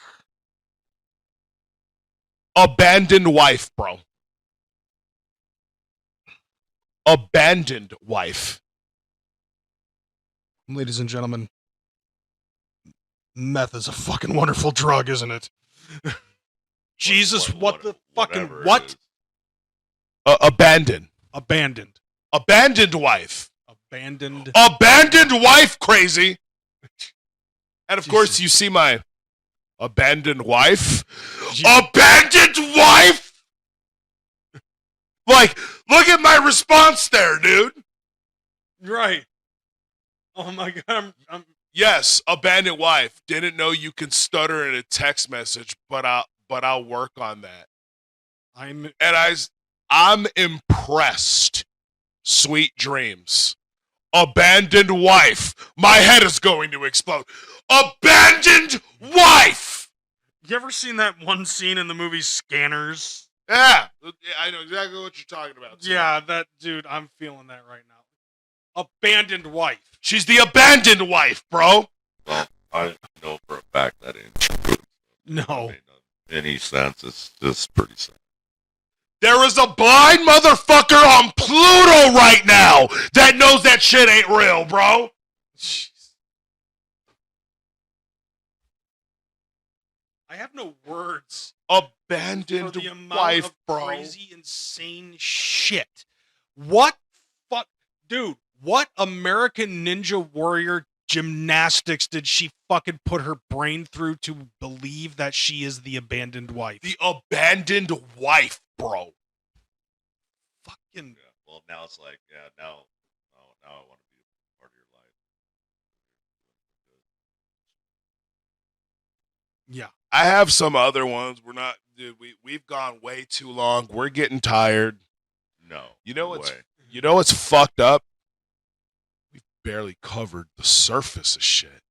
This is just the tip of the iceberg.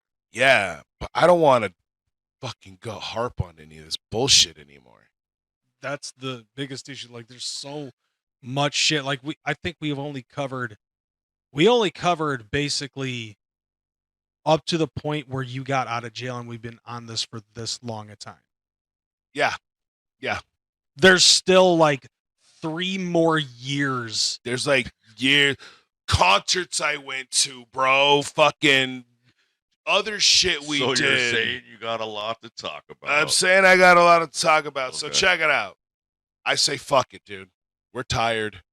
It's been a long time. We've been talking to these people, for 4 fucking hours now? About, yeah. Yeah, so this is what we're going to do.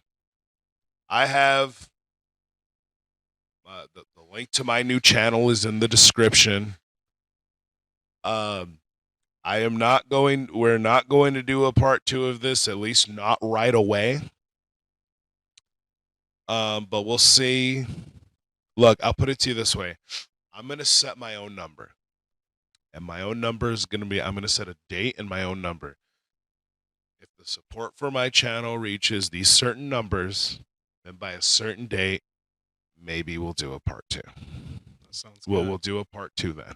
There we go. No. But until then, but as far people wanted to know how the case went, and and how everything went. At the end of all of this, I'm not a felon, and I have a little misdemeanor that I can get rid of next year. That's it. As for the motherfuckers that have been trying to say, oh, you're still broke, you're still homeless, blah, blah, blah, and trying to fucking downplay where you're at in life, let me tell you something, guys. This motherfucker, based off of this whole thing, he flew me into Arizona so we could do this. Spared no expense. I've seen. That's actually not true. I did spare some expense. Okay. Well, the reason I spared some expense. Okay, I'll tell you the expense I spared. Okay, spared some expense, but not no expense. Okay. There were some more people that were talking about joining, and they were going to be here tonight. Due to their life issues and family issues and other things, they couldn't, right? And had they been here, I was going to rent a big-ass Airbnb. We're going to have this big-ass house. Since it was just you, I was like, there's no reason spending the money. I actually do spare expense because I'm frugal as shit. Being with this I can have crazy $1 million bitch- and I'm still going to be like, can I get that 15% discount? You know what I mean? That's just but how you I am, also, bro. You and I have discussed this before, and you have shown reason why and explained reason why. And I would think after listening to some of the stories that we have had about Roxxi, people could understand why. Yeah, I'm actually absolutely traumatized when it even comes to spending money. Like, I don't like spending money anymore because this bitch was just draining all of my funds, dude. Oh. She's draining my funds when we were living together and then drained my funds when I went to jail. But at the very least, when I went to jail, the funds she drained, I can get back.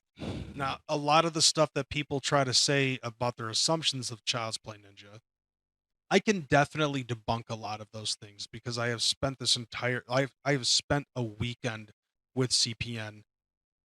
A lot of the shit, if not all of the shit that he fucking says is some true shit. Bro lives that fucking life. While I've been here, I have been able to experience going to see roots of this motherfucker's life. Living in Douglas, around Bisbee, Sierra Vista, Tombstone. He's shown me all of these things. He's also introduced me to Sonoran hot dogs, which are fucking delicious. He, you know, Did you like the horchata? Dude, the horchata was You fucking. gave him the horchata. It was. I got him the large one too, bro. He gave me the large horchata.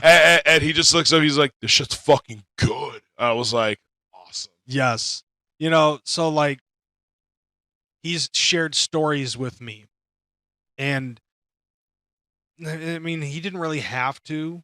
Like, he's already proven his truthfulness, honesty, loyalty in our friendship over the last God knows how long. I've lost count and I'm too tired to fucking think.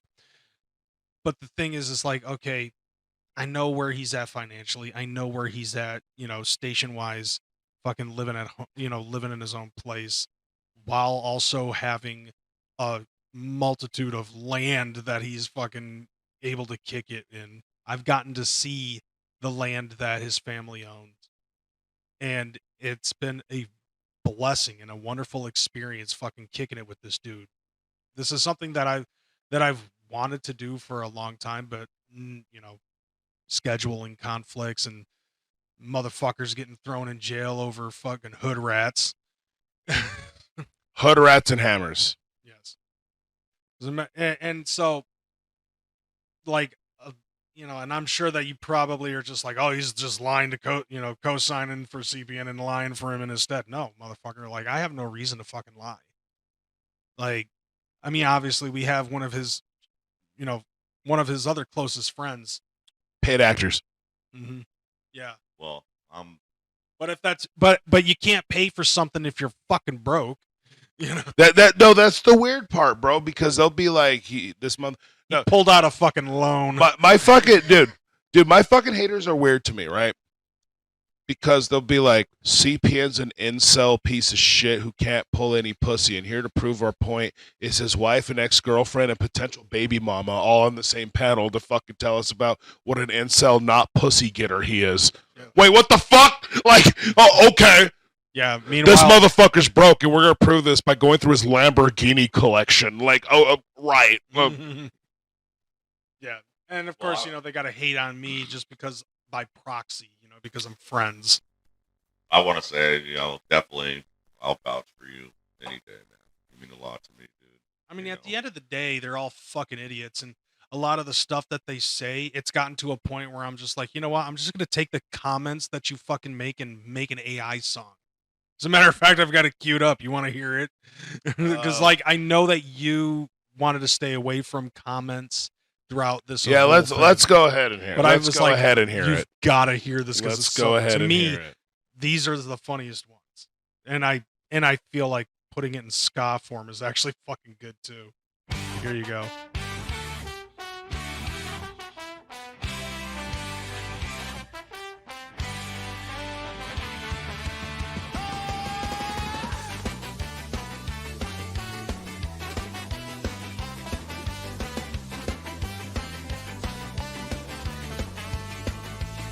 Yo, you returning?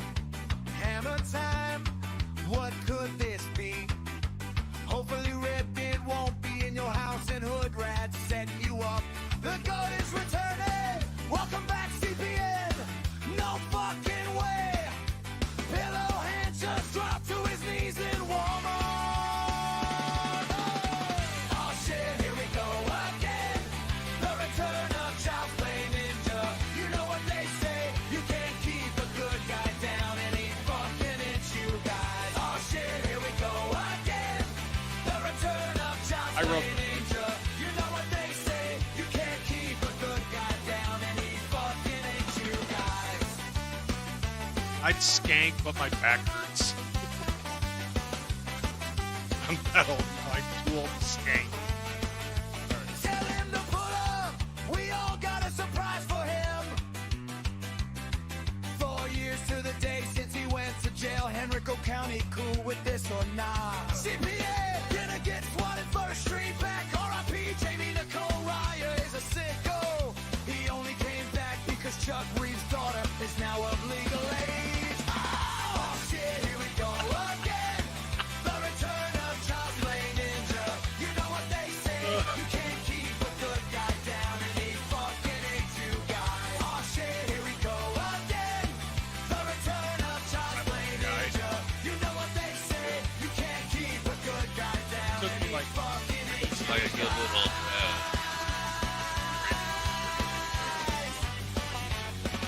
That one was.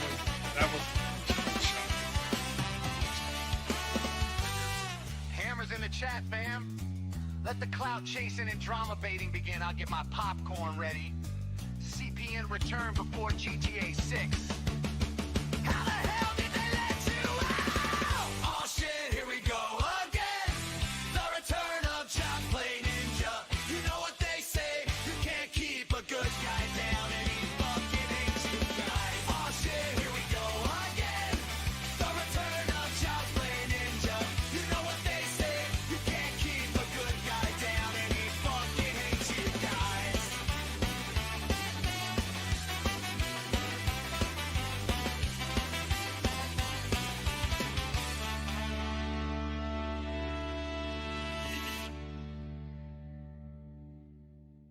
Yeah, so to I everybody, actually fucked with that hard, bro. That was real good. That I fucked with that pretty hard, dude. That was you did a good fucking job, bro. thank you. That was fucking great. That was a combination of stuff that I found on the comments from the reveal video, the things that you had posted, and Reddit.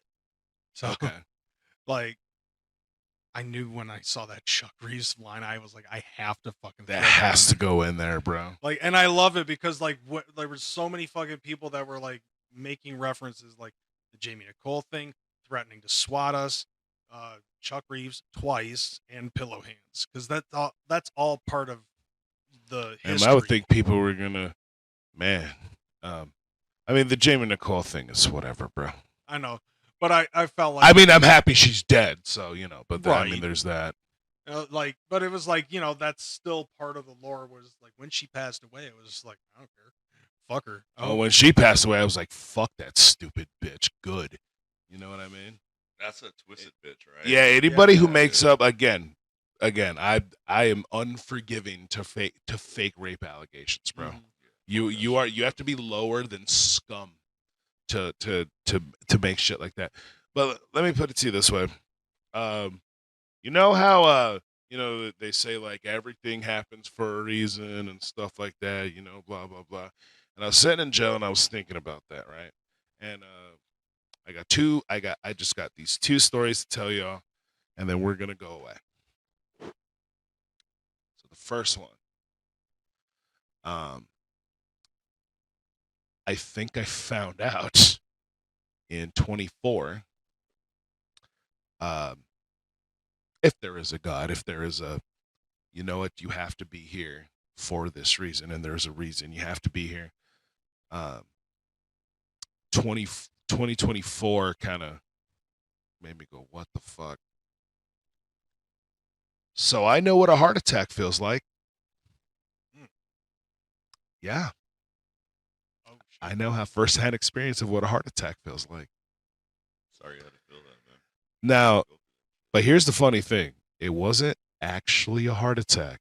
It was a heart attack-like event, and it feels just like a heart attack, right? I was on a fucking plane, and I was sleeping, and I woke up in this weird, like, what the fuck? And I was like sweating, and I kept feeling like it felt like my whole torso was like cramping up, and I was like, oh, what the fuck is going on? And then all of a sudden, like, I started getting dizzy and shit, and I was like, you know what, I'm gonna get up and I'm gonna go into the bathroom and like stretch out, and I might have to puke. I don't know what the fuck's going on. And I was profusely sweating, dude, just all of a sudden.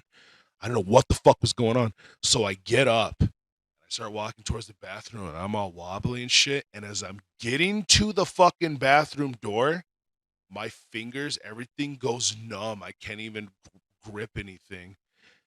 And I see everything start fading to black, and I just shut off.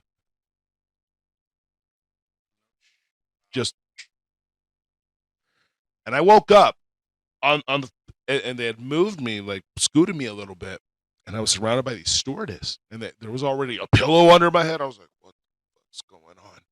Like, and when we landed, the ambulance came in, took me off. I end up in the hospital. I'm in the ER. A few hours into the ER, the doctor comes in and says, we're admitting you to the cardio unit. The fuck? Right?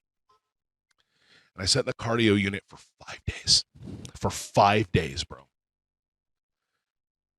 And what ended up happening, when the doctor came to tell me, I went through all the tests, bro. All those machines, I did it all, bro. And the doctor told me that what's happening is that my heart is starting to bulk because my blood pressure is so goddamn high.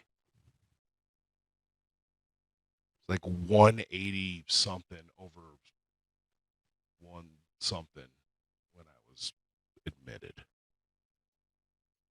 Like, you are literally like on the cusp of having like a stroke or a heart attack just with your blood pressure alone. And now your heart is starting to bulk. They said what happened to me was the rhythm went off and my whole thing had to reset. That's what I felt. And that feels just like a heart attack. Okay. The doctor said, however, you are currently at the position in your life where you can turn it around. You need to lose weight.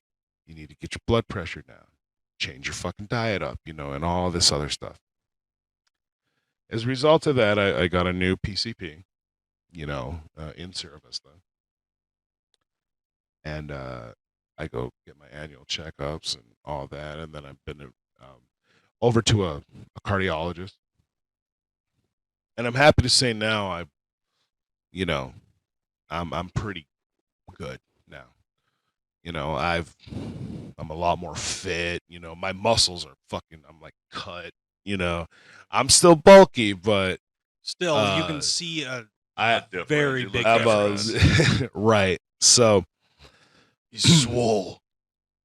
yeah. Dude, I'd be doing that shit, dude. I'd be fucking lifting weights and shit. On Tuesday we do arms, because if you want to stuff her muff gutter with your nut butter till she starts to fucking stutter, your arms better be fucking swole. But anyway, that's another thing. What's cool about what's cool about working out too? You meet a lot of hot ass girls. Fucking working out, bro. And that's all you need right now, dude. No, I know. I'm just. Oh no, dude! It's the greatest. This whole shit is the greatest shit to me because I'm so uninterested in females. Because I'm uninterested, it's like I can just be myself at all times. Apparently, when I'm uninterested, I'm more attractive. Like I don't know, it's weird. Like because you have that attitude or whatever. It's like a challenge to them. Right. But whatever. So, yeah. Like, dude, I don't fucking walk on eggshells around anyone. But anyway, my doctor told me that according to my tests and stuff, and some of my old charts, this may have been a problem for a while. And I told him about I was in jail for 6.5 months back in 2022. I dropped a shit ton of weight when I got out of there. I was wearing XL's baggy, bro, when I walked out of jail.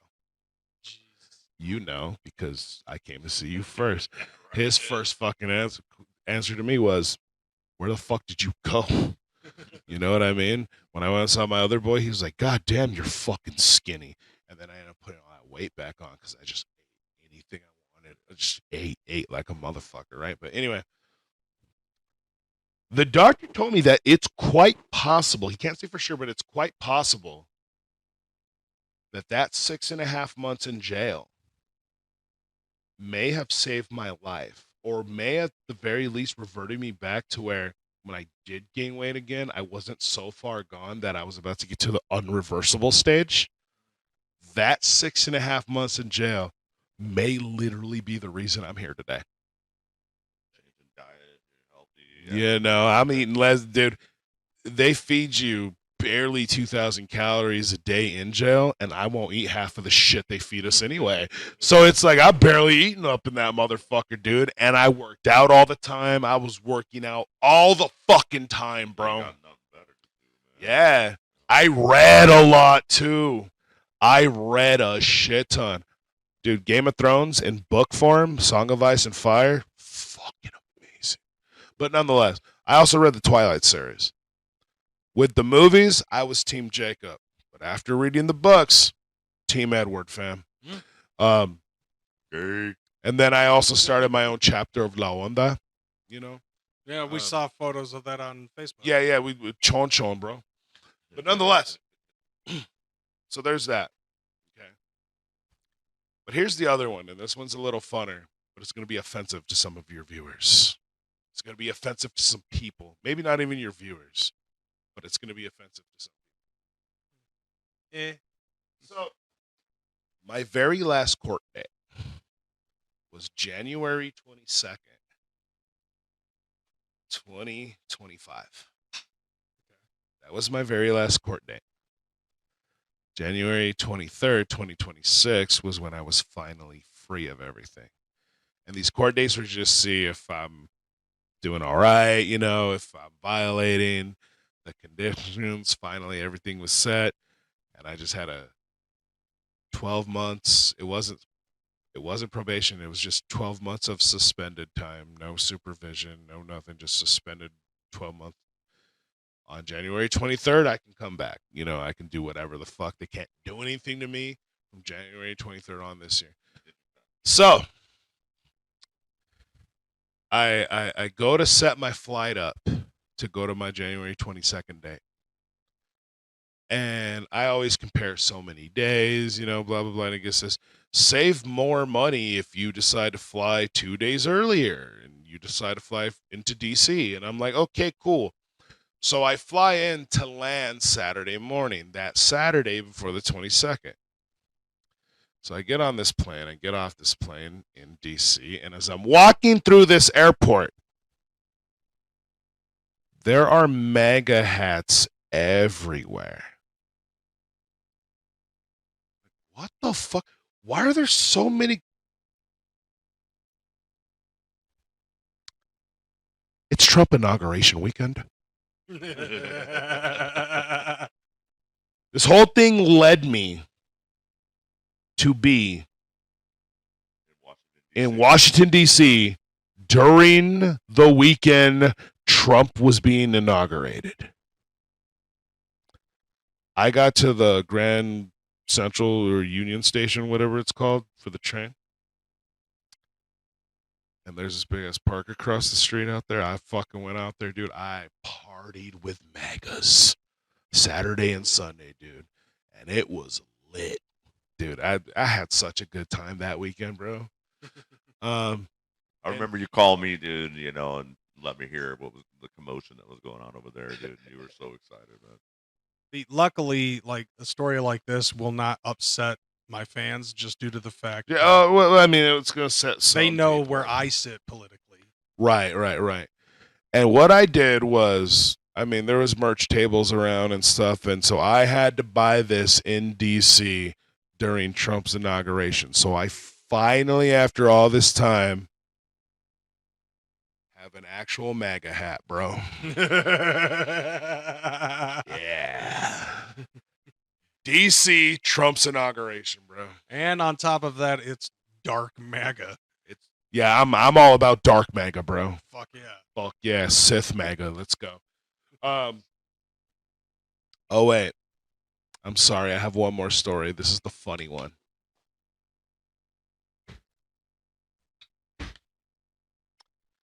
So I did have to spend an extra 2 months when I went back the first time after I was let out for that year. Roxy literally took audio clips from those videos she posted of me and her arguing and sent them to the prosecutor, acting as if these were brand new conversations we were having and saying, look, he was being hostile towards me. When I went to my hearing, I was then told to either plead to something without the conditions how I had now, or he was going to play those for the judge and have my bond revoked. I said, cool, put me in jail, bitch. And he did.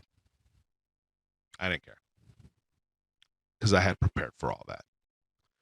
When I walked out of jail after those 2 months, it was a completely different story. I had $10,000 in a fucking emergency account tucked away. I had all my clothes. I walked out that bitch, made my way to Target, bought my phone, booked my flight, got a fucking hotel, did all that. Everything was smooth fucking sailing. And on my way back, I'm going to rent a car for a few days because I hadn't bought my car yet. I'm going to rent a car for a few days. Okay? Until I get some shit in order. All right, okay, cool. I get to the car rental thing, and I just rented whatever the cheapest one was, which a Corolla model or a car like that. A Toyota Prius. Yeah, shit like that. Shit like that, right? Bro. No, it's gas is efficient. So I enjoy that shit. Well, anyway. You got you this grand luxury Prius. Anyway. So I get to the desk and stuff, and the guy goes, I am so sorry, but the type of car you ordered, we are all out of those. I was like, well, do you have cars? Because I already paid, bro. And he's like, oh, yeah, no, we do. We just don't have the one you ordered. But since we don't have your car, we can give you a free upgrade. Okay. I just need to get around, bro. It's cool. And he goes, would you be cool with a Mustang? Yes, I'd be cool with a Mustang. Fuck yeah, right? So I'm all like, hell yeah. So he gives me my fucking key with the number. It's this number, whatever, blah, blah, blah. And I walk over there, and then I see my car in that number, and I go, no. And I sat there, and I stared at that fucking car for a while, going, wow. I guess it's a universal law, isn't it? There I am, a middle-aged man going through a nasty divorce. And without trying, the universe arranged the situation to not just put me in a Mustang, but the Mustang was red. And it was a fucking convertible, dude. I was a middle-aged man driving a red convertible who's going through a divorce. I didn't try to make this happen. The universe provided. For real. And I just thought, there better be a pair of sunglasses in the glove box, and where's the hot 19-year-old blonde? That's supposed to come with the car. It was a blow-up. It was. Well, no, I just went and hired a hooker. Pull emergency tab. That's All right. the windows down, journey on fucking 90. Right, yeah. I drove down the Arizona fucking freeway in a fucking red convertible, literally while going through a nasty divorce. And I didn't plan for any of that to happen. It just worked out that way. So, yeah. But with that said, ladies and gentlemen. Oh, I guess that's wrapping it up. I Yeah. think I don't think we need an epic outro, dude. I am fucking exhausted. well, Skater. I will, I think I'll Man. provide something for you. Like CPN fucking hates you guys, and I'm sure I can say this with confidence. I'm sure he hopes bad things happen to you. I'm sure that he hopes that Crazy McKormik will take any comments that you make and turn them into a ska song. You have nothing to say? Not after that. He set you up with your. Okay, well, shit, listen. Yeah. The CPN and he hates you all. That's it. That's a wrap. What's that? So I'll be doing videos. That's like a Pokemon. We'll be doing our podcast. We'll be doing our podcast. And pretty soon, because we're not fully able to launch yet, but we're working on it. Yeah.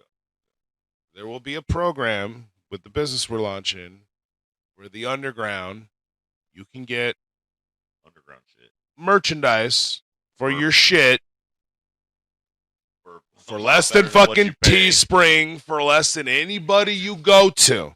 Because we have all the wholesale hookup, bro, for everything. Okay? Oh, I never told you what the name of this would be. Diamond Hammer Entertainment. Diamonds in the chat, hammers in the chat. But you're right, I'm CPN, and I fucking hate you guys. I hope the fucking worst things happen to you. I hope you all end up in parts of your life where you also need to drive red Mustangs and wear MAGA hats. You know what I mean? I don't fucking know, bro. Fuck all y'all. Suck my dick. And never forget, I'll take a Coke then. So saith the Hammer Daddy. That's right. Hammer Daddy out. All right, we're out this bitch.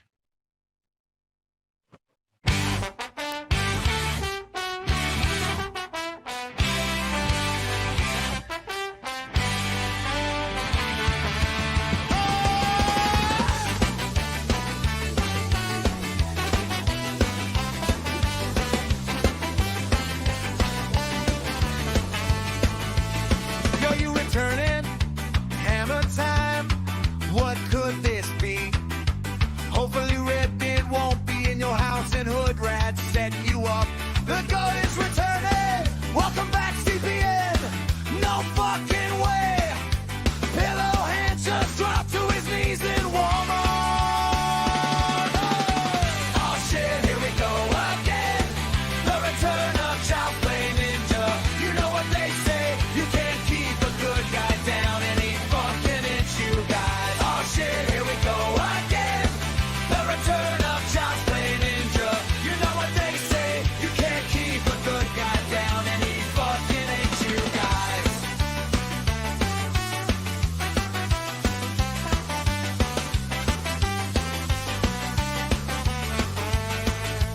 Tell him to pull up, we all got a surprise for him.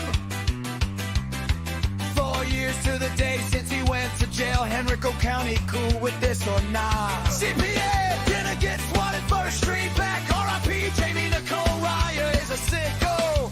He only came back because Chuck Reeves' daughter is now of legal age. Oh shit, here we go again. The return of Child Play Ninja. You know what they say, you can't keep a good guy down and he fucking hates you guys. Oh shit, here we go again. The return of Child Play Ninja. You know what they say, you can't keep a good guy down and he fucking hates you guys.